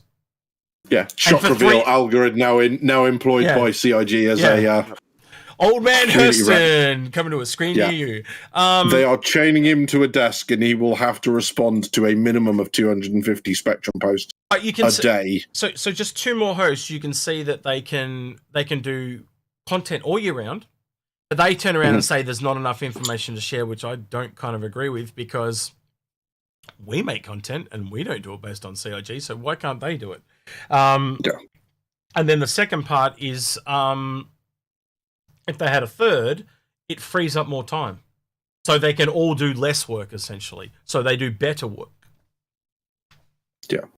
But that's where I'm at. I think they need 10 new hosts. That is something they've said in the past, is just there are people who just, people just don't want to be on the camera, or people who we've thought were really good on camera are doing other jobs, which is their main focus. So I think we've said, who was it? Will Weisbaum.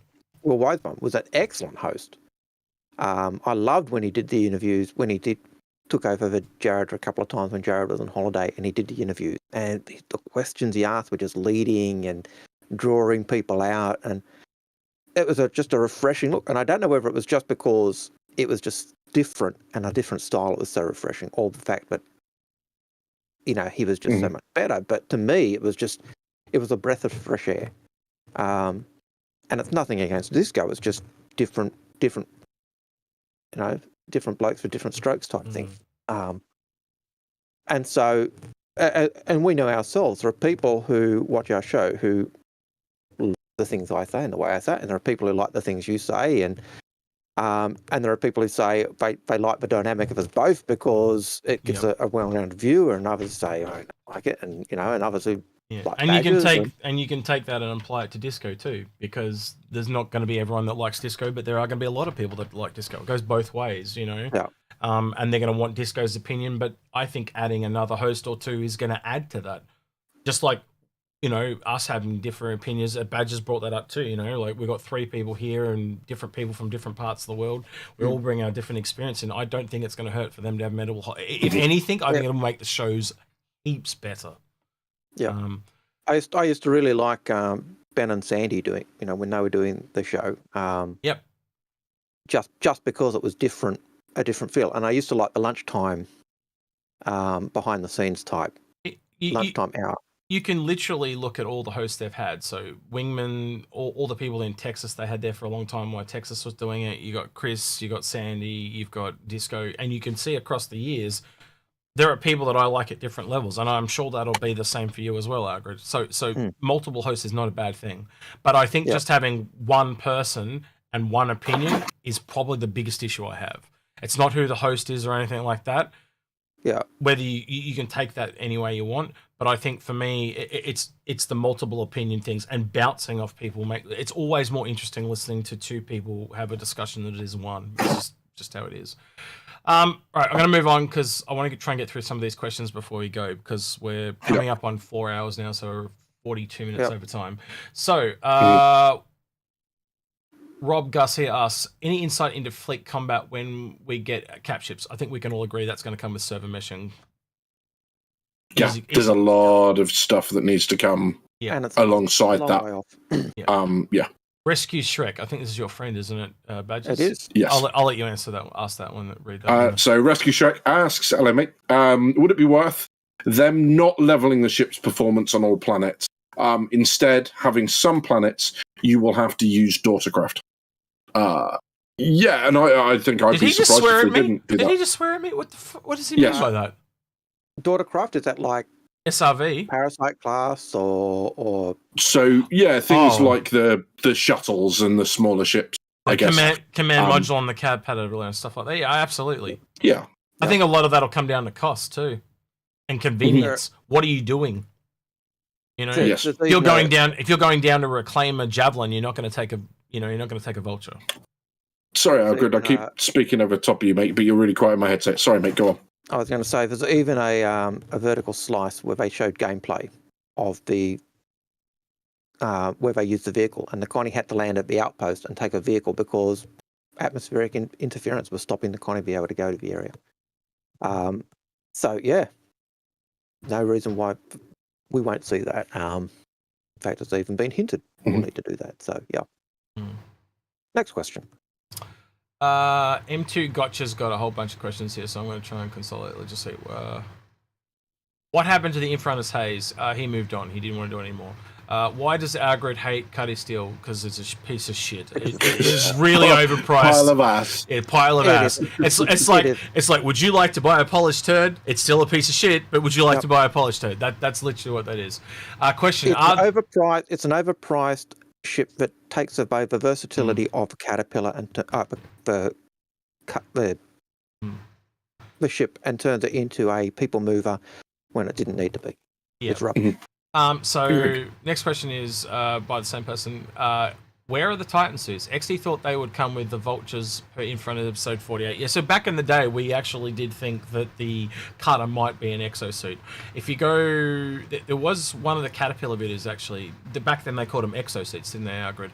And when we were watching that episode, he went through and he literally listed off like 4 or 5 different ones. And one was a combat one was like a salvage repair one. A medical one even came up. Yep. So... you know, and you can obviously see one with a tractor beam for cargo, like the power loader, literally type of thing. So, but the thing is, the things that I've heard, and again, some of these are rumors, and some of them take it all with a grain of salt. The only real Titan suit in the game, apparently, is in Squadron 42, and it's a boss. That's why we haven't seen anything. Because if you actually think about it, to put that in game, they've got to design a walking ship essentially. So it's not like a ship that just moves and flies around and displays thrusters out the back. It has to actually walk and articulate all that animation frame, all that work. That is a lot of work to do. But when you put that on an AI, it's different because it's not player controlled. It can be all faked, essentially, in a short term of phrase, without me getting into the details, right? But to actually make that player controlled is a lot more work. So that is clearly in the room of Star Citizen over Squadron 42, and that's why we haven't seen them. So once they have more people coming into working on Star Citizen, that's when I think we'll see them finally sell Titan suits, because everyone wants to buy one, obviously. But yeah. Another aspect to his question is we've also been saying for years that the Endeavour and the Crucible are going to go up in price. Yeah. We get things wrong. Yeah. We look at what's in front of us and we say this makes perfect sense. I don't think we're wrong. I don't think we're wrong on Titan suits. I just think, I've just literally given you the reason why they're not here. They're coming. Yeah. But when, we can't say. Yeah. And look, you know, this is the beauty of having 3 opinions, is that not everyone can be right. We're all going to be wrong at some point. X is just better at it than the rest of us. So, Don't make me look like a praised asshole. That's fine, whatever. But yeah. And the last question was from Mo Two Gotchas was, what's my background? My background is a scene from the Million Mile High Club in Arkle. Yeah. Abbot's Club is called the Elitist Jerk Club. Yeah. Yeah, that background is saved on X's computer as if you have to ask, you can't afford this. That's it. Yeah. Just like Badger. You want to see the name of yours? Stop anyway. it. Stop it. Now, when do you guys expect exploration gameplay to happen? For me, it's the most anticipated gameplay. I'll be honest with you. I think the first thing we're going to get, it's the very basic level scanning is something that we really need. And what I mean by that is at the moment we've got every ship's got kind of like this close range scanning, right? So we're talking about doing the probe stuff and finding people is really pivotal, because once we have that, it'll automatically give you piracy. It'll automatically give you ships that need to go with you and escort you, and it all automatically gives you some form of bounty hunting on the other side. So, for me, I know you say it's your most anticipated, but I think it is literally one of the essential to close that last bit of the loop. I don't know when we're getting it. I did remember that there was something about scanning on the roadmap for the end of last year at the beginning of last year. So they're at least thinking about it, is what I'm trying to say there. But if you're interested in exploration, you can do plenty of exploration now. Searching through 4 planets and their moons, and finding or 3 planets and all the moons, and finding all the points of interest or the outposts, and doing archaeology and finding all the metals. Badges, did you know about Algared's other hobby? It's called searching for a needle in a haystack. He apparently...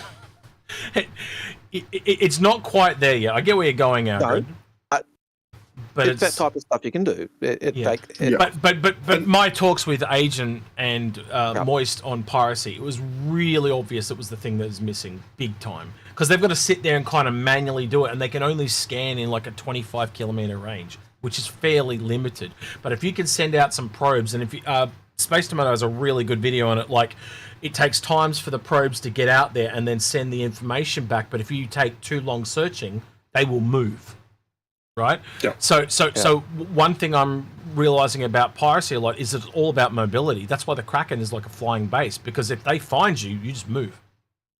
Like if you detect that you've been scanned, or you can see them coming, you move. Right? So so you're always moving so they can't find you. And I think that's what, like, again, once that long range probe like scanning comes in, and you can sit there as a pirate and you can put out your probes and go, oh, there's Badges over there and he's mining. Oh, there's Algared over there, he's salvaging. But Algared's a snob and I know he's rich and he's got a much bigger salvage ship. I will go get Algared. That's what I feel like, that's Algared, what's going to happen. we have done you a massive disservice this stream, my friend. I just, it's jealousy. That's what it is. Yeah, it is. It jealousy. Is 100%. It's. I want to get to the point where I forget too that I own a javelin. I just like life goals. It's up there. Marriage didn't happen. Fuck that off. Second life goal. Forget that. No, sorry, not forget that I own a javelin. Forget that I own one of the many javelins that I actually own. I still remember the day he told me that, and it's like and I said to him, it's like, look, when you misplaced it under the bed, I'm so sorry, because I know at the beginning of this stream, I know you, Algared, and I know that you would have genuinely been happy to see me on stream, and I like how quickly things change in the space of a couple of hours. Just like, we're never adding this idiot to a stream ever again. I think you and I are probably both off the wheel now. Still Badges on site. Yeah. But going back to the exploration and frantically, I don't think that Perseus is going to live very. Normal skin color. I don't think Algared, you're going to live very long in your Perseus against Algared and his 3 javelins. Remember that javelin? Your Perseus? Yeah. My Perseus is going to wear a bunch of size 12 torpedoes pretty quickly. I actually think I think be a speck on the shield of my javelin. I think you're going to have to call one of your javelins roadkill, just so you can go kill Badges.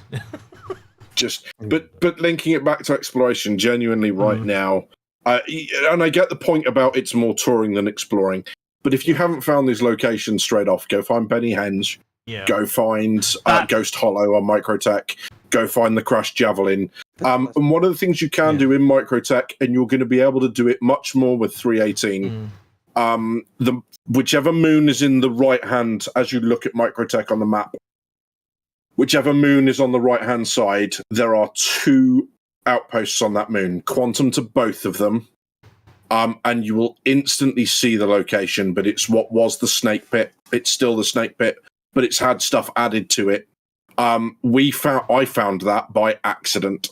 I just happened to be going to that outpost, and the minute you in 318, they've got like 6 or 8 more coming as well. Yes, that's what I mean by the new ones. But it's basically it's the first of the racing locations. It's already in the game now.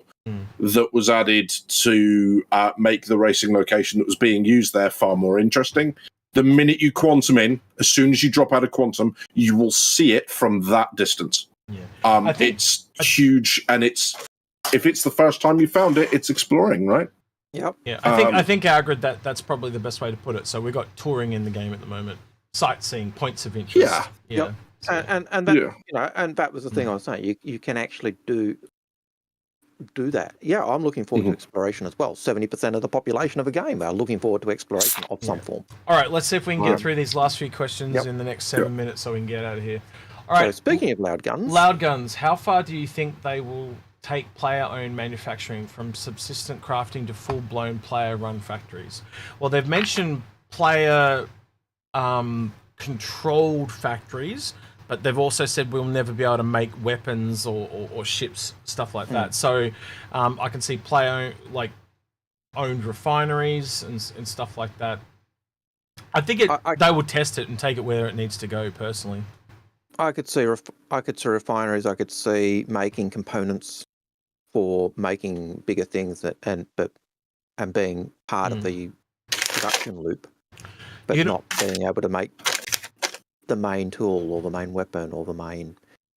Well, you could also do it with scale too. Like, if you're having your mum and dad pop operation, but if you need to upscale it and get to a really large forge, for example, you can control one that just does, on a bigger mass as well. So, almost like how you got small, medium, large capital. So maybe the capital ones you've got to fight over, so to speak, when it comes to buildings, I'm talking about. So you can build your little mum and dad pop small one, or an org based one that's probably large. But if you want the really big one, you want to really dominate that refining, as an example, you've got to take control of it and fight for it. We've got to go back to what CIG have said in the past as well. Thank you for copium. Is that the economy is not going to be? They don't want the economy to be able to be controlled by a single group or the players. And so, in that aspect, with manufacturing and refining, they've said we'd never be able to make the ships, we'd never be able to build the weapons. And so, how do you misspell copium? At the moment, that's what we've got to go with. But how far we move towards that, we don't know. Copium? Okay. Copium. I'm teasing him, trying to get him to question himself, and you're not fucking helping. That's because I need some more coffeeum. No, I'm this, not what you were saying, Algared, just to clarify. It's just like Badger's sponsored by copium. Yeah, I just need more coffeeum.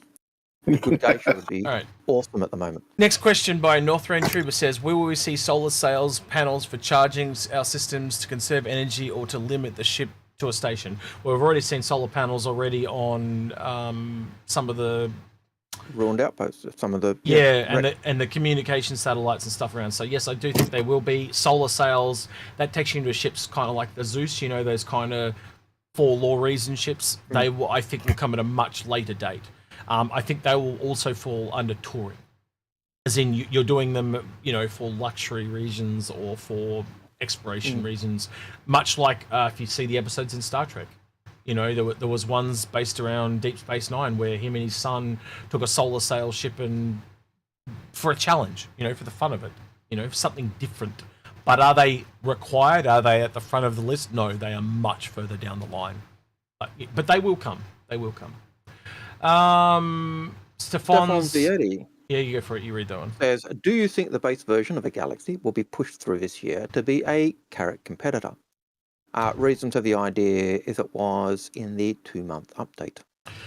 We talked about there being 5 RSI ships, and they did a lot of ships in conjunction for Drake last year. And again, small test beds.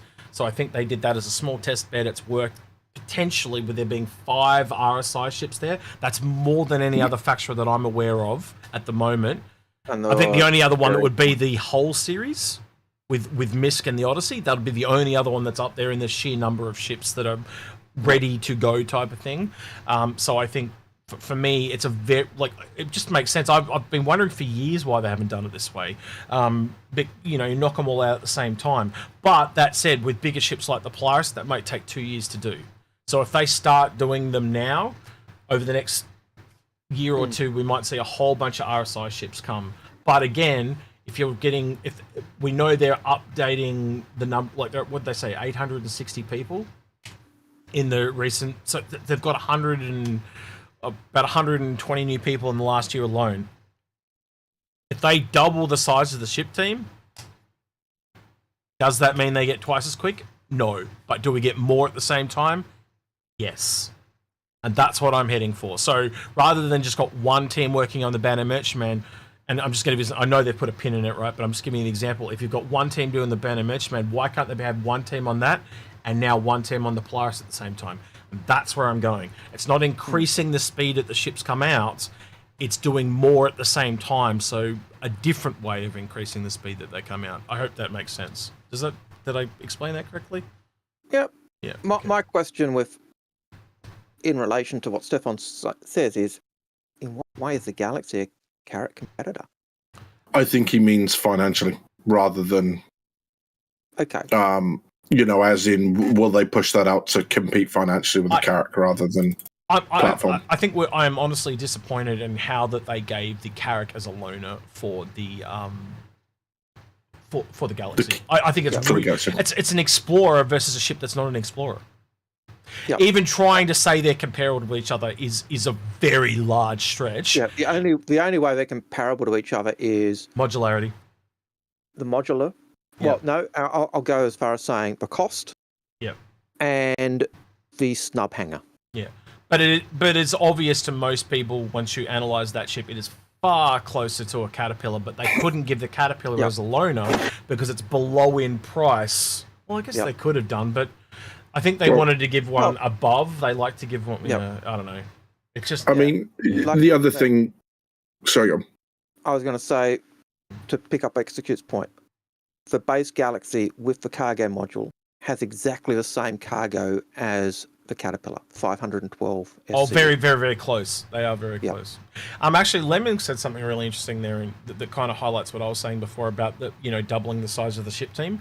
2 times the ship team could be 3 times the amount of content. Because again, if you've got more people working on the same manufacturers, you can cross-pollinate and share materials. He is 100% correct. If they're doing that cross-pollination combined with doubling the size of the ship team, 3 times the number of ships. I'm just hoping that they can get to 5 in 1 year or be working on 5 at the same time. And we're probably more than likely going to see one of the smaller ones. If we see a smaller one in this year, so say, I think I have to go to the Apollo because it is the smallest of those. And we did see the Apollo pop up on the roadmap for a really brief time last year. If that ends up happening, I think we could potentially, what I'm saying here about them working on the same ships at the same time, it would be then fingers crossed after that, hoping that's what they are doing. There was a comment in the 2-monthly update where they talked about the work on the C2 and the connector tunnel. So the C2 the Hull C connector tunnel, I think was 5 tubes with an expanding middle section. And that was working for the ability to walk through those. So even though I don't even think that was had appeared on the roadmap that much, it's still something they were working on because it was something they needed. So, yeah, for me, I think the other part of this is when I look at the RSI Galaxy, like they said, it's designed for Pyro, right? What does it really add? And I kind of sit there looking and going, well, they're more likely to use the Apollo as a medical test bed because it's smaller. We've already got the Cuddy. You've got modular rooms that are just, if you go to the Galaxy, it's just a bigger medical facility. And then you've got refining and cargo. Cargo doesn't really offer anything new. So do they, if they're looking at refining for cargo, we do know the Expanse is a thing as well. So there are 2 other ships that would work with the Galaxy. So the way I look at it, is it better, and this is where you got to weigh it up, is it better to make 2 small ships like an Expanse and an Apollo and have 2 separate gameplays, or make 1 bigger ship like a Galaxy? You know what I mean? Yeah. So it's cross-pollinating. But the other thing is, because it's RSI, I kind of lead, like, you see what I mean? Like they could drop the Apollo, do the Galaxy, and then they kind of get... You know what I mean? Like, so it becomes a bit complicated to detect which one they're going to do. But I can see the advantage of the Galaxy, is what I'm trying to say. There's 2 thoughts on that. Is firstly, I think Galaxy before Apollo, just because to cheat the system with the Galaxy, you just create variants until you're actually ready to do the module switching. Yep. That's correct. Whereas the Apollo, you kind of needs the ability to switch out the contents of rooms. Too many combinations of beds is what you're saying, yeah? Yeah, because sorry, Algared. I was just going to say the other thing that I just realised is the base Galaxy is the one without any modules. Yep. Because they sell it without any modules. So the base Galaxy has 12 SC of cargo and a small little whacking great hole in the middle. I think a small that said, though, I think when that goes in the game, you're at the very least going to see the medical module and the cargo module at the start. Yeah, absolutely. The other thing I think the going back to the conversation about the loaners, the reason the Carrack is the loaner for the Galaxy is far simpler. Yep. And it's the ship that combines both the gameplay loops that we have that the Galaxy provides at the minute. There is no refinery gameplay, so they're not going to give a refinery. The Carrack provides that. The other option is the 600i, which has much less cargo space, and it's a fucking hot mess at the minute. And doesn't have a hangar for a snub ship like the Carrack and the exactly. You know, and I think that's literally the reason it's the closest in gameplay, although you get it all at the same time. All right. Next question. Armand Butter says, do you think COG will make linguistic translation a viable profession or even historian that can turn someone into a galactic Indiana Jones? They did mention translation tools and stuff at some point, so I'd almost see, I don't want to say hacking, but do you know what I mean? Like processing like hacking. Do you know what I mean? Like it'll convert it for you. There'll be conversion tools and stuff like that. But it probably won't be as quick as someone that can look at it and just read it. Yep. Do I think, how realistic do you think it is to do something like, God, I'm flatlining. Jail. Yeah, that's it. That's what I was thinking of. I don't think everyone's going to do that. I don't think many people are going to do that at all. No, and Jail doesn't know his Banu as well as he knows his yarn. Yeah, but he can generally look at the text and go, "Oh, yep." But there are people in the Xeno in the channel. There's actually a whole channel of people who actually go through and they're adding to the dictionary and they're working on the dictionary and they're just fans. They're just people who've gone through and translated stuff. So that's cool because it has that lore, but. I bring it back to gameplay, and I think the translation is going to be a part of the gameplay. To answer the question that Armin's put there, that's a tough one. Yeah, I think if they make it a mini game, then yes, it's like anything can be a profession because it's based behind a skill-based mini game. I think the historian aspect is easier because Paul basically does that already. He created an org for aggressive archaeology is what he goes in, and they do the missions, and their goal is to hunt down all the little artifacts, all the little metal and trophies, and they do the missions that at the locations which have them. Yeah. So, look, I've sorry to cut you off there, Algared. I've linked a video very quickly in YouTube chat, which is the Banu Defender commercial. I was wondering what that was. Yeah. I think it's the closest to what you're talking about, but it does kind of show that there will be that sort of interpretation of that stuff. And it would be very strange to go through creating an entire language or a couple of languages and not use them completely. Yep. I think, like X says, not to be exclusive. I think they'll include means by which those of us that maybe are not linguistically Lemming, I'll share it in Twitch as well. Thank you for that. So, there'll be means by us. Those of us that are maybe not as linguistically adept can still go through and figure this stuff out, even if it's literally like some means by which you can copy it from the screen into a document so that you can manually go through and transcribe the thing. But yes, it's like we say, very strange to create a language and then not use it for that purpose. I'd like to jump in on this just because of a more practical exposure portion of the language, which is, especially the written language, which is, I cannot read Arabic, but I learned certain phrases to read them in Arabic because I saw them and they had certain meaning and things that I needed to know. So there are levels of learning and understanding languages and glyphs and things that they could potentially put in the game that would allow players to be able to identify things very quickly without having to learn the entire language. But whether that is something that CIG needs to do, I mean, if they just put it in the game, players will pick up on it. It'll become something every time they see a certain phrase from the Banu, they'll know that's potentially where safe would be or something like that. Yeah, a bit like an exit sign. Mm. So if you have an exit sign, like Ansler Muck. All right, we're down to our last two questions.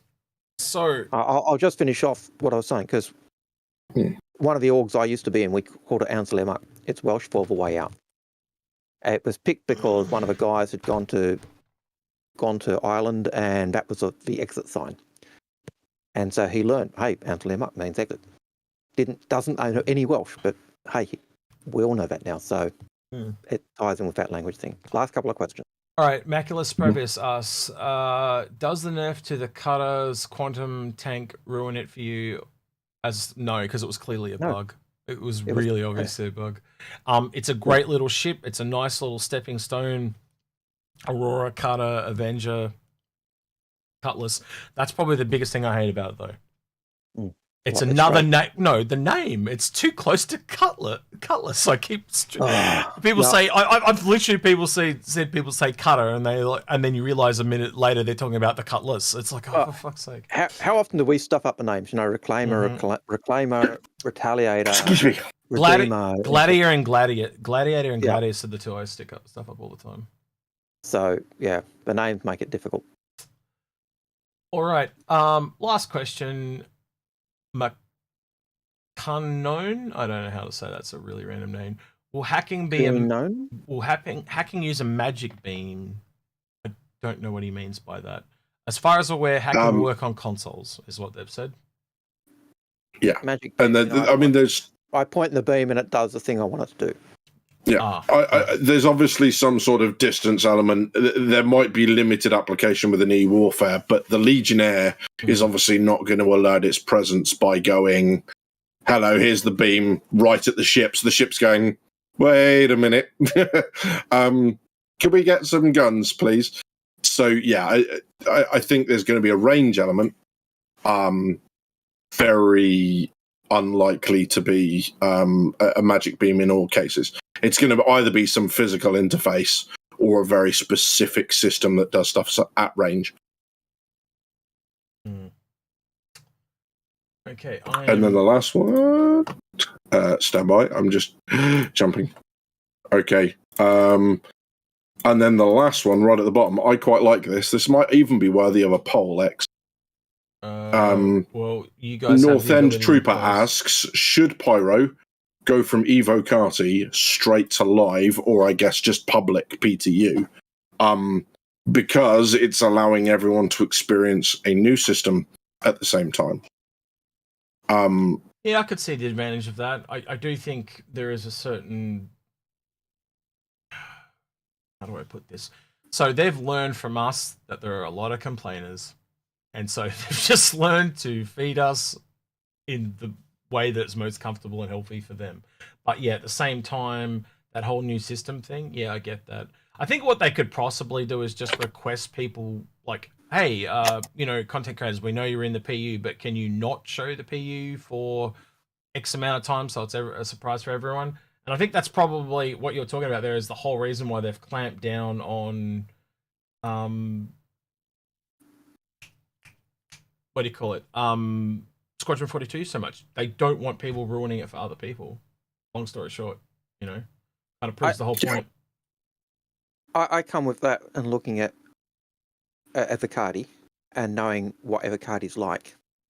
And the answer is no, because it's a mess. Avocadi is a horror to be in, and you're in there, you're not playing, you're testing, and you're finding bugs, and you're going, oh, the ship doesn't work for X, Y, and Z reason, and you're literally putting in the reports and doing it. Even Wave 1 at the moment it's better, but it's still nowhere near where it needs to be. And I just think of Pyro, with all the things that are in Pyro, going into Avocadi and being open to everybody. Oh my goodness gracious me! No way. The community. So yeah, I'm gonna tidy up a couple of things. So there's one comment where Revan says, "I imagine the Legionnaire won't be able to hack unless it's docked to the ship." No, that's what the hacking does. Is the hacking grants docking permission without the owning ship knowing about it.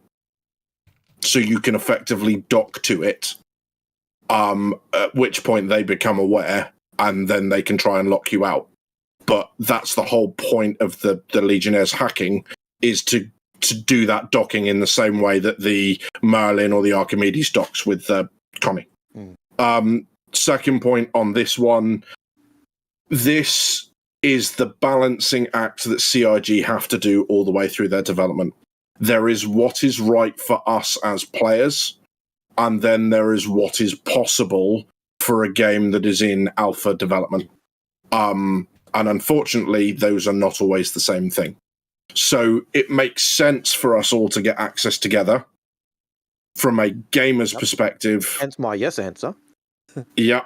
It absolutely does not make sense, as Algared says, because it's a shit mess. I mean, I haven't played 318 at all. Despite owning a Vulture, I haven't played 318 at all because I refuse to engage with the PTU. It's too frustrating at this point.